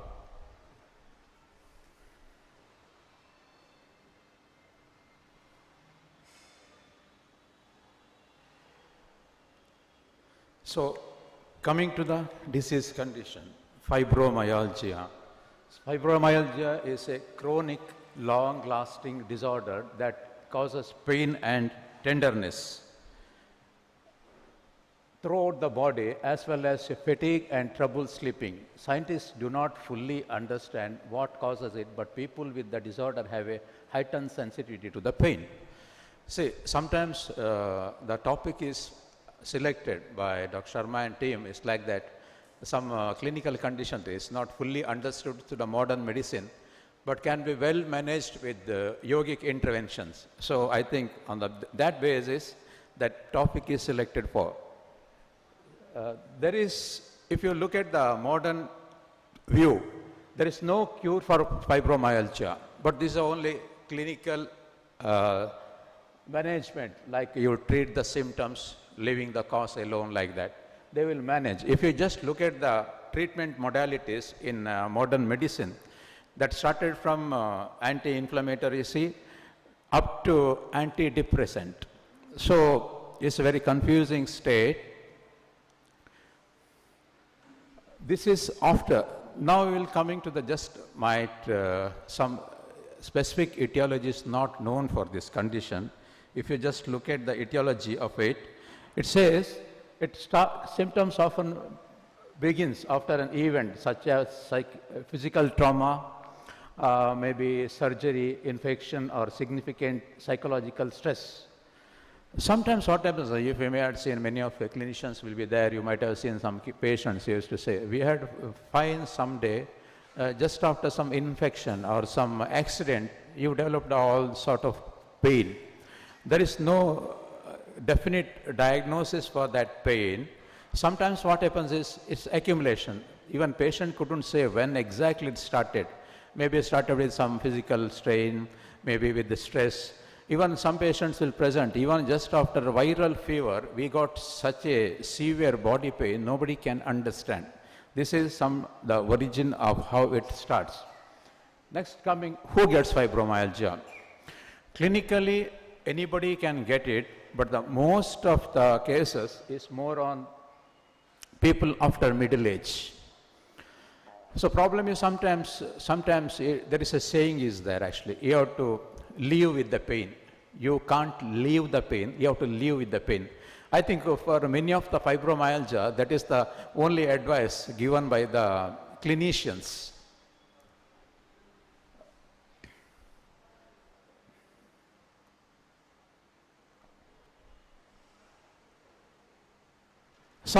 If you just look at the clinical aspect of fibromyalgia, you might have seen some associated conditions. Mostly it is rheumatic conditions. Usually you will see after 40, 45 you will get with a lot of pains like joint pain, back pain and everything. Sometimes fibromyalgia is misunderstood for rheumatoid arthritis or some arthralgic conditions. So what are the conditions, sir? It's osteoarthritis. It's very common, it's a wear and tear condition after around 40, 45 your age. The slowly joints will get wear and tear, so it osteoarthritis. Most of the time it will be go with rheumatoid arthritis also. This is inflammatory condition. One more thing is ankylosing spondylosis. This is the disease of whole spinal cord. So anyway, the classical symptoms of the fibromyalgia more mimic with the ankylosing spondylitis. And last one is temporomandibular joint. You might have seen some patients like that. They have pain radiating to the face, one side of the pain. You may wonder what is a neuro pain or something, but you will just ask them to chew or something. They are not able to chew the hard things. They have exactly here, outside the ear, they have some pain. That is temporomandibular pain. This is the coexisting things. Fibromyalgia is said to be run in the families. But sometimes you'll take the case history, it is not that so, it like only in the families, even in the family history, you can get it. Many times you'll get the family history, like you just ask with the patient whether you had pain, your mother had pain, your sister had pain. Oh, she used to remember, yeah, my mother after 60, she used to get the pain, we left it at its age related. But majority of the time, it may be fibromyalgia. Then coming to the symptoms of fibromyalgia, the main symptom of fibromyalgia is a chronic widespread pain and throughout the body or at the multiple sites. Pain is often felt in the arms, legs, head, chest, abdomen, back and buttocks. People often describe it is aching. So burning type of pain is there, aching type of pain is there, actually throbbing pain of the penis. This is sometimes very difficult for the patients to express their pain. All types of pain they are explaining, throbbing, aching, burning. It is related sometimes to nerve pain, sometimes it is inflammatory pain. That is the symptom itself is sometimes confusing. Fatigue. This is very, very common symptom in the fibromyalgia. Fatigue, they feel, I'll just give the explanation of what is fatigue, then trouble sleeping. Widespread pain is, the pain associated with fibromyalgia often is described as a constant, it's a dull ache that has lasted for at least 3 months. This is a clinical criteria for the diagnosis of fibromyalgia. If a patient come and say, I just had a pain for a week or 15 days, it is not confirmed the diagnosis of fibromyalgia. Second thing, it considered widespread and the pain must occur on both sides of your body and above and below your waist. So this is a differential diagnosis for fibromyalgia. Then fatigue. What is fatigue? Sometimes they used to say, sustu, tumba sustakde, yavadaku manasilla, tumba sustakde. That is a typical fatigue. People with the fibromyalgia often are awake and tired, even though they report sleeping for the long periods of the time. But ಎಷ್ಟು ಮಲಗಿದ್ರು ಏಳುವಾಗ freshness ಇಲ್ಲ. Just feel heaviness, pain ಹೆಚ್ಚಾಗುವುದು. There is some symptoms. It's like the pain will increase after the sleep also. So this is also with the rheumatic conditions terms. Then such as sleep disorder, I said. One more thing is important thing is patient come with restless leg syndrome. You might have seen some patients complaining about ಮಲಗಿದ ಕೂಡಲೇ ಕಾಲು ಇಟ್ಟಲ್ಲಿ ಇಡ್ಲಿಕ್ಕೆ ಆಗೋದಿಲ್ಲ sir ಅಂತ. ಇಟ್ಟಲ್ಲಿ ಇಡ್ಲಿಕ್ಕೆ ಆಗೋದಿಲ್ಲ, ಕಾಲು ಆಚೆ ಈಚೆ ಹಾಕ್ತಾ ಇರಬೇಕು, ಕಾಲು ಇಟ್ಟಲ್ಲಿ ಇರ್ಲಿಕ್ಕೆ ಆಗೋದಿಲ್ಲ. This is called typical restless leg syndrome. If you get into some modern medicine for the treatment criteria for this, they will start the treatment of anti-Parkinson's disease, a drug for this restless leg syndrome, that maybe it is fibromyalgia. Then cognitive difficulties. This is very typical.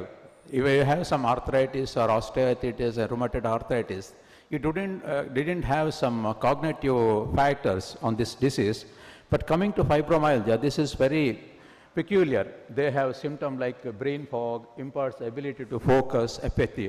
But what happens is, basically it starts at the age of 40, 50. They used to say, this is age related. 60 ವರ್ಷ ಆಯಿತು, ಇನ್ನು ನೆನ್ಪೊಳಿಯೋದಿಲ್ಲ ಅಂತ. But it is not because of their age, that maybe it is because of the condition underlying. Fibromyalgia, as I explained, already maybe coexist with conditions like irritable bowel syndrome, chronic fatigue syndrome, migraine and other types of headache, interstitial cystitis or painful bladder syndrome. This is one very typical syndrome. Like that, you feel the pain when after emptying your bladder, not before the urination, not during the urination, only after emptying the bladder, you feel the pain. And tempomyalgia, I said, anxiety, depression, and postural tachycardia syndrome. It's very typical of fibromyalgia. You might have seen, some patient used to say, suddenly I will wake up actually from a sitting position or lying down position, I feel thumbing of the heart. Bada ಹೊಡಿತದೆ, ಒಮ್ಮೆಲೆ ಹೊಡಿತದೆ. For the small amount of time, it will be like, this is the one peculiar symptom of fibromyalgia. This is just picturesque presentation of fibromyalgia. You just see central nervous, if you just look at the central system, chronic headache, sleep disorder, dizziness, cognitive impairment, memory impairment, anxiety, depression, muscular, you'll say, joints, even urinary. In females, it is very common, had dysmenorrhea, stomach, you have nausea, chest region, skin, various conditions with skin conditions, joint. Then the systemic, if you say weight gain, cold symptoms, multiple chemical sensitivities. They're allergic to some of the chemicals also. Then coming to the just word about complications of fibromyalgia. So pain, fatigue, and poor sleep quality associated with the fibromyalgia can interfere with the ability to function at home or at the job.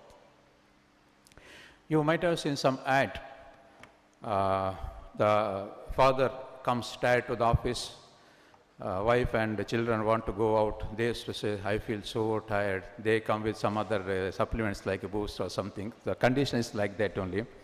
And health-related anxieties. One more thing is, see, whenever you will get the patient of fibromyalgia, they might have visited many specialists. See, if you look at the CNS system, they went for a neurologist and already have a medicine from neurologist. If you look at the muscle system, they had been to orthopedician. They had a medicine from orthopedics like non-steroidal anti-inflammatory. Then if you go to the urinary symptoms, they had a consultation with the urologist.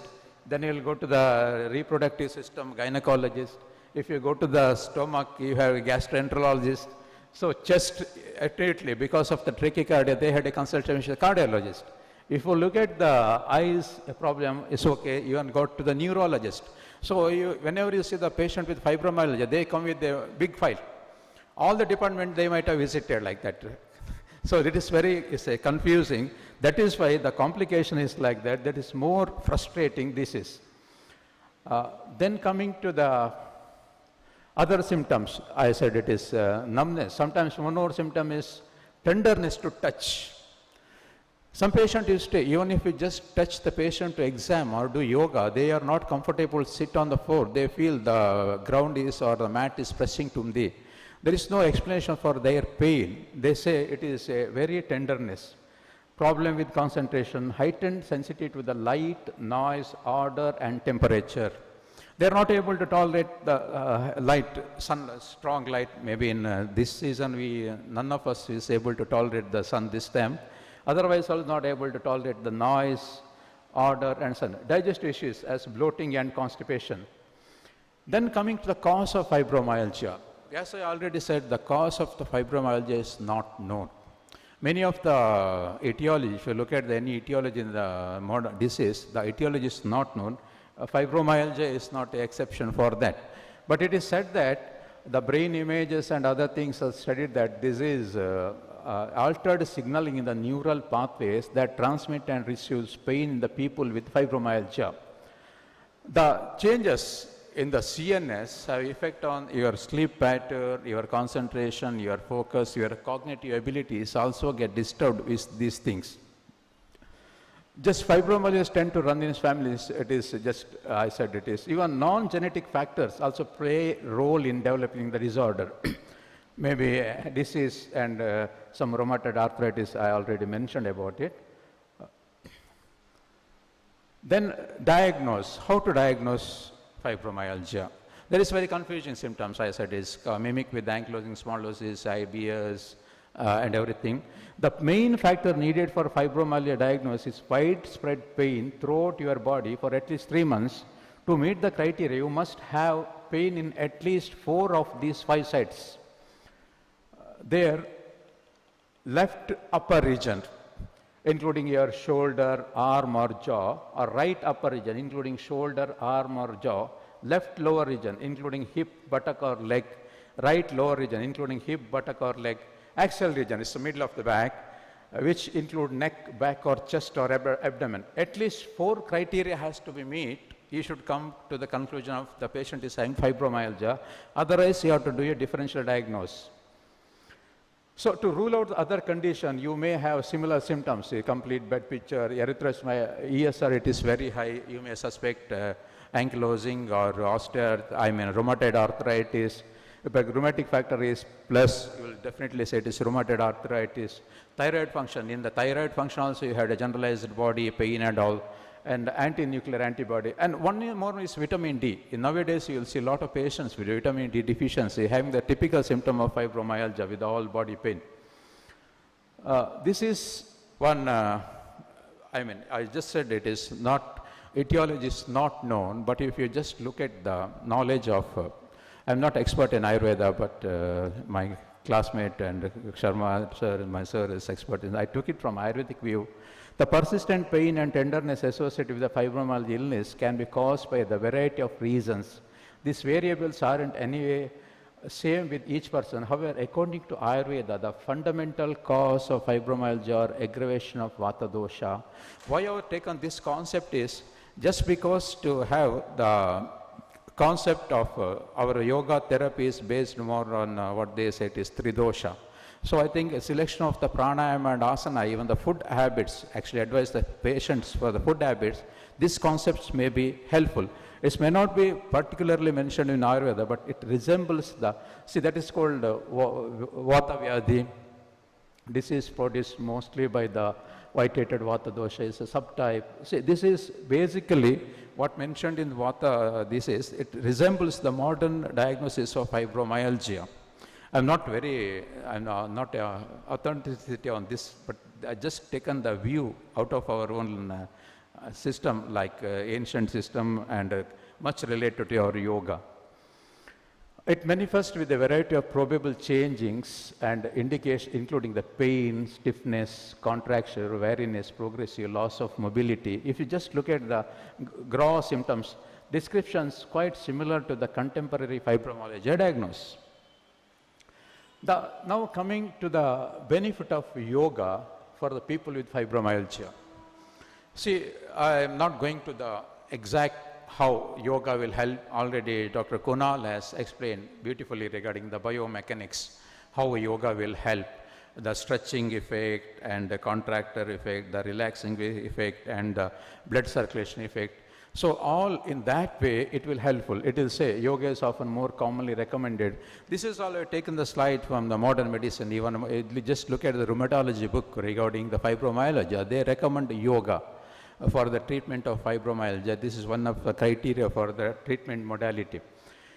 It also helps in the balance, strength as you become more advanced thing.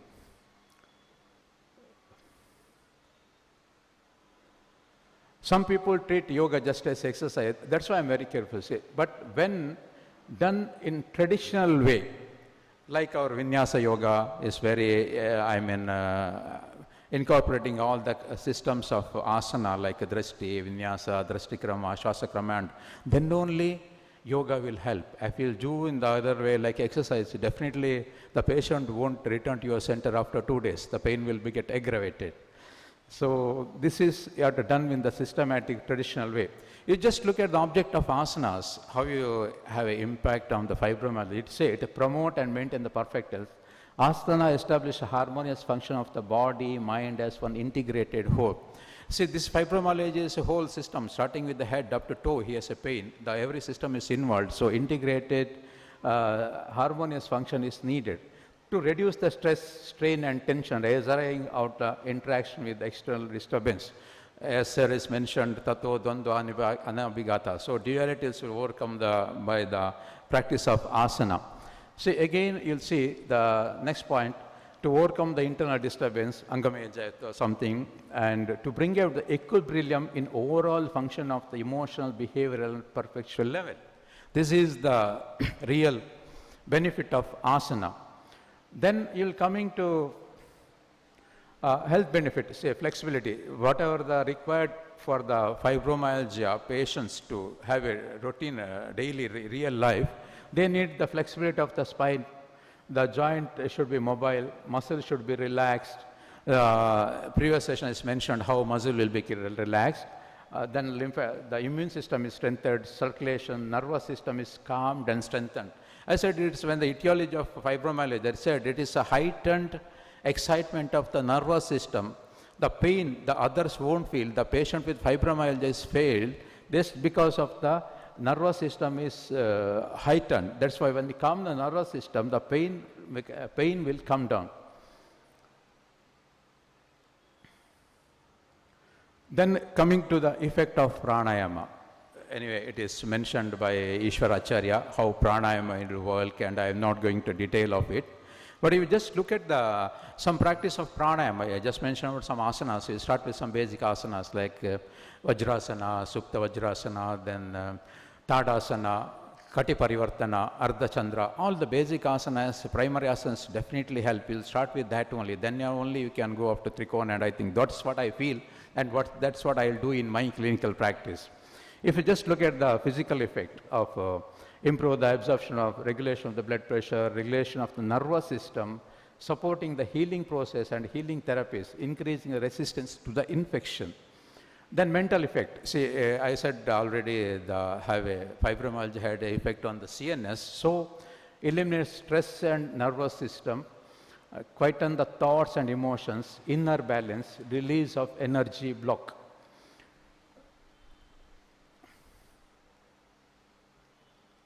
Then spiritual effect. See, what I do is all fibromyalgia patient is not in a position to meditation.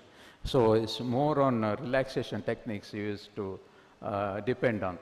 The mental effect of pranayama, quieten the thoughts and emotions, release energy block, I said.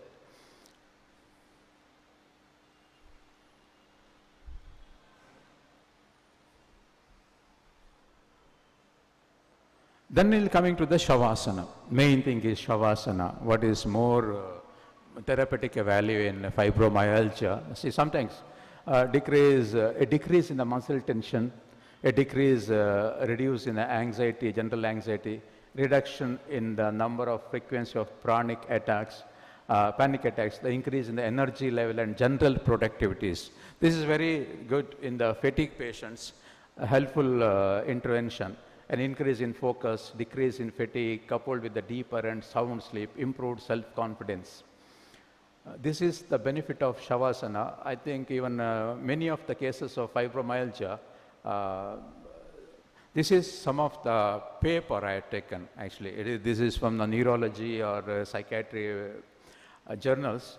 The positive effect of mindfulness activities, which can include yoga. This is done by one De Silva in the Psychosomatic Journal. Some papers I just mentioned. If you have want some deeper understanding regarding the effect of yoga in the scientific way, these are the papers is published in the journals. I have given the journal number and volumes.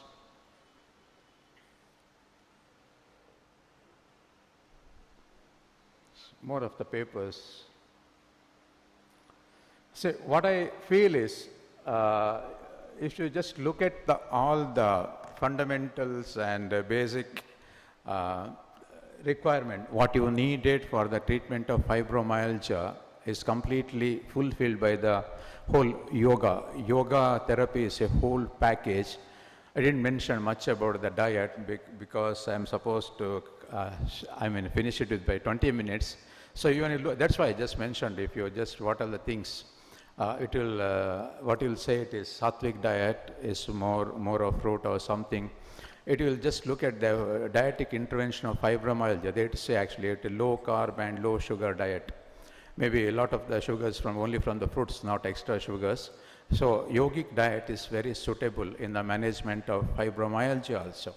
So that's why I feel it is yoga is a full package. Obviously, if you're being in a therapy field for many years, you might get many patients. Finally, they come to yoga. They already, I said, they just done doctor shopping with, starting with the neurologist after urologist. Don't get any relief. They have a lot of this, maybe 13 to 14 medicines per day. Finally, they practice yoga in a traditional way. Definitely, they get the result out of yoga. With this, I think I finished my session within my stimulated time. So once again, I thank the organizers for giving this opportunity to present the perspective of yoga on the fibromyalgia. Thank you, one and all. If any questions, this time is allows, I'm ready for it.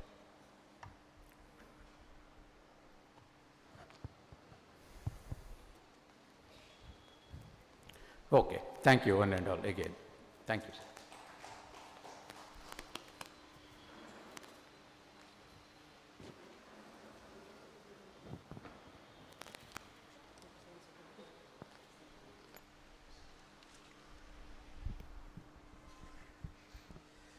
Thank you, sir, for your wonderful information on the fibromyalgia.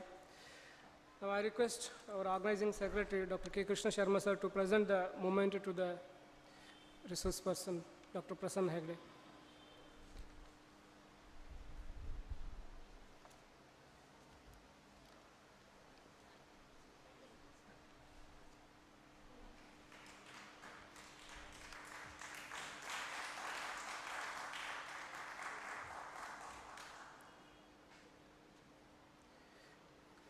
Now I request the chairperson to share the remarks for this morning sessions.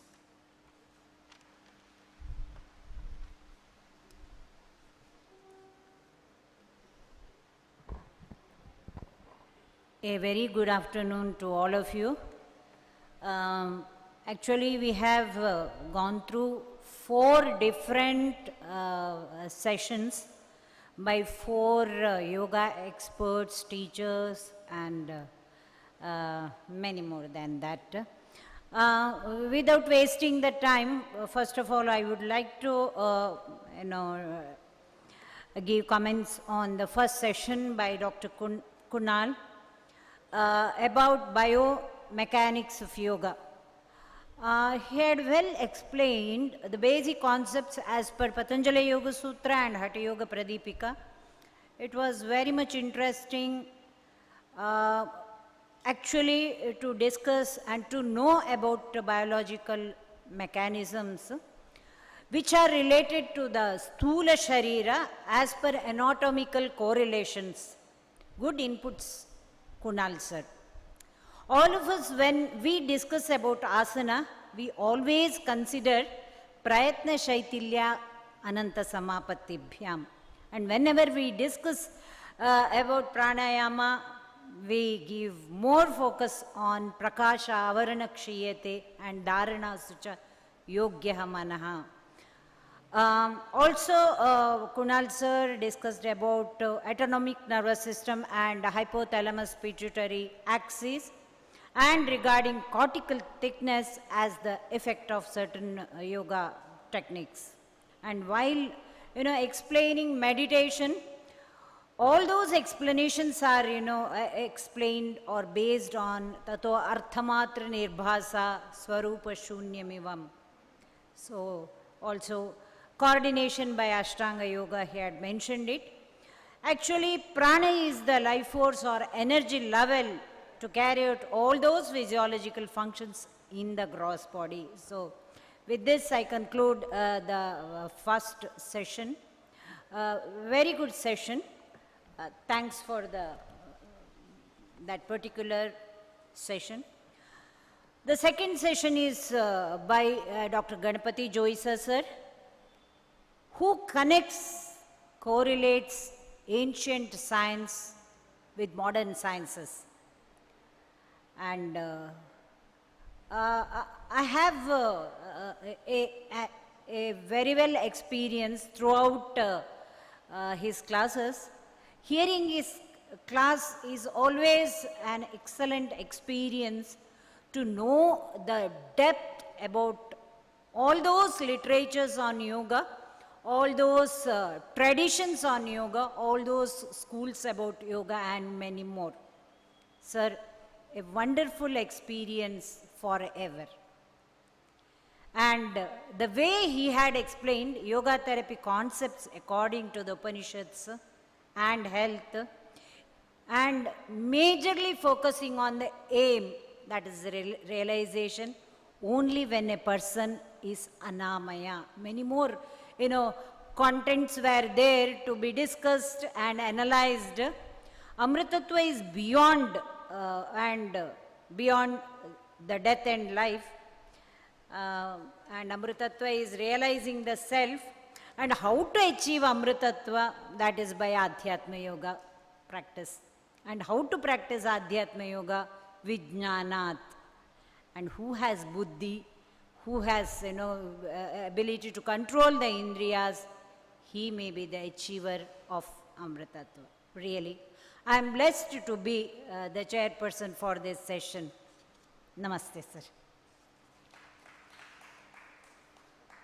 And there was one session through online mode. Dr. Ishwara Acharya presented a session on yoga for wellness. He spoke about the total wellness and regarding pranayama. Yes, as per Patanjali Yoga Sutra, as well as about certain research studies on pranayama. He also explained very interestingly, quietening of respiratory center will affect as quietening the psychological problems and enhancement of parasympathetic nervous system. Very excellent session, sir. And fourth session is conducted by Dr. Prasanna Hegde on yoga therapy, possibilities of yoga therapy for fibromyalgia. Very well presented, Dr. Prasanna sir. Actually, as he had explained, fibromyalgia is a complicated condition, and also regarding certain treatment modalities of yoga. Even though the signs and symptoms are very vague, but the way he has explained the importance of yoga to overcome fibromyalgia symptoms and pain management, and in what way psychologically one can benefit by the certain specific techniques of yoga. Very well presented, Dr. Prasanna sir.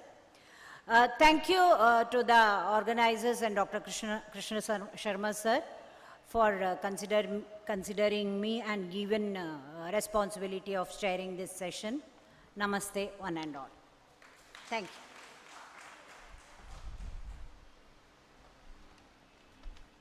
Thank you, madam, for your valuable insights over the sessions of the morning. Now, I request Mr. Lokesh to come and continue to the next sessions.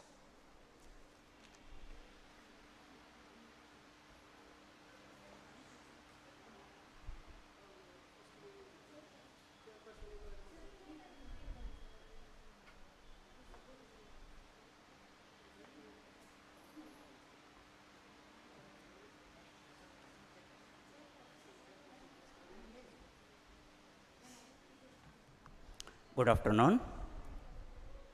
Next chairperson for the afternoon session is Ganapati Joy sir. I request him to come on the stage.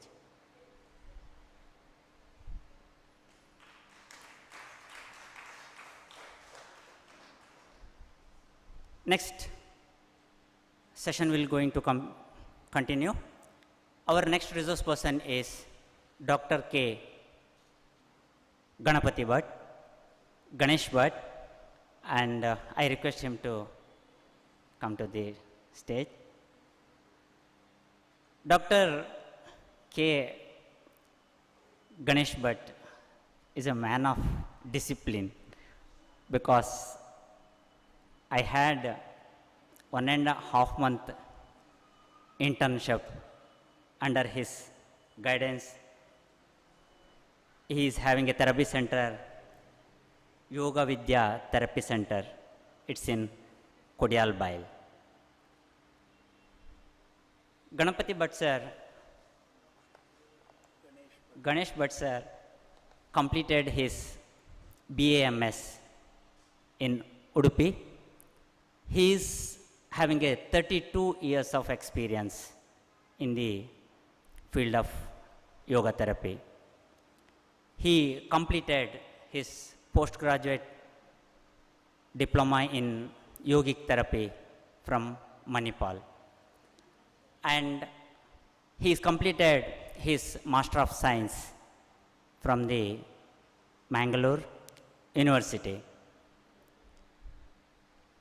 Almost all type of psychosomatic disorder he dealt with is having a maximum probability of curing. As I was with him, how he is dealing with yoga therapy is a remarkable experience. He said no to nobody.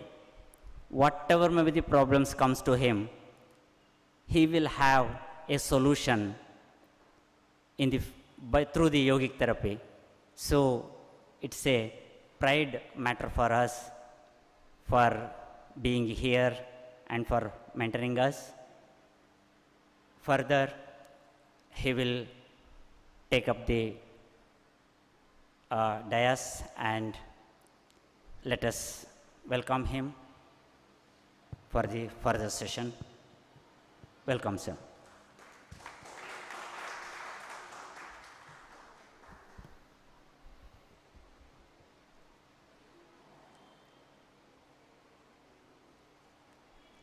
अज्ञानतिमिरान्धस्य ज्ञानाञ्जनशलाकया चक्षुरुन्मीलितं येन तस्मै श्रीगुरवे नमः। वन्दे गुरूणां चरणारविन्दम्। Respected chairperson, organizers, delegates, all yogis. Nowadays, wherever you go, stress, tension, wherever you go, rush, queue. If you go to the temple, huge rush. If you go to the pilgrim stages or the places, huge rush. Or tourism places, rush. Villages, rush. Air ticket, rush. Buses, rush. Road, everywhere rush. Even in our lunch room also, today, rush. Why? Everybody wants the peace. Everybody wants happiness. So, all these persons searching the peace, searching the happiness, but they won't get. Going some other place, searching there, won't get. Why this happens? Science is far, far developing nowadays. This is a digital era. After the mechanical era, now we enter into the digital era. Even though we are in the stress and tension, here is the place for yoga. This is the entry for the yoga. This is the path for yoga. Yoga gives peace. Yoga gives calmness. How? When? That's what my topic. Healthy living through yoga. How we can live healthily by practicing yoga. Before that, we should know what is health. What is yoga? Is it physical? Is it spiritual? Is it asana? Is it pranayama? No. No. This is stress and tension, what it is. This disease is what it is. Only the sorrows.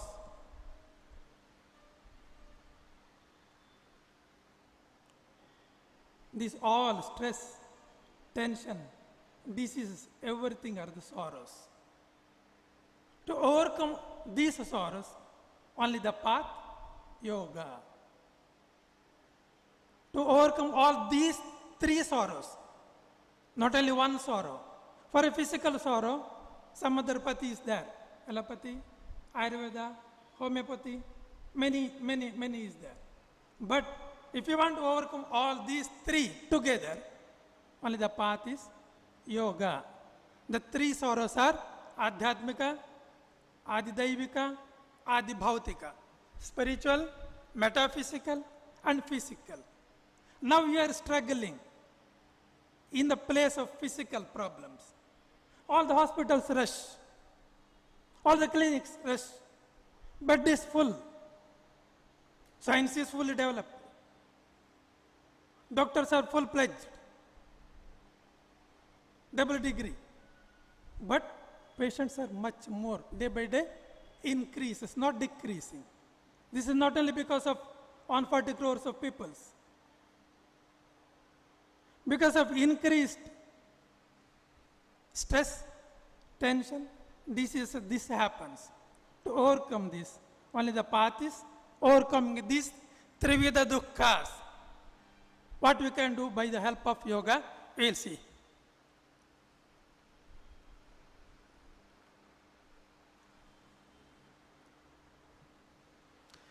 Everybody wants the sukha, happiness. Who don't want this one? Even hospitalized people, even a doctor, even a guru, even a student, he wants a fan, he wants a good chair, he wants a good table. Everybody wants this one, sukha. But whatever the sukha we are giving, all these are the temporarily. The permanent sukha what we want, that is possible by the help of yoga. Sukhartaha sarvabhutanam mataha sarvaha pravruttayaha. Action of all creatures is to achieve happiness, is to gain happiness. This is what told in Ashtanga Hridaya, in Ayurveda.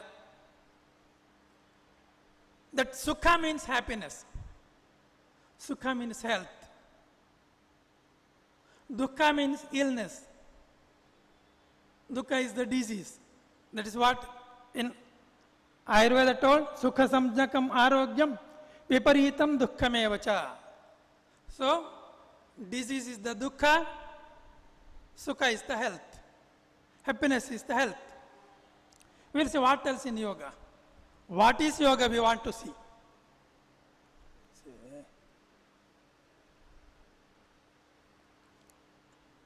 Great sage, main book in Patanjali Yoga Sutra, the first he told about the yoga, yoga chitta vritti nirodha. First itself he tells, chitta vritti nirodha. Restraining mind stuff from taking its vrittis, its forms, various forms. That is nothing but the thought. Restraining, reducing, not stopping, reducing. It gives the calmness. Even by practicing asana, even the pranayama, it has to help this chitta vritti nirodha. Then only it is yoga. Just practicing asana, it won't become yoga if it is not reducing chitta vritti. This asana is needed to practice pranayama. Internal yoga, antaranga yoga, to practice dhyana. That will help to achieve this chitta vritti nirodha. But what these days what happens? We are struggling with asana, pranayama, asana, pranayama to overcome physical problems. No, what I told, to overcome the trividha dukkha, it has to help. Then only it is yoga. Otherwise, it is not yoga. If it helps to reduce chitta vritti, then only it is yoga.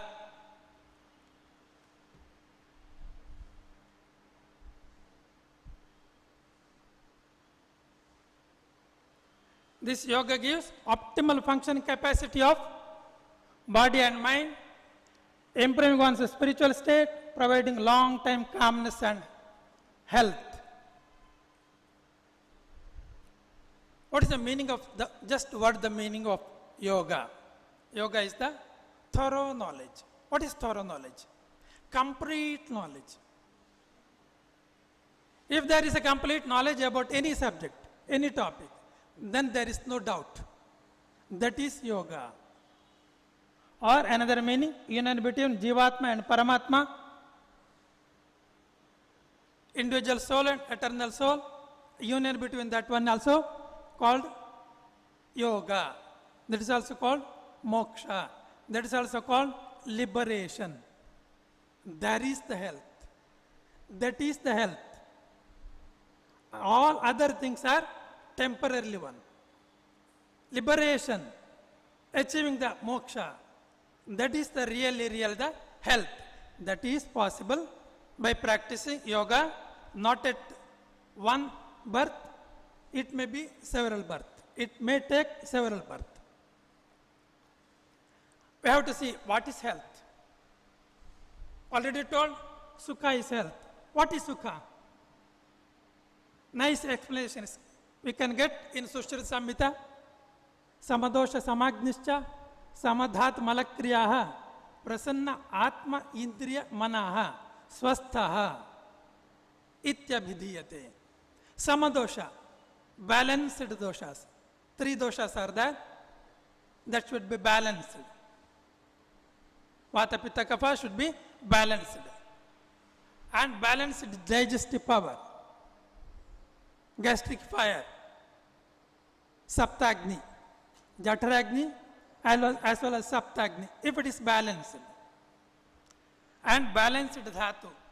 Sapta dhasu. Rasa rakta mamsa meda asti majja shukra. That sapta dhatus. They should balance it.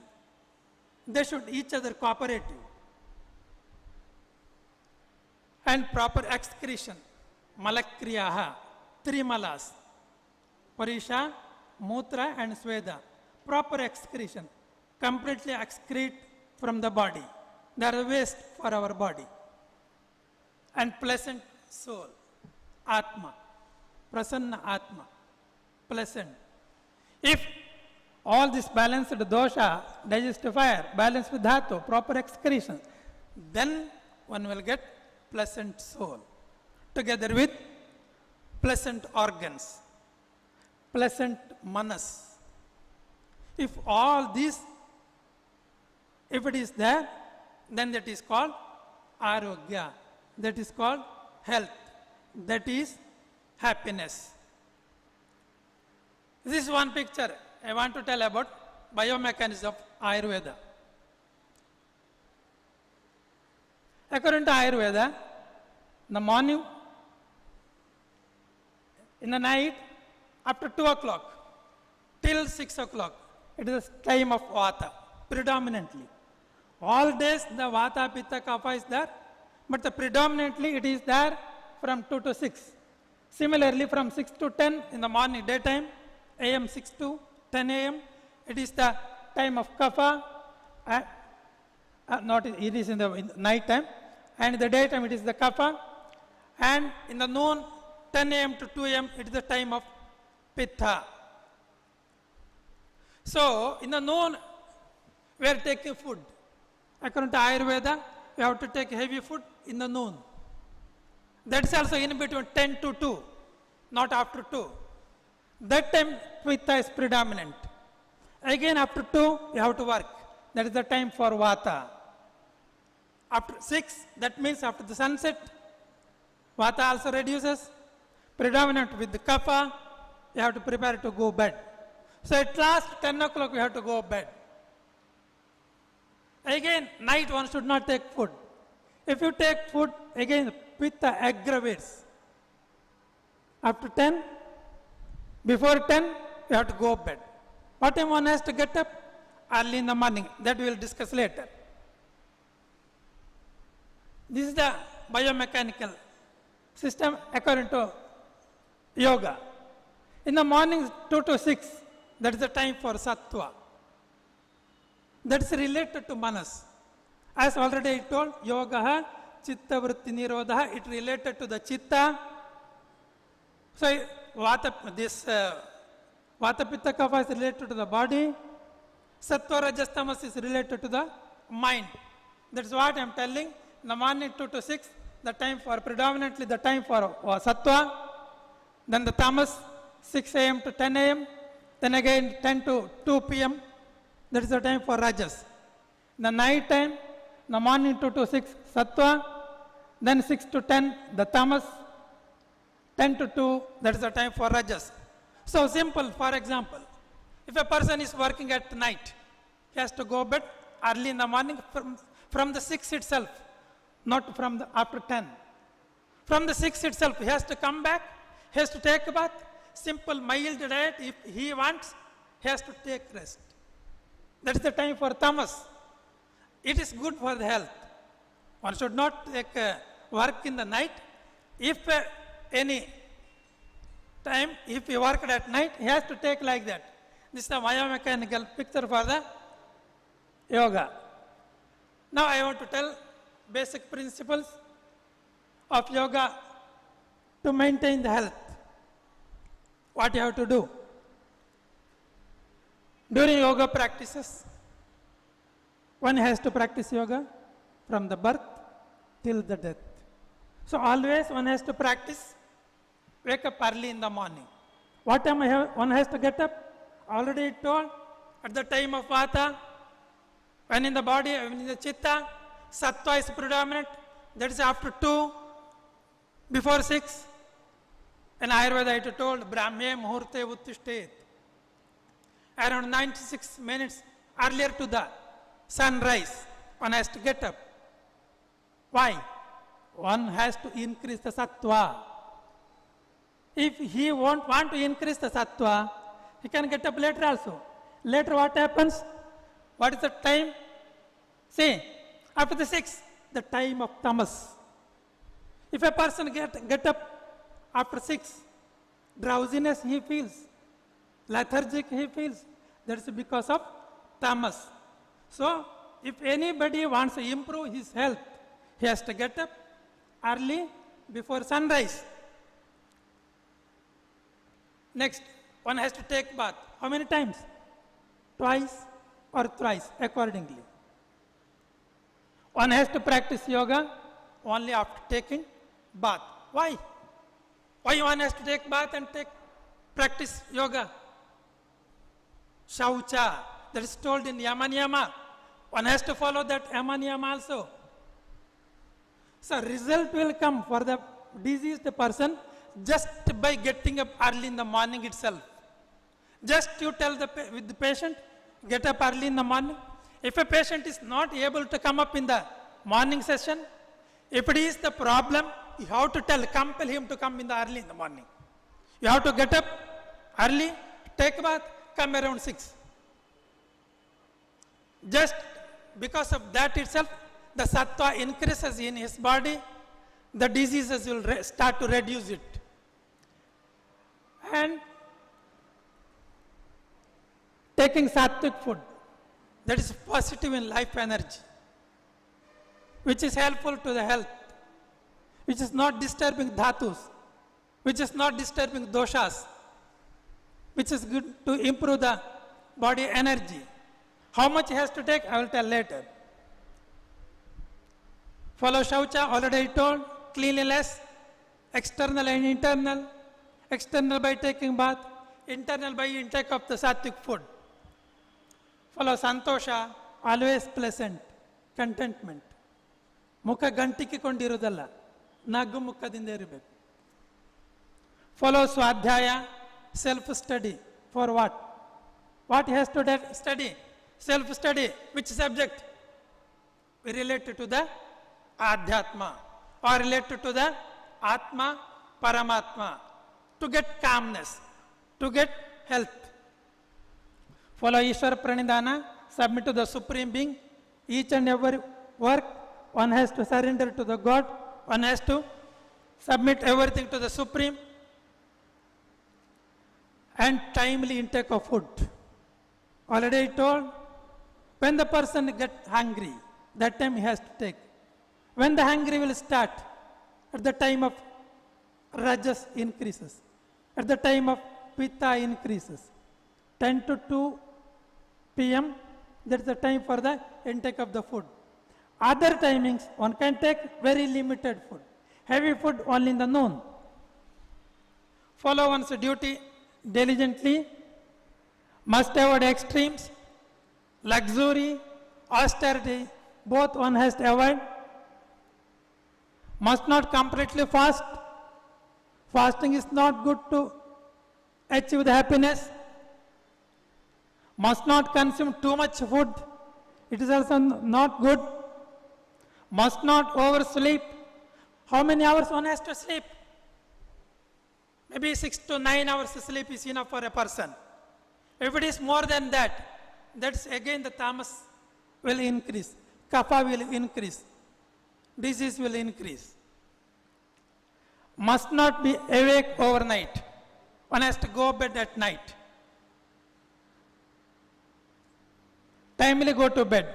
What time? Timely go to bed. What time? Already told, one has to get up early in the morning, Brahma Muhurta. That time he should fresh. That time he has to go bed. It may be 10 o'clock, it may be 9 o'clock, maybe it's 11 o'clock. It depends. Maybe around 6 to 8 hours sleep is enough for a person. That's what I told Yama. This one has to follow. Ahimsa, Asatya, Asteya, Brahmacharya, Aparigraha. Prior to the practice of asana, we have to tell with the patients, we have to follow it and tell with other patients also. This helps to achieve the happiness. Non-violence, truthfulness, non-stealing, continence, not being materialistic. ಒಂದಕ್ಕೊಂದು free ಸಿಗ್ತಾರೆ ಅಂತ ತಂದು ಮನೆಯಲ್ಲಿ ಪೇರಿಸಿಡಬಾರ್ದು. And niyama, shaucha, santosha, tapas, swadhyaya, ishvara pranidhana. Already I told, internal, dahika and manasika, shaucha one has to maintain. Dahika shaucha by taking bath and wearing the pure, clean dresses. And manasika by way of thinking positively. And in Bhashya and Abhyantara I told already, and Santosha, the contentment already told, and tapas, mortification. For what? For good thing, we have to do tapas. Swadhyaya, already I told, self-study, Ishwar Pranidhana I told already. Usually in nowadays, in yoga practice, in yoga therapy, lagging in these two things, yama and niyama. We are not following, we are not telling with the patients also. We have to follow it, you have to tell with the patients also. 50% of the result one will get but just by practicing this. Obesity is the disease. Why this happens? Overweight is the problem. Gastritis is the problem. Why this happens? Because of only the much intake of food. Yukta ahara viharasya, yukta cheshtasya karmasu, yukta swapnava bodhasya, yogo bhavati dukkhaha. This is what told in Bhagavad Gita. So one must practice yama and niyama, and by the practice of yoga, one can avoid the disease, one can cure the disease. We will see what are those diseases by the yoga practice one can cure it.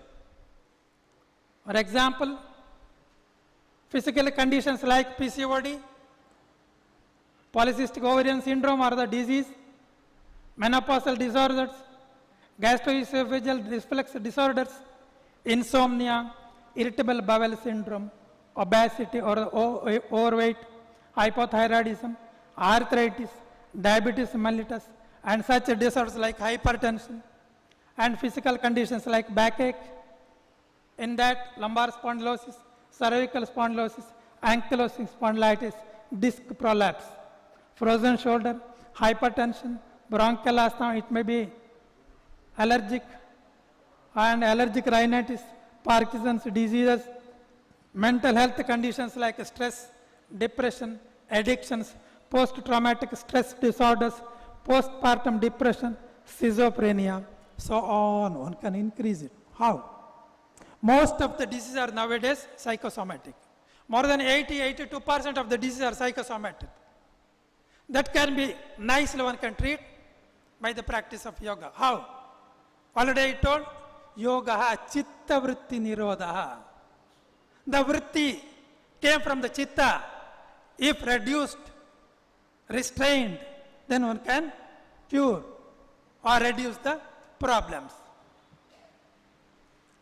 And so what I told, by regular practice of this yoga, especially to achieve this yoga, chitta vritti nirodha, there are several paths, several ways. There are nothing but the schools of yoga. It may be differs. Hatha yoga, mantra yoga, laya yoga, kundalini yoga, ashtanga yoga, so on.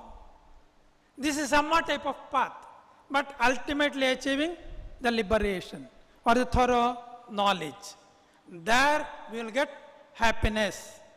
So, by the regular practice of yoga, according to Ashtanga Yoga, by practicing yama niyama, by practicing asana and pranayama. Why? To practice antaranga yoga, dharana, dhyana, samadhi. To practice after pranayama, one has to sit hours together. If it is possible to sit without disturbance bodily as well as mentally, he is not needed to practice any asana. Only directly he can pass. He can pass to practice pranayama. Directly he can. No need of practicing asana also. But nowadays we are struggling with asana only. So ultimately I want to conclude the session. Yoganganushthanat ashuddhi kshaye jnanadiptihi aviveka khyate. By following basic principles of yoga as lifestyle, with the sustained practice of asana, pranayama, dhyana and other limbs of yoga, the impurities accumulated in the body and mind reduces. Thus, one can minimize chance of physical and mental ailments, ultimately leading to healthy, long life. From this, I am ending this session. Any questions? You can.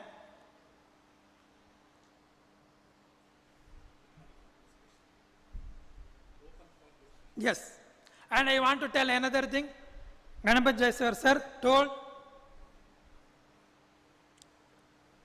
Avidyaya mrityum tirthya. We have to do this only. By avidya, this materialistic body, we have to achieve unmaterialistic Atma, the soul. Without this body, we can't achieve it. So, this is also maintaining the health of physical body is also utmost important. This is possible by the practice of yoga.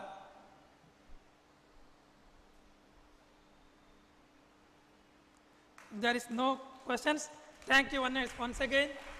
Yes.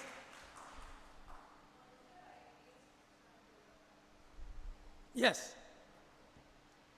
There is no age limit, but usually around the age of 8. In this Indian philosophy, Upanayana year, that is told 7 years. After that, he is eligible to practice this yoga. Before that, his intellectual capacity is little less, so he can't. He is childish. So maybe after 7 or 8, one can practice yoga till death.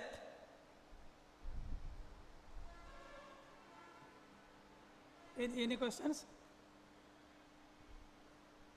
Thank you for, yeah.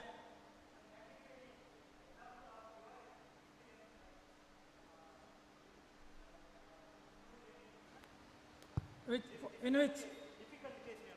Difficult cases. Obesity is the difficult case in nowadays. Otherwise, why the obesity is increasing in nowadays? Simply, one patient came maybe around 6 months back.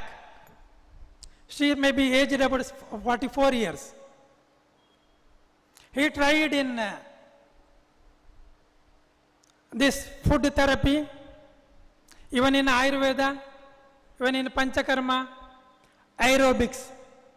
In each and everywhere, if she go, maybe within a month, 1 or 1.5 kg she reduces. She told, openly she told. So she will get fatigue after practicing 1 month or so. Diet and all she practiced.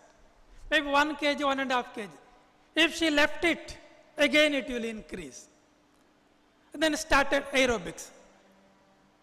There also, by practicing aerobics, she told, maybe 1 kg or 2 kg reduces. Then again. Then somebody told to massage and all, Panchakarma, massage and all. She, only maybe 1 kg she told, reduced within 3 weeks. And she got fatigue. They showed me our center, Yoga Vidya Therapy Center. They showed, if not, you go there, they will treat through yoga as well as Ayurveda. She came. I told, this is not the problem. This is problem with you. Treatment also with you. But I can show the path. Just go in that path. Okay, I will follow it, she told. I taken maybe 45 minutes for the consultation. Given 45 minutes. I told each and everything. What is obesity? Why this happens? What you have to do? If you not followed this system and all, what may happen? Everything I told. So, if you follow it, later you may be no problems. What I told? Already I told Yama and Niyama. About the food, I told. How much you have to take? According to Ayurveda, this yoga, how much one has to take? Only half of the abdomen. I told how much you are taking idli, I told, ask. She told maybe 7 or 8. Start from today, only 4 you are eligible. Don't take much. Only 4. Okay, she agreed. And 1/4 for the water. And timely, I told to take food.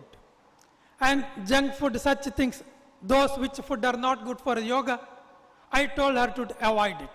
She agreed for each and everything. I told her to avoid the non-veg also. It is against for yoga, for chitta vritti, not for the physical body, for the chitta vritti. I want to reduce chitta vritti. So I told avoid that one also. And I told you want to reduce the sugar also. Within 15 days, she lost 2 kg and came for the yoga practices also. Simple yoga practices I told. After 1 month, she lost 3.5 kg. Now, after 6 months, she lost 23 kgs. Without any trouble. Mentally, she agreed. So it is possible. Maybe Lokesh has seen her. At the time of coming practicing yoga, she is not less than 127 kg. Now I can proudly tell she is 102.5 kg. Similarly, disc prolapse patients also there. Proudly I can tell, whatever it may be, in which position it may be, we can cure it. Not only did I reduce it, we can cure it. Such many problems we can cure proudly by the practice of yoga, by following yama niyama, not only asana and pranayama. Don't be like that. Just any questions?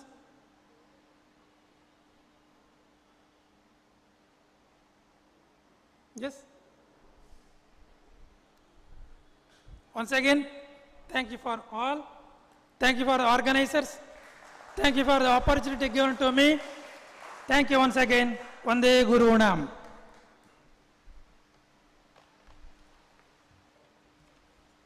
It was an informative session. Thank you, sir. Now, I would like to welcome Dr. Annapurna K., Head of the Department, Division of Yoga Center for Integrative Medicine and Research, Mahe, Manipal, on topic Yoga Therapy for Integrated Health. It is our immense pleasure to have you as the resource person for today's session. Over to you, ma'am.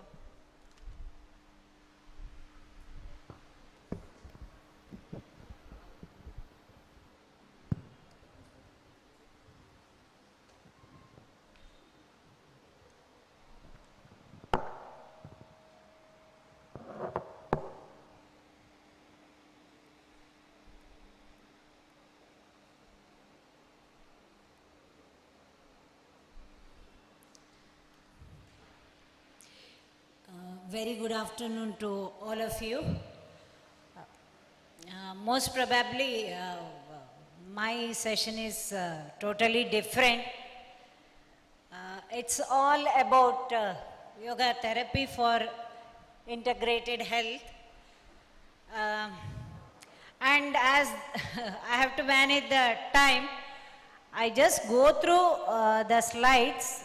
Maybe you may understand very well.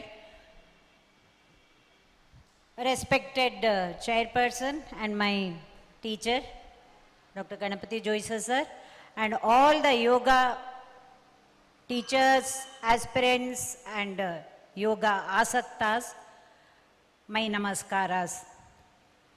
In Ayurveda, there is a quote, Swasthasya swasthya rakshanam Aturasya roganut. All of us, we know about that. Maintain the health and treat the diseases. This is the aim of Ayurveda, but not only the aim of Ayurveda, actually this is the aim of all the systems of medicine. All the systems of medicine.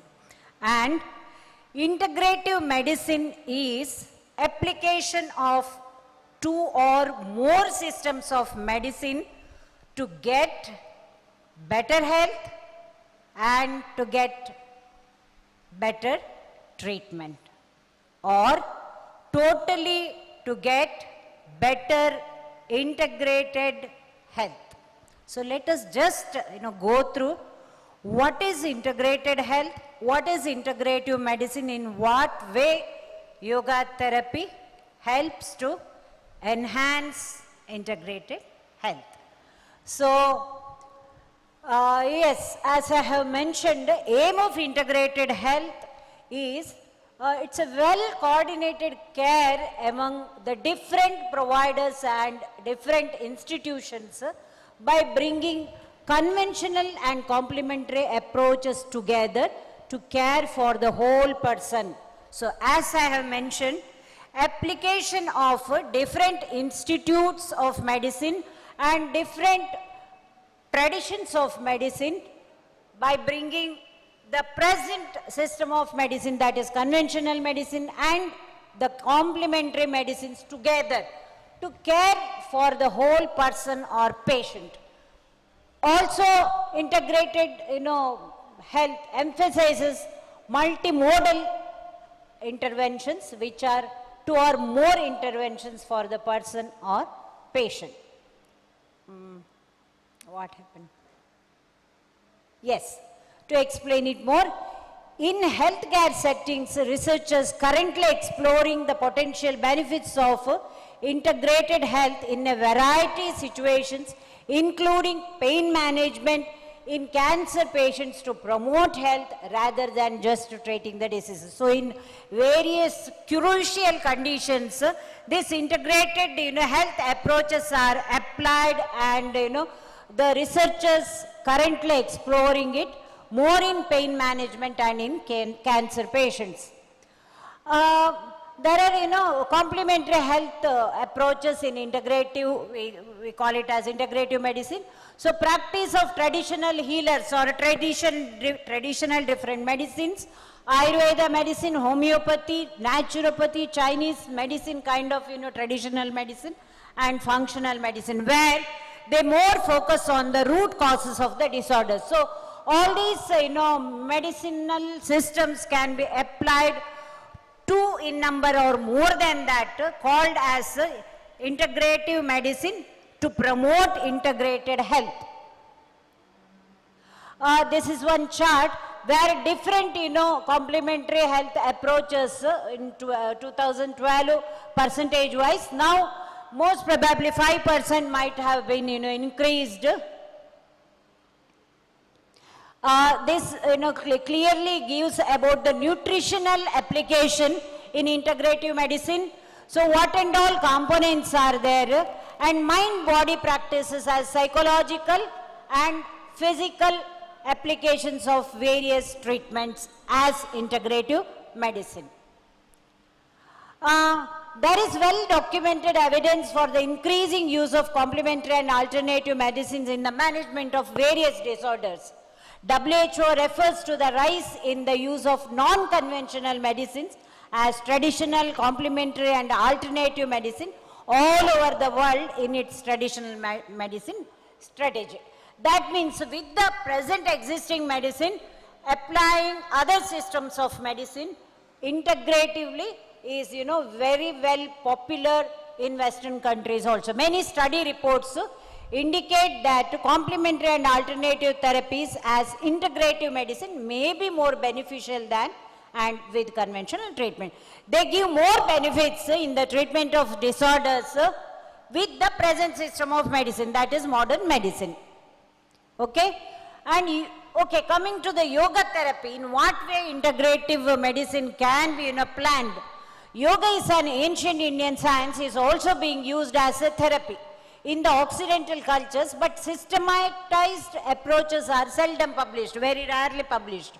It has been observed that integration of yoga techniques in routine treatment of disorder shows beneficial results. Of course, we have that experience while studying the research outputs, and Western interest in Hindu spirituality reached its peak, that is after 1960s, among the teachers of yoga who were active in the West in the period, and they were B.K. Iyengar, Pattabi Joysa, Swami Vishnudevananda and Swami Sachidananda.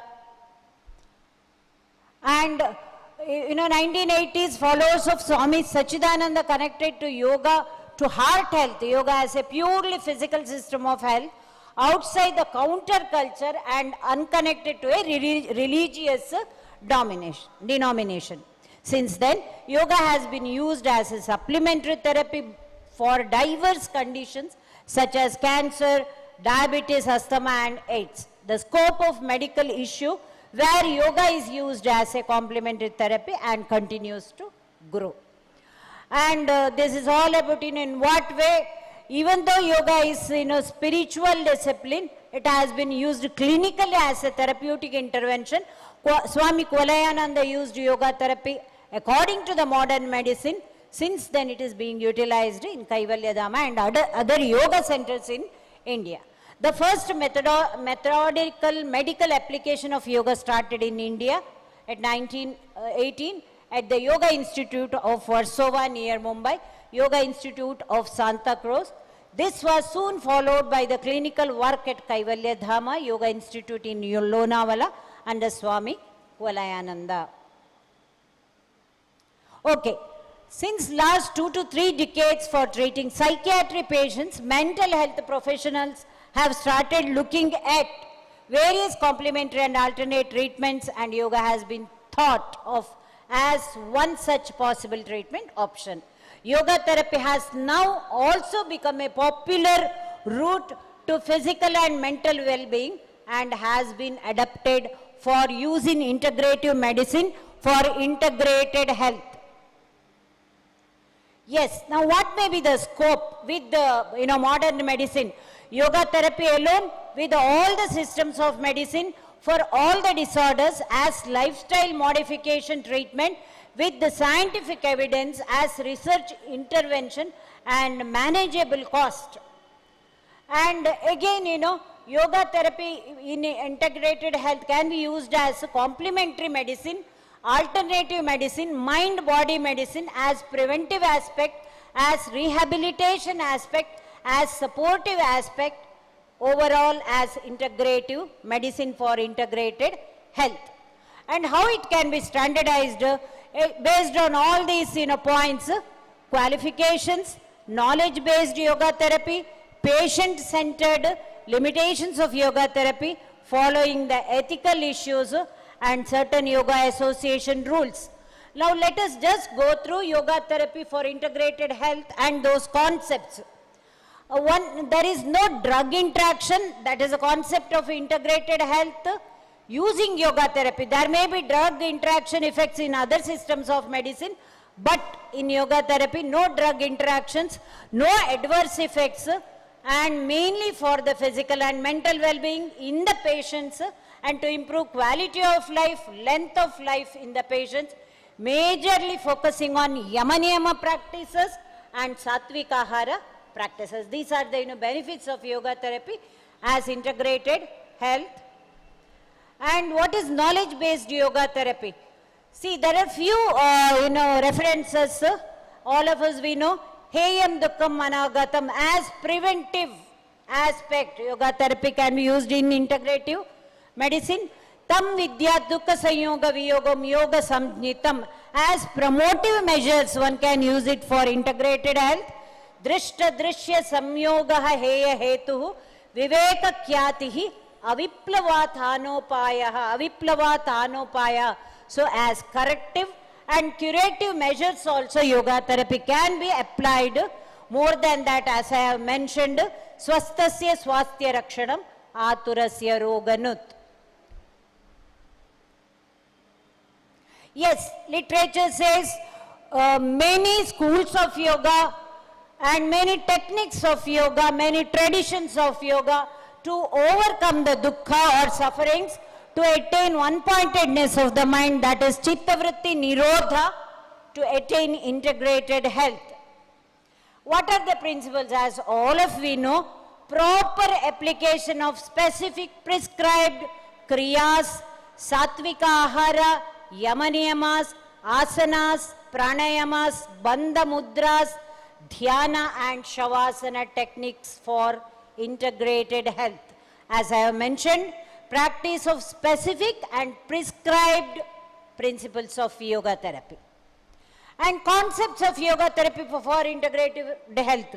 There are certain concepts. One concept is detailed case taking should be done. Maybe so many systems together, and application on stula sharira, what and all we have to learn or have the knowledge. Physiology and pathophysiology may be as per modern medicine.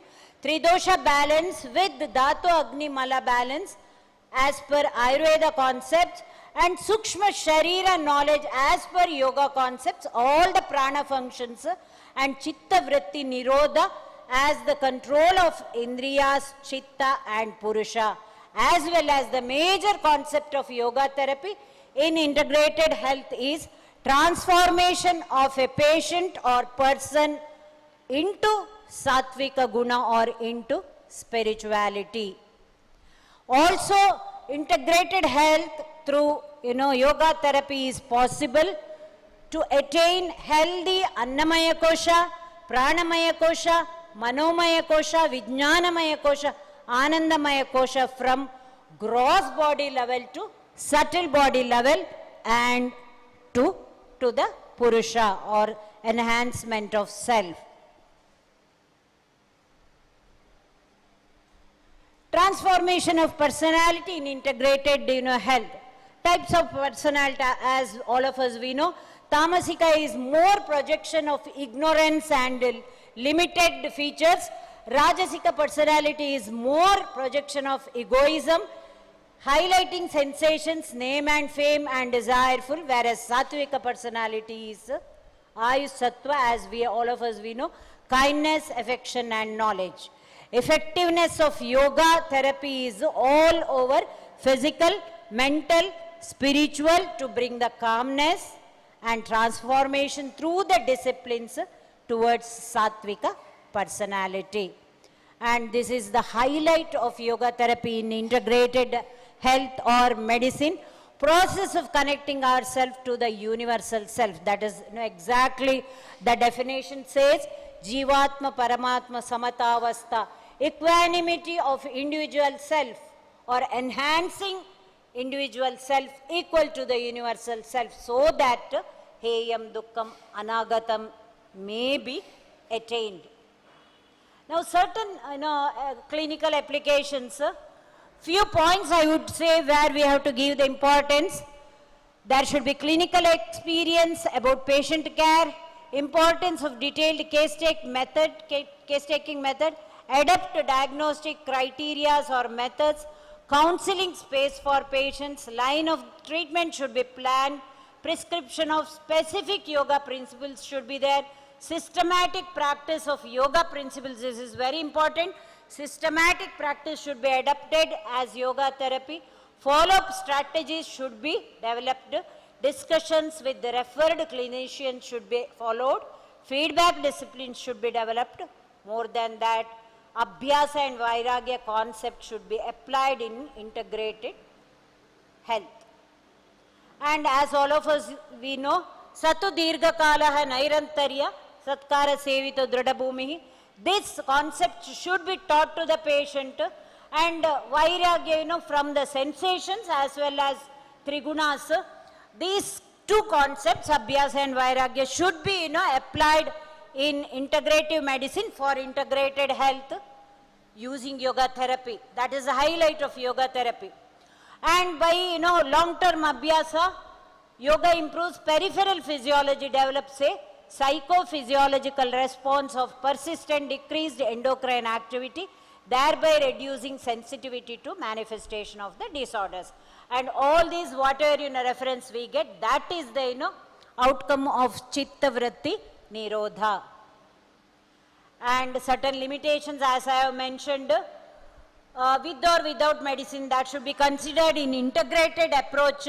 Limbs of yoga should be understood. Pediatric patient limitations, geriatric patient limitations, cardiac disorders, psychiatric disorders, ortho disorders should be understood. Diet and lifestyle modifications, as many of the today's session, Dr. Ganesh Bhatt mentioned about this, that should be highlighted. And misconceptions, yoga is teaching, not a therapy, and so many misconceptions about all that. Abhyasa Vairagya is not required. Yoga is not designed for therapy. Ethical consideration need not be done. Ignorance about patients' life and death. Ignorance about other systems of medicine. Ignorance about yoga as complementary alternative system, integrated medicine and alternative medicine. So just having ignorance, instead of that have knowledge and improve integrated health. So as conclusion, yoga therapy for longer duration, yes, that is always for longer duration, then only there will be, benefits in a patient as, integrated approach, comprehensive about health and well-being, needs lifelong dedication to cure patient, as sir had mentioned, lifelong and has to, treat and practice. It is a person's life, needs deeper attention, commitment regarding extending somebody's life. And yoga may be a tradition, may be a lifestyle practice. In integrative health approaches, it is a treatment. Highlights, promotes physical and mental health, positive thinking and attitude, emphasizes quality of life, healthy diet, physical and normal activity, self-disciplines, kind attitude and behavior. And I need not say much about this. Yoga is all about Chittavritti Nirodha.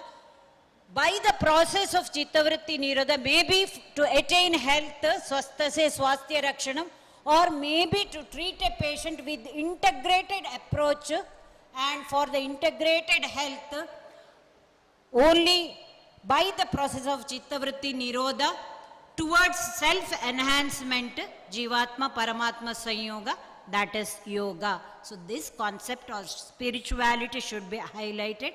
Then only this integrated therapy is based on Adhyatma practice. To give this opportunity to me, I will give my gratefulness and thanks to the organizers, to Dr. K. Krishna Sharma and all those patients, listeners and all the teachers,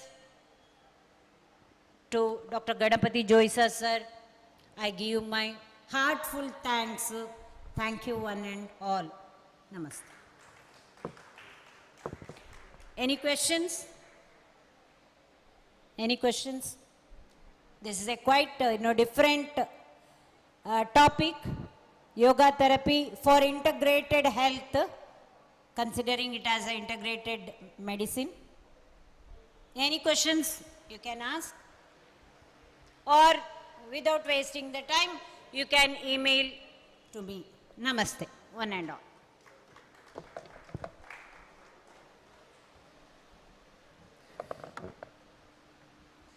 There is a car with the number KA19ML8972. I kindly request the owner of the car to move it from the place, because there is a photo session which is taking place now and they need it to be moved. KA19ML8972.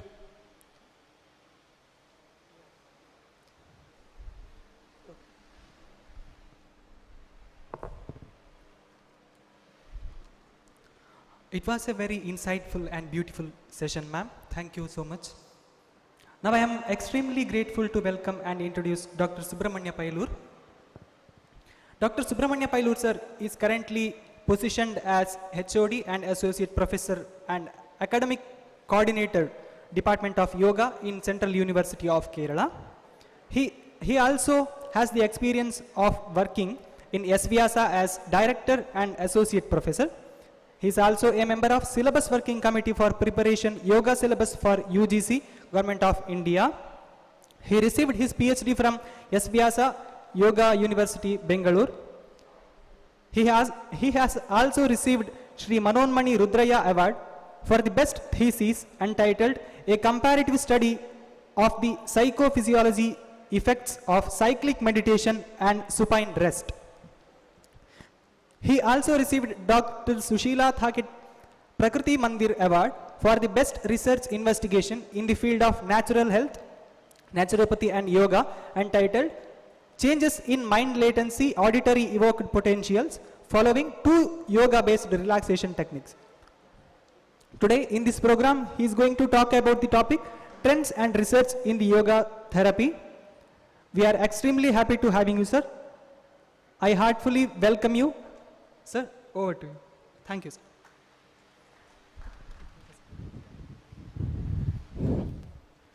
Very good afternoon, one and all.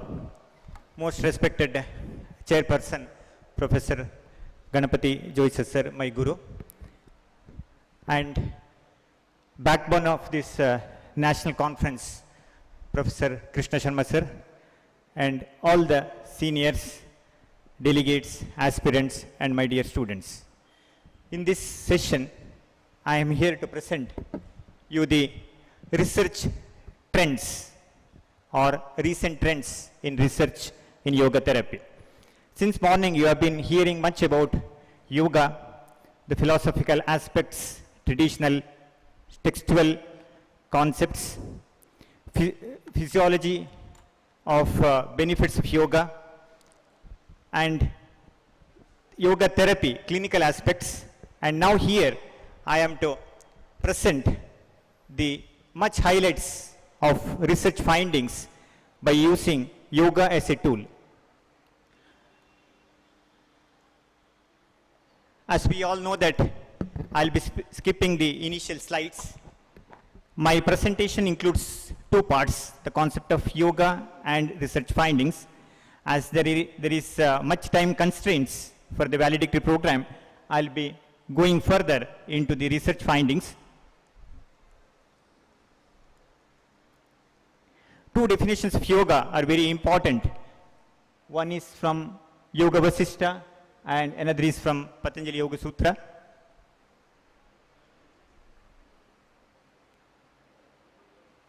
We all know that the benefits of asana, pranayama, mudra, meditation, and those aspects I am skipping here. So yoga research has been started in 1923 by Swami Kuvalyananda in Kaivalyadhama, Lonavala. And since then, there have been research carried out in India and abroad, clinically as also spiritually. The major dimensions of yoga research includes yoga and spirituality, yoga and life sciences, yoga and physical sciences, yoga and management studies, yoga and humanities. So these are the areas where major research have been carried out in yoga. The findings includes the subtle energy findings, how yoga is spiritually beneficial, cognitive benefits, how yoga is beneficial in neurophysiologically to study the brain functions, and psychophysiologically the physiological functions, heart rate, etc. And recently, more studies have been carried out in the molecular bioscience level too. The yoga research is translation of the concepts from the ancient texts into the modern day life by finding in the laboratory how particular asana or pranayama or meditation is beneficial for an individual according to their circumstances. It may be yoga therapy or normal healthy volunteers also. The effects of the research studies on brain have shown that the findings have been cited here, the references have been cited. The kriyas, especially on Kapalabhati and Trataka, the findings, pranayama, alternate nostril yoga breathing, and the brain functions using the pranayama technique, Kapalabhati, and so on. The benefits have been highlighted here in different populations.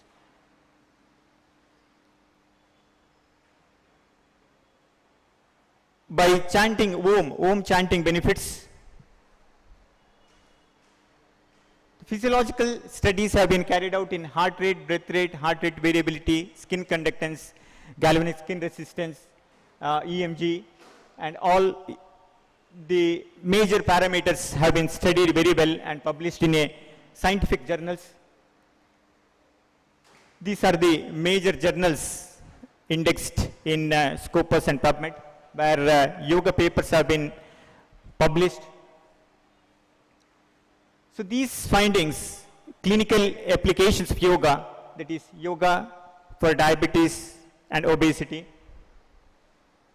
So major questions for a non-yoga practitioner arises that should there be an emphasis on the disease-specific yoga module, or yoga should be sequence-based practice, or how long regularly does one need to practice? And today, in most of the sessions, most of these answers have been dealt. And these are some of the few questions generally arises to a yoga practitioner. This was the first study published in 1985, Yoga for Bronchial Asthma, which was published in BMJ Medical Journal. Yoga for cancer has been elaborately studied, breast cancer. Yoga for women health,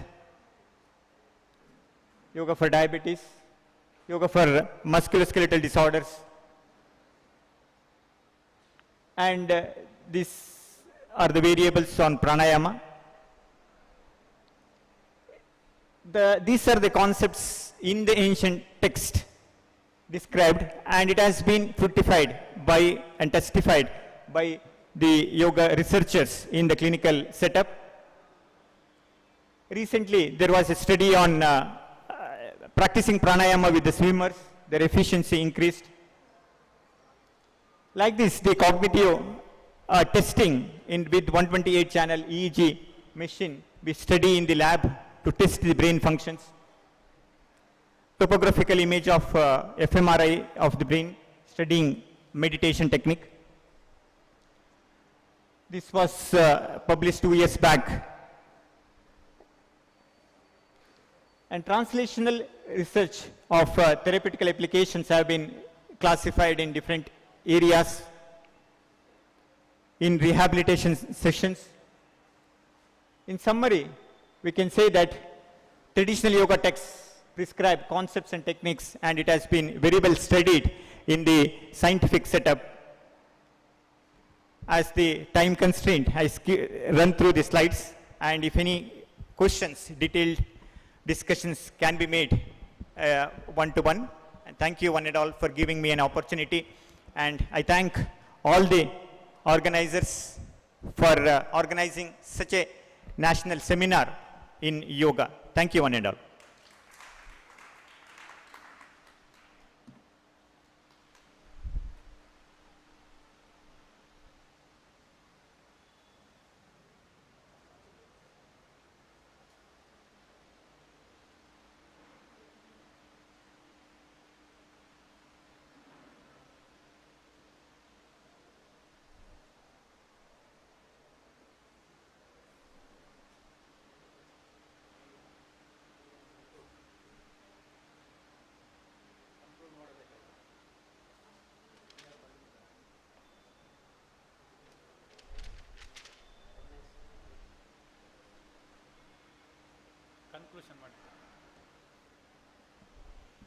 In the second session,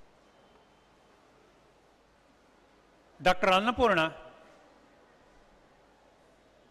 gave us many informations regarding yoga therapy as an integrated medicine. So what is integrated medicine? How yoga can become an integrated medicine in the treatment of the disorder. That's what she discussed. Then what are the, and its history also slightly mentioned, where it started as integrated medicine, then why this integrated medicine becomes very important nowadays. So many points were also discussed, that this is a drugless therapy, etc. And what is the aim of this integrated medicine? That is based on the Yoga Sutra, Heyam Dukkhamanagatam. So all the future afflictions can be controlled by yoga therapy. This is what discussed. And its clinical approach. So that is also well discussed in the session. So again, what are the limitations of this? That is also very interesting. That is also discussed here. So totally, then misconceptions in yoga therapy as an integrated medicine. So that's also one has to notice that. So totally this was an informative session. Lastly, Dr. Subramanya Payiluru, HOD of Central University of Kerala, Yoga Studies, has given an information, research trends in yoga therapy. Frankly speaking, when I was studying or in my student days, research was not revealed up to this extent. So even though he was my student, I would like to say that Shishyadi Chet Parajayam. What he studied is, I think, very informative. Various dimensions of the yoga therapy research has been, so within a few 5 minutes, 10 minutes, I think he has shown the current research, how it goes, how the research is continuing here in yoga therapy. So this is what discussed by him. Yeah, very good information, Subramanya, even though I didn't understand completely. I think you students will understand because you are in the today's era, so that's why you can understand. So anyway, totally is a good information, good source for our study.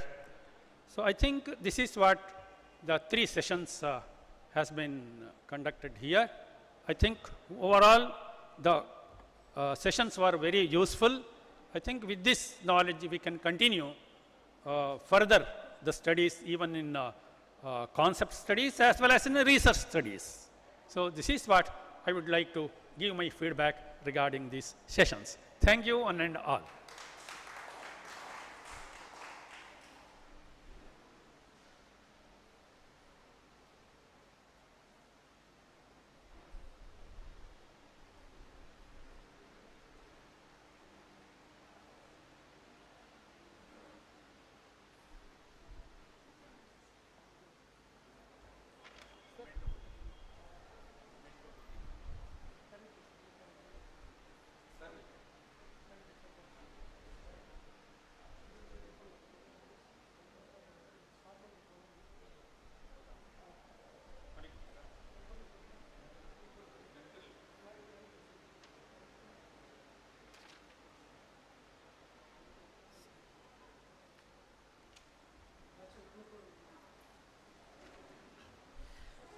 Thank you, sir, for sharing the insightful information about the sessions of this afternoon.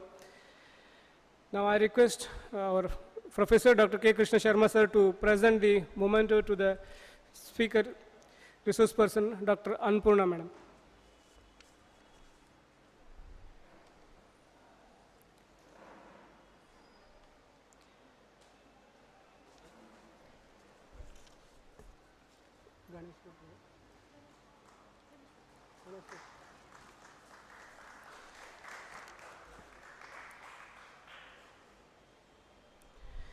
I request Dr. K. Ganesh Bhatt, sir, to receive the memento from the organizing secretary.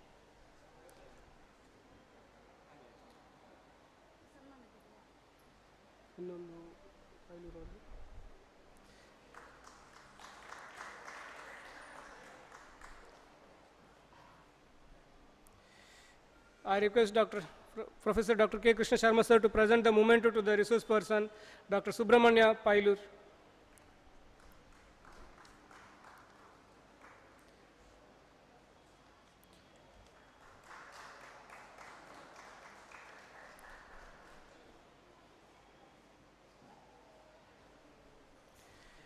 Okay, sir. Now it is the time for a cup of tea. We will have a short tea break. Soon after the tea, within 10 minutes, we will continue to the valedictory session.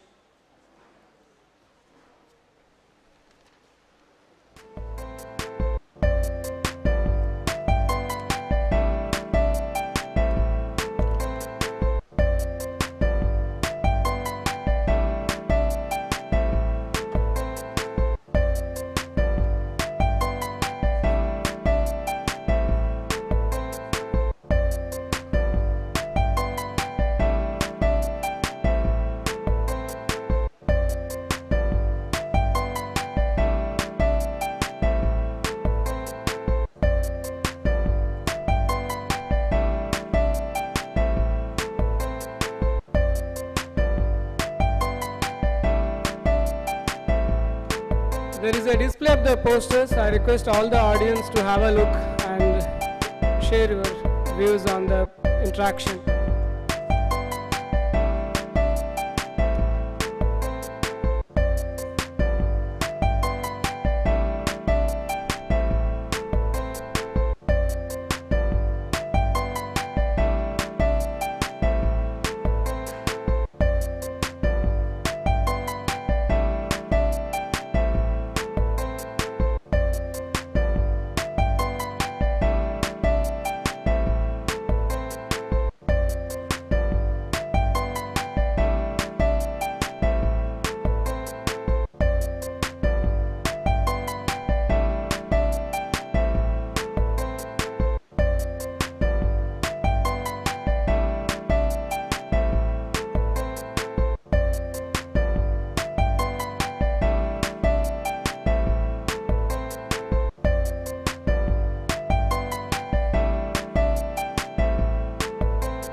To improve the golden moment of opportunity and catch the good that is in our reach is the great art of life. The time has come to draw a curtain to our program as we come to close of it. A very warm good evening and a warm welcome to each one of you gathered here to this valedictory session of the National Seminar on Yoga 2023. Since morning, we had deep insights into several deliberations from the experts representing academia, clinical and research in the field of health and yoga.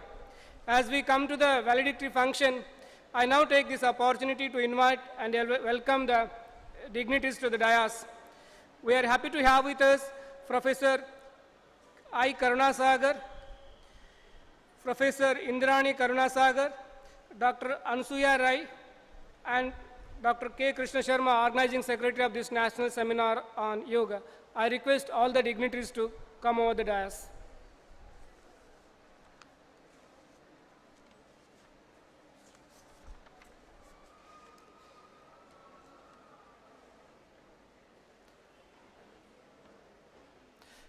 I also request all the members to take their seat.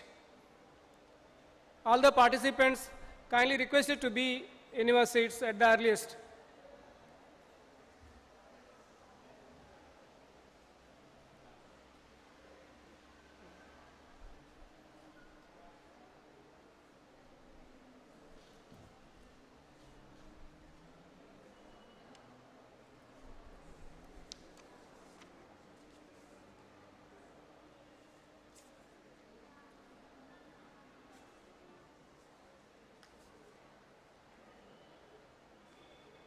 Sir, wait for the madam start.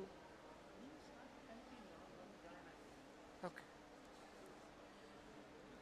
The function of the prayer is not to influence the God, but rather to change the nature of the one who prays. I request Ms. Deepthi and team to render the invocation.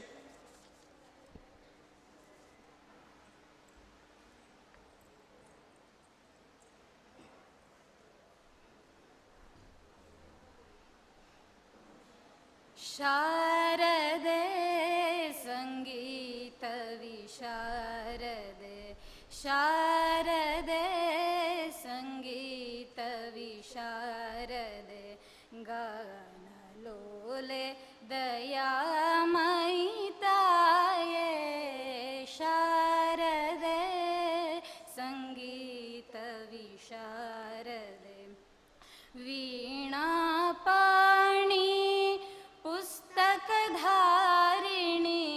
वीणा पाणी पुस्तकधारिणी वाणी ब्रह्मनारायणी मोहिनी भामिनी रागिणी गानलोले दयामयी ताये शारदे संगीत विशारदे शारदे संगीत विशारदे.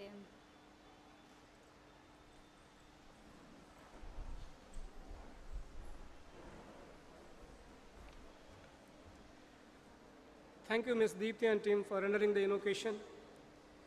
To welcome everyone assembled here, I request Dr. Thirumaleshwara Prasad, and I will also share a brief report about the program.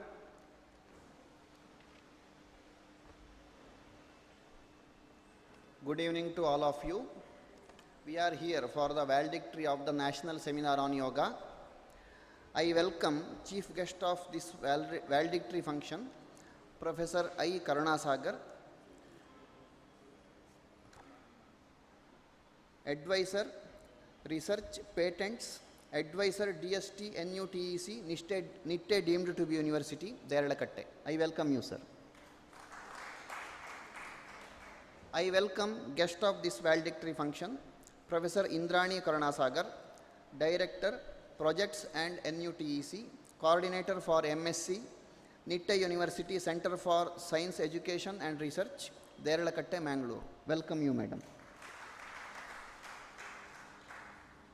I welcome Professor Anasuya Rai, who is going to be with us soon. She is going to join here, who is presiding this valedictory function. I welcome her. I welcome Professor Krishna Sharma, Chairman of Department of Human Consciousness and Yogic Sciences, Mangalore University, and Coordinator, Dharmanidhi Yogapeetha of Mangalore University, who is the force behind this seminar. Welcome you, sir. I welcome all the resource persons, delegates of the seminar. I welcome the syndicate members, academic council members of the Mangalore University. I welcome all invitees, members of the press and electronic media. I welcome faculty from the University College, Hampanakatta, that is this college, and the university. I welcome all students, research scholars, and faculty from the Department of Human Consciousness and Yogic Sciences, Mangalore University. On behalf of Department of Human Consciousness and Yogic Sciences and Dharmanidhi Yogapeetha of Mangalore University, I welcome one and all gathered here. Thank you. Now I want to present a brief report about the seminar.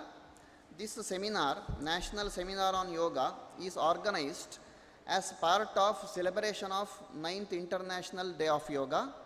The seminar is sponsored by Morarji Desai National Institute of Yoga, Ministry of AYUSH, Government of India, as part of celebration of 100 days countdown to International Day of Yoga 2023.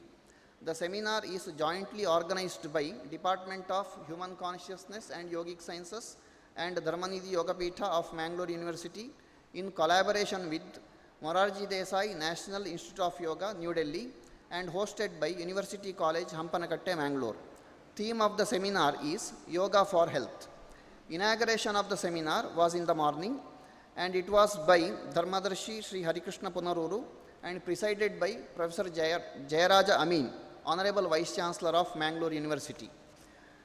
During the whole day seminar, there were 134 delegates, total posters presented 16, papers offline and online, altogether 42. And with respect to the delegates, there were delegates from Tamil Nadu and Assam also, and the educational institutions, for example, SDM College of Naturopathy and Yogic Sciences, Ujire, Sharada College of Naturopathy and Yogic Sciences, Talapadi. In the same way, Mahe, Manipal, delegates from these institutions were present.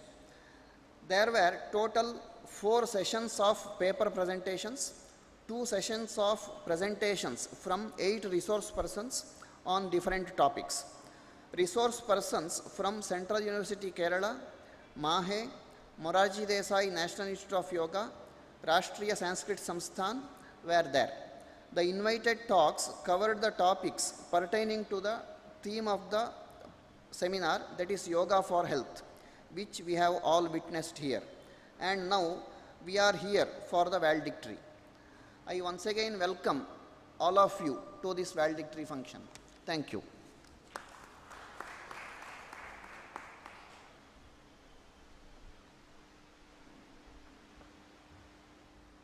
Thank you, sir. I'm elated to extend a warm welcome to you for this function. Now it's the time for the delegates to share their experience. I request 1 or 2 participants to come over and share their experience.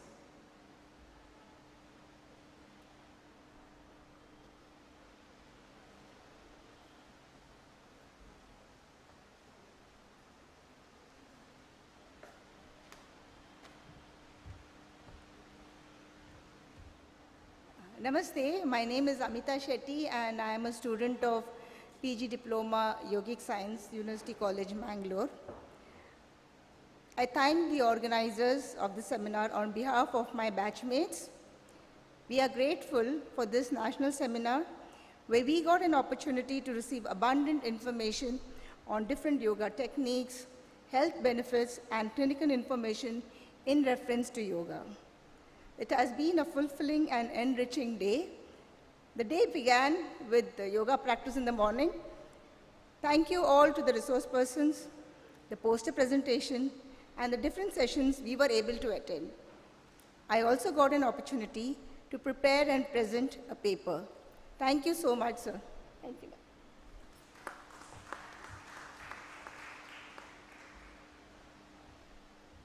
I request another 1 or 2 members. Anyone from the male participants or the female also?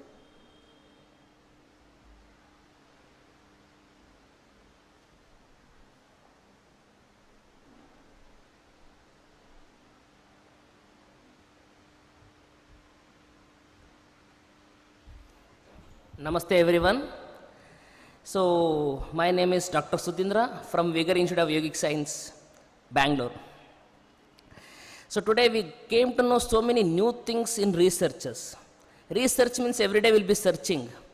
So when I do alone, I'll not be able to travel along. When I have some team of the members who are sharing their experiences, we come to know so many ideas and there'll be a breakthrough in our path.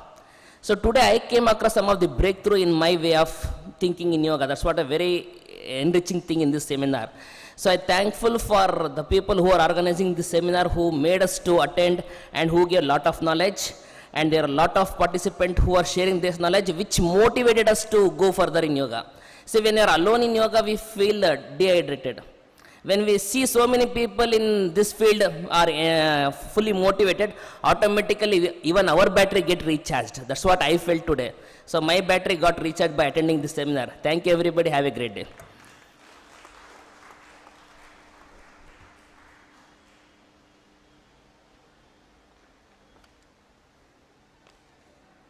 Anyone else?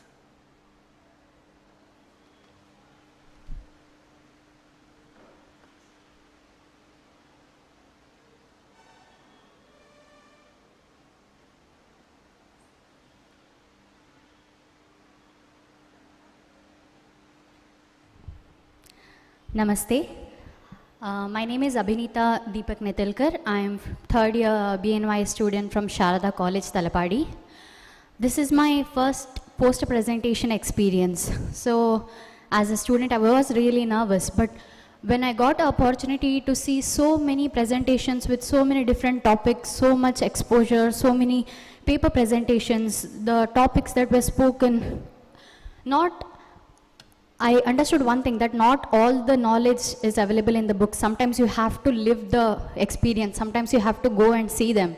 So all the CMEs, all the conferences and all of these opportunities have worked really wonders for us. And especially coming to today's event, as a student, this has been so very important for me, because when all the PG students were presenting their papers, new topics, especially for us, those are very new topics. So we find it very interesting to know about new topics in yoga, because yoga as a base is connected to all of us being Indians. So knowing all these new topics is really very important and very wonderful for us. So I am really, really thankful for conducting this event, especially to all the management and our principal and all the students who presented here, because every one of you has given us knowledge in one or the other way.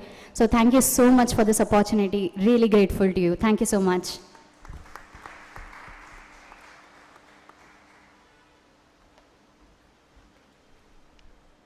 I extend a warm welcome to our today's function President, the Principal of Mangalore University College, Dr. Anshuya Rai. We are highly honored that our chief guest, Professor I. Karunasagar, Advisor Research and Patents, DST, NUTEC, NITI, deemed to be University, Delkatte, Mangalore, is with us today. We are eagerly looking forward to his address. Dr.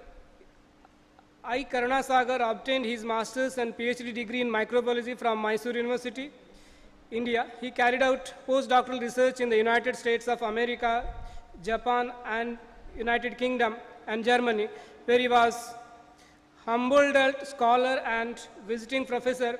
He later joined UAS College of Fisheries Management, Mangalore, as assistant professor, became director of research and was awarded a national fellow professorship from the Indian Council of Agricultural Research, New Delhi. I warmly and respectfully call upon our chief guest to deliver his address.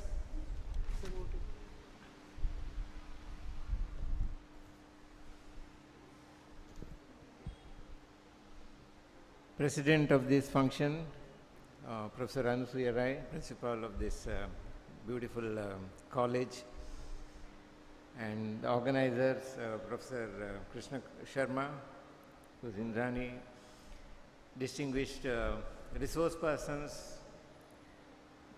faculty, students and friends. It's indeed a great honor for me to be here this evening, particularly in this building. It's a homecoming for me because I am an alumnus of what was earlier called the government college. So that was more than 50 years ago.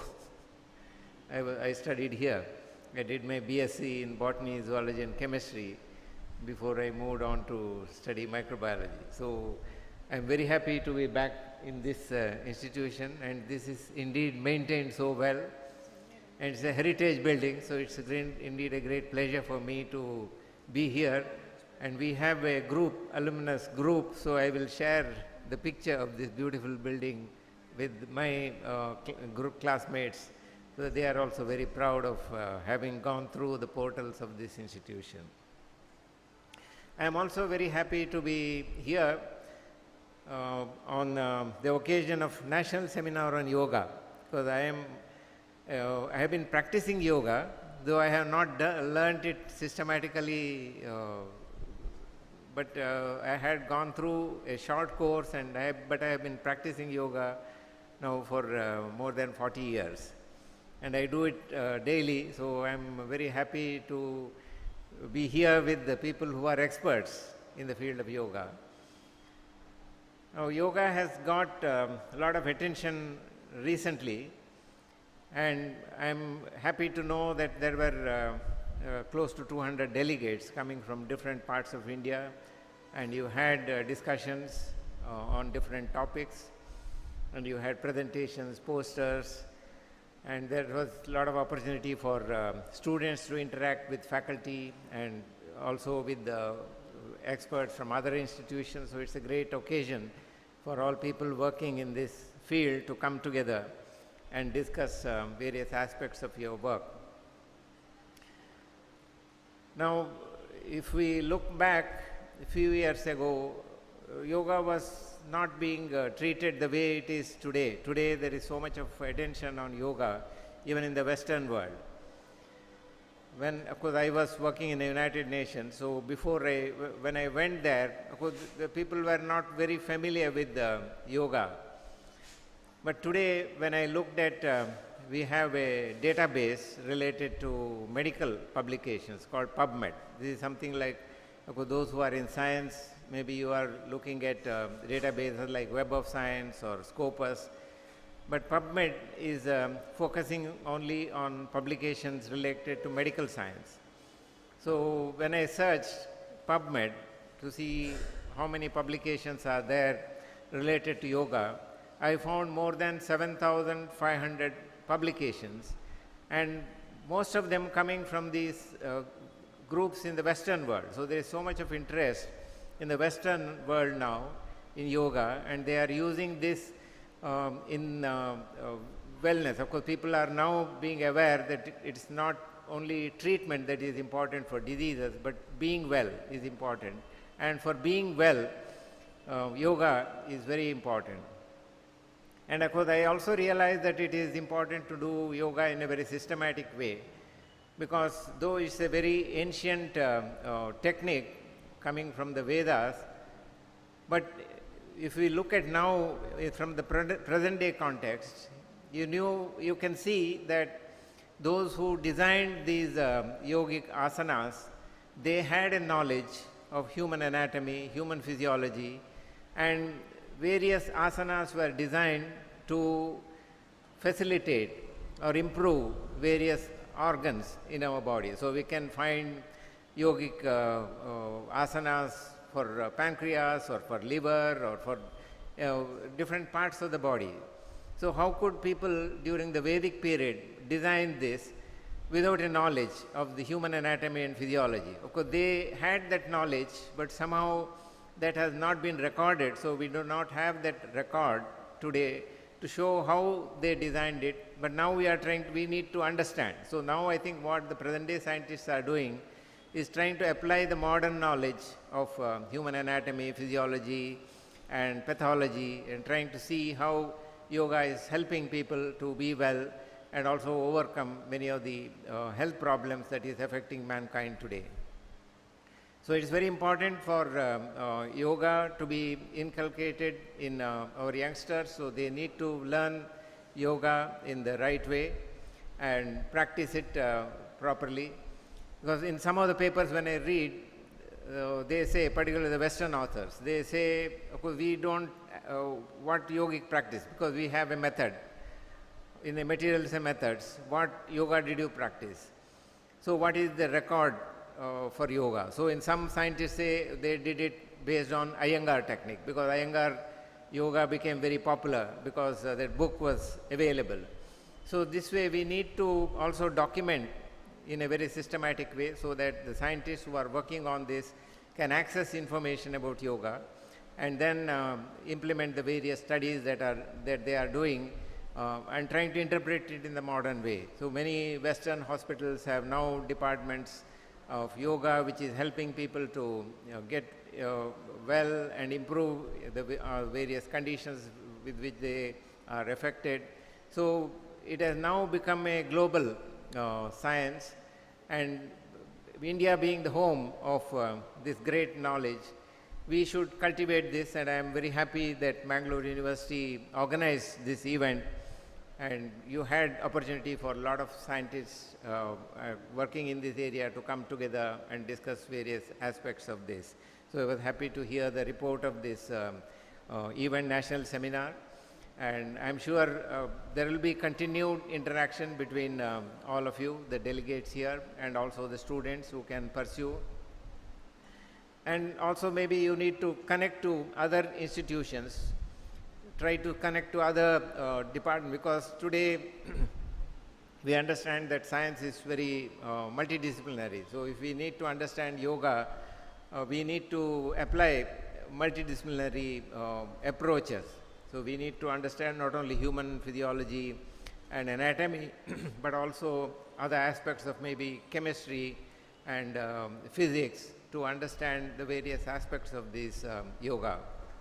So with application of these technique, the knowledge that we have today, we will be able to understand this better. Of course, the knowledge existed there, but in the Vedic period, now we need to renew this knowledge and apply it in modern terms, so that when we tell youngsters, the next generation, of course, today knowledge is available in the internet. So we need to make this knowledge also available so that young people have access to it and they practice yoga in the right way. So I really congratulate Professor Krishna Sharma for organizing this event, and also I congratulate the principal for hosting this event in this beautiful campus. And I would congratulate all the participants, and thank you very much for inviting me here. Thank you.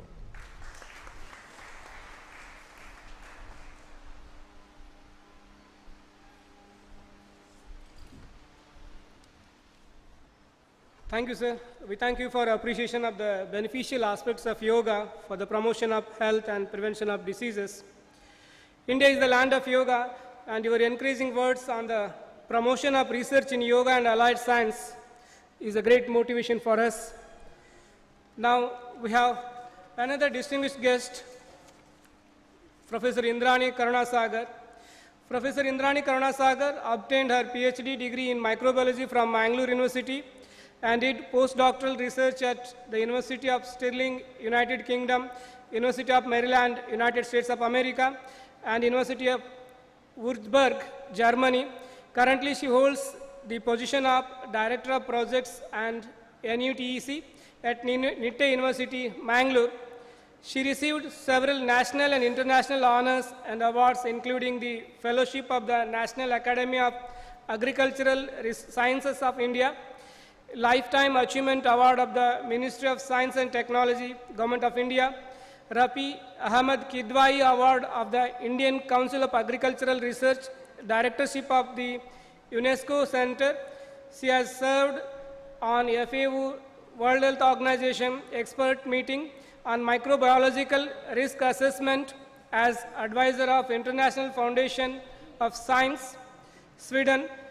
She is serving as associate editor of the Journal of World Aquaculture Society member, editorial board of Molecular and Cellular Probes, Indian Journal of Virology. We are highly honored to have such a distinguished guest in our function. Now I warmly and respectfully call upon our guest to deliver her address.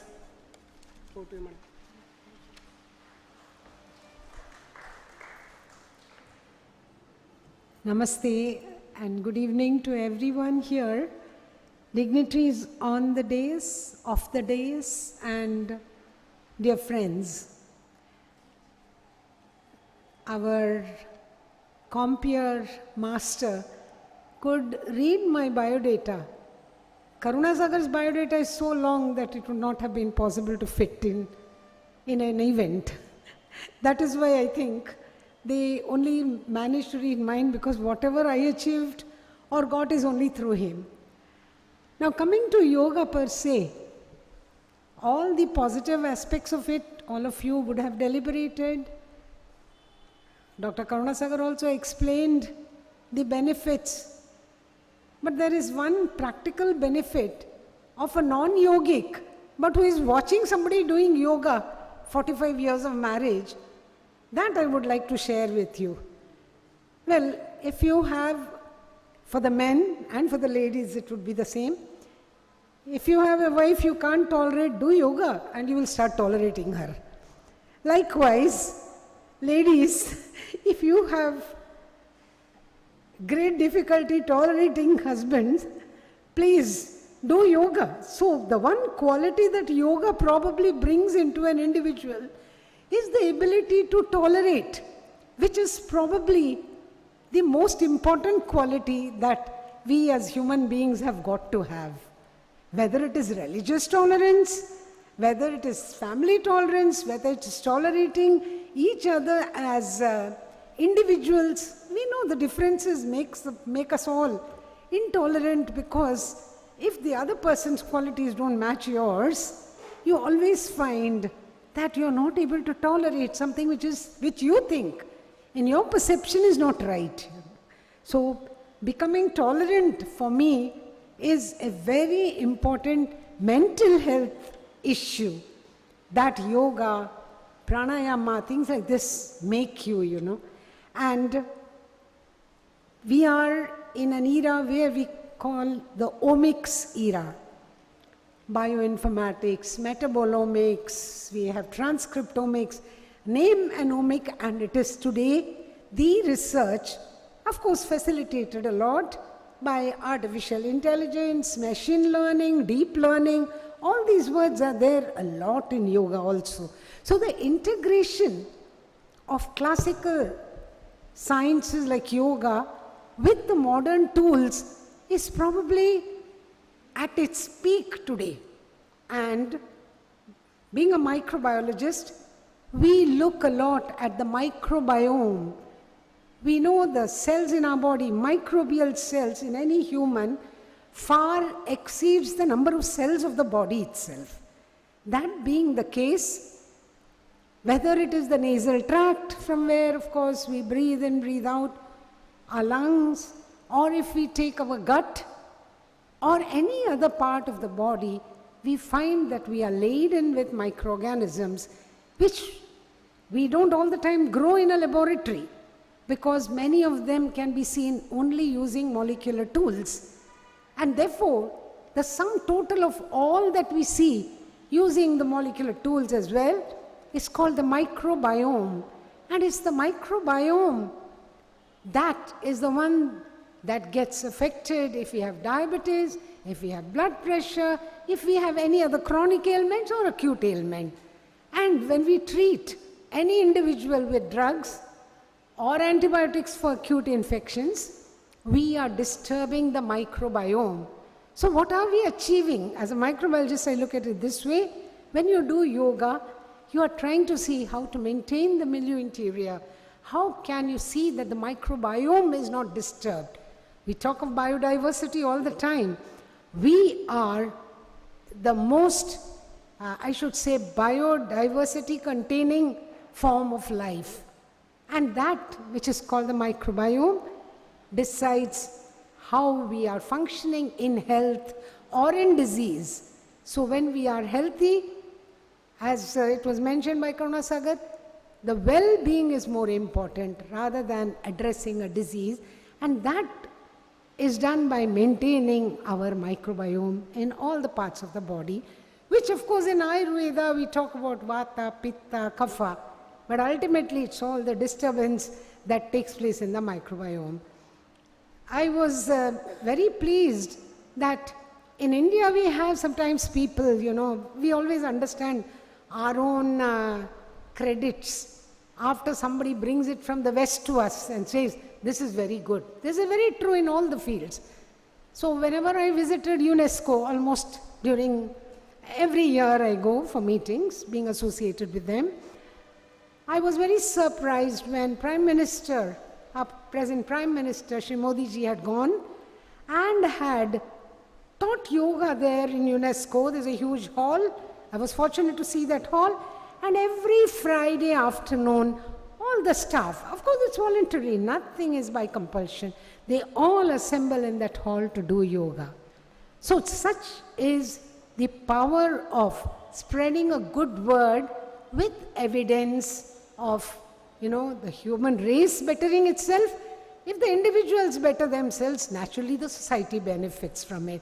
And therefore, with these few words, I thank Professor Krishna Sharma, all the members of the organizing committee for thinking me worthwhile of sitting on a dais to address experts in such an excellent field such as yoga. Thank you very much.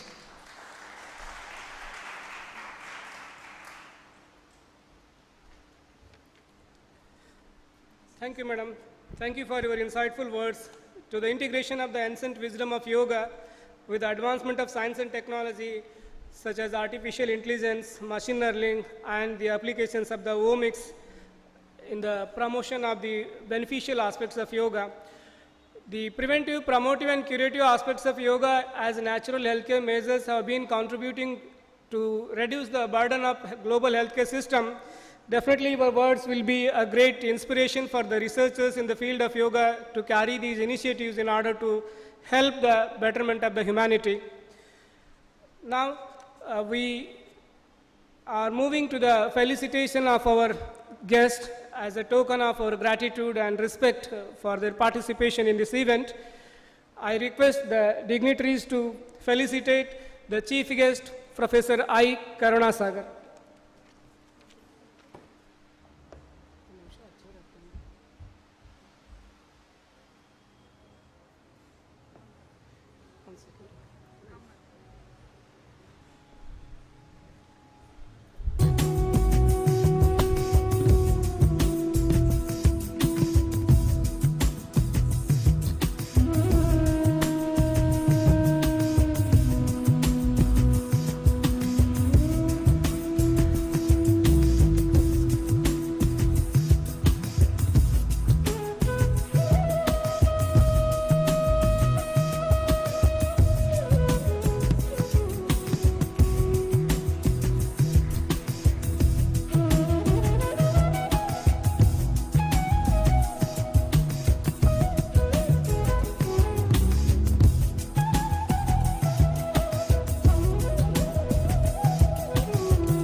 Dignitaries to felicitate the guest, Professor Indrani Karunasagar.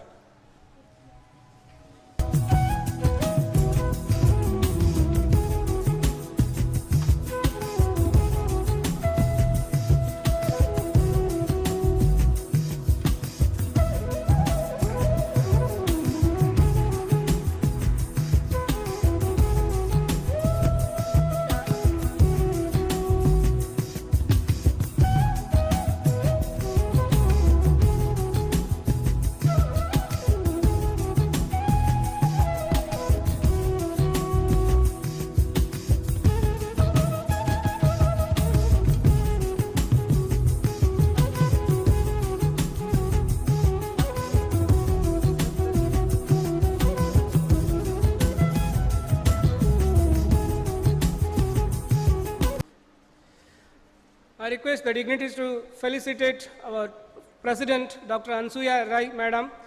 She is a Professor of Commerce and the Principal of University College of Mangalore. She has presented more than 29 papers in national and international conferences, has coordinated minor research project of University Grant Commission.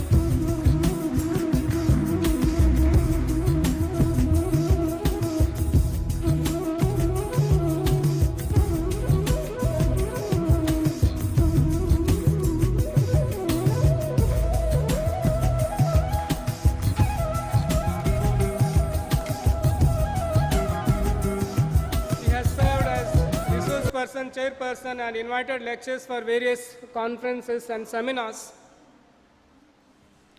We are highly privileged to have Dr. Ansuya Rai Madam for this function as the President. A pessimist complains about the wind, an optimist tries to change it, and a leader adjusts the sails. As a great leader, she has been contributing for the betterment of this University College. May I take the pleasure of requesting our respected Principal, University College of Mangalore, Madam, to deliver the presidential address.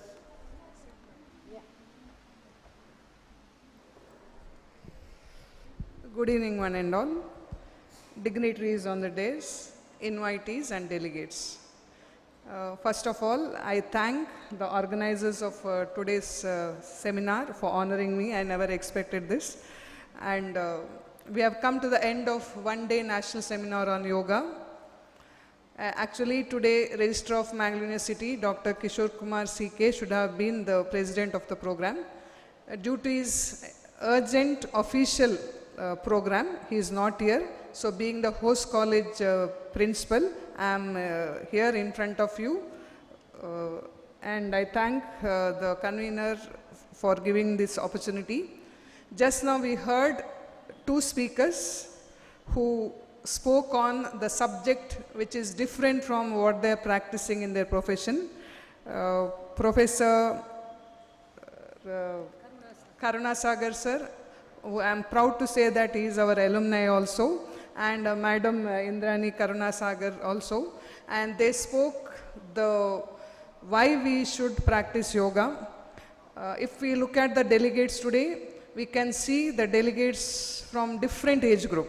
I can see less number of youngsters. Most of you all are middle-aged or above middle-aged people. So there is no point in me to explain to you why yoga is needed, why we should practice, because my yoga teacher is in front of me, Ganesh Bhatt sir. I was going there for yoga, and because being a commerce faculty also, we know how much stress is there. It need not be only the principal or director or dean or anyone to take stress. The present lifestyle, mainly the demands of the profession of every field, it takes lot of our energy. So the importance of yoga is understood not only by India, by outside the country also. So keeping in mind, Professor Karunasagar as well as Indrani Madam has once again requested everyone to take health or well-being of our body as a main goal. I hope the day-long discussion what you all had, what new points were raised will be taken home by everyone and your students. Most of you all are yoga teachers, most of you all are practicing yoga everywhere. Hope the people who come asking for advice will benefit more from you all from today's discussions what you all had. And I thank all the resource persons, the speaker, the delegates on behalf of Mangalore University. It's my duty to thank you all. And being a host college principal, I am also very happy to have yoga, because daily we are having yoga in this hall. Early morning from 6 o'clock, we are having diploma and certificate course yoga, people doing yoga here. It's a heritage building, and always our former principal, Professor Uday Kumar, he started the yoga course. I will be remembering him today. He wanted the course to be done here only, the practice. So it's continued here. We are having a national conference also here. And I'll be not taking much of your time. Once again, congratulating Sharma sir for organizing this and taking pain in bringing people together. Thank you one and all.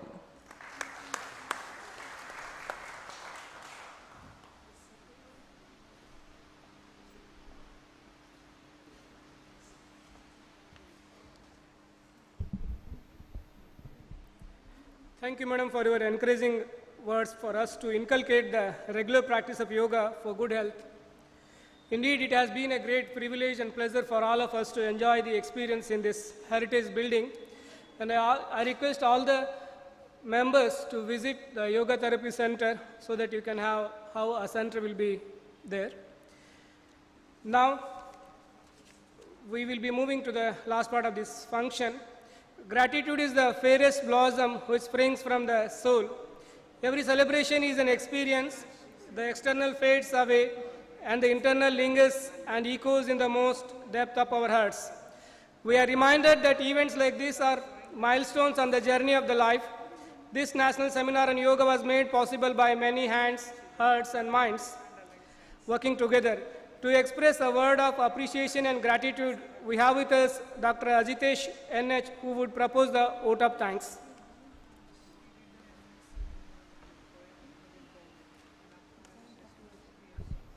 Good evening all. Before starting my vote of thanks, so our newly opened Yoga Therapy Center will be active from tomorrow, and the timings is morning 6 to 12 and afternoon 3 to 7. So I request those who are in need may make use of this. Respected dignitaries on and off the dais, it's my privilege to be here in the occasion of valedictory of the National Seminar on Yoga to present vote of thanks.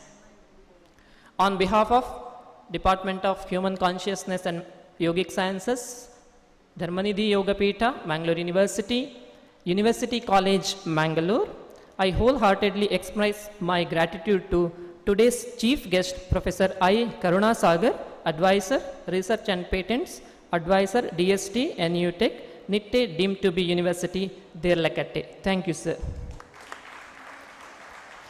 I extend my gratitude to today's guest, Professor Indrani Karunasagar, Director, Projects and NU Tech, Coordinator for MSc Marine, Nitte University, Center for Science Education and Research, Derlakatte, Mangalore, for sharing her experience. Thank you, ma'am. I wholeheartedly thank our beloved Principal, University College, Mangalore, Dr. Anasuya Rai Madam, who presided over this function, for her wholehearted cooperation and support, and because of which this seminar could materialize in this heritage building. Thank you, ma'am. I thank Dr. K. Krishna Sharma, Chairman, Department of Human Consciousness and Yogic Sciences, Mangalore University, and he is the organizing secretary of this seminar, who is the backbone of this event. Thank you, sir. I use this opportunity to thank Director of Morarji Desai National Institute of Yoga, Dr. I.V. Basavareddy, for selecting Mangalore University for this seminar. I thank Vice Chancellor of Mangalore University, Professor Jayaraja Amin sir, Registrar Professor Kishore Kumar sir, for their encouragement in conducting this seminar. I thank Finance Officer and Finance Section, Mangalore University, Administrative Section of Mangalore University, Engineering Section of Mangalore University for their kind help. I extend my sincere thanks to the members of Syndicate, Academic Council, Deans of all the faculties, Chairpersons of all the departments, teaching and non-teaching staff of University College, Mangalore and Mangalagangothri campus who are present here. I thank Dr. Keshav Murthy, Coordinator, Department of Yogic Science, University College, Mangalore, for his kind support. My special thanks to all the resource persons of today's seminar. Because of them, this seminar became fruitful. Thank you all. I thank all the moderators, chairpersons of the various sessions in today's seminar. I extend my sincere thanks to all the delegates across the country, both online and offline, for their kind participation. My sincere thanks to media persons, staff and students of Journalism Department of University College Mangalore for covering this seminar. I thank Posakural Live TV for live telecasting the event. I also thank Mr. Mahesh who provided sound systems and light. I extend my thanks to Mr. Kishore and team, Mr. Suresh, electrician of University College Mangalore for helping us in organizing this event. I also thank Butt Caterers who provided us a delicious food. A very special thanks to all the faculties, research scholars, students of Department of Human Consciousness and Yogic Sciences, Mangalore University, and also University College Mangalore, who were working throughout to make this program a grand success. Last but not least, I thank all who have helped directly or indirectly in making this seminar a grand success. Thank you, one and all.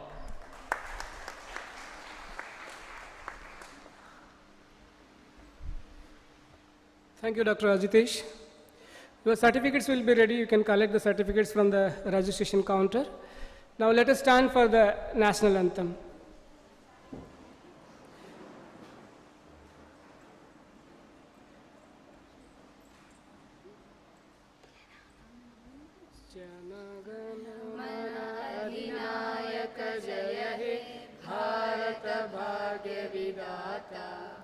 Punjab Sindhu Gujarat Maratha Dravid Utkal Ganga Vindhya Himachal Yamuna Ganga उच्छल जलधि तरंगा तव शुभ नामे जागे तव शुभ आशीष मागे गाहे तव जय गाथा जन गण मंगलदायक जय हे भारत भाग्य विधाता जय हे जय हे जय हे जय जय जय जय हे.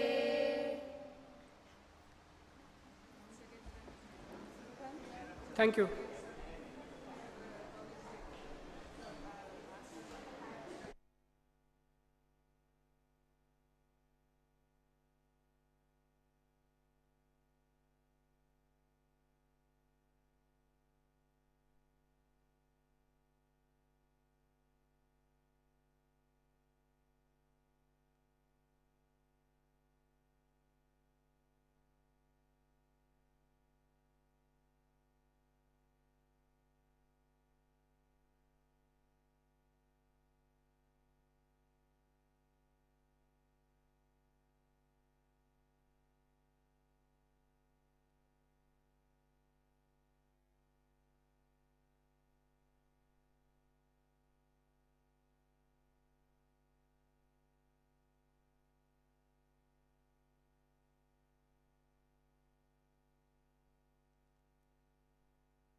I request the students of the department to stay for helping us to arrange this place back into shape.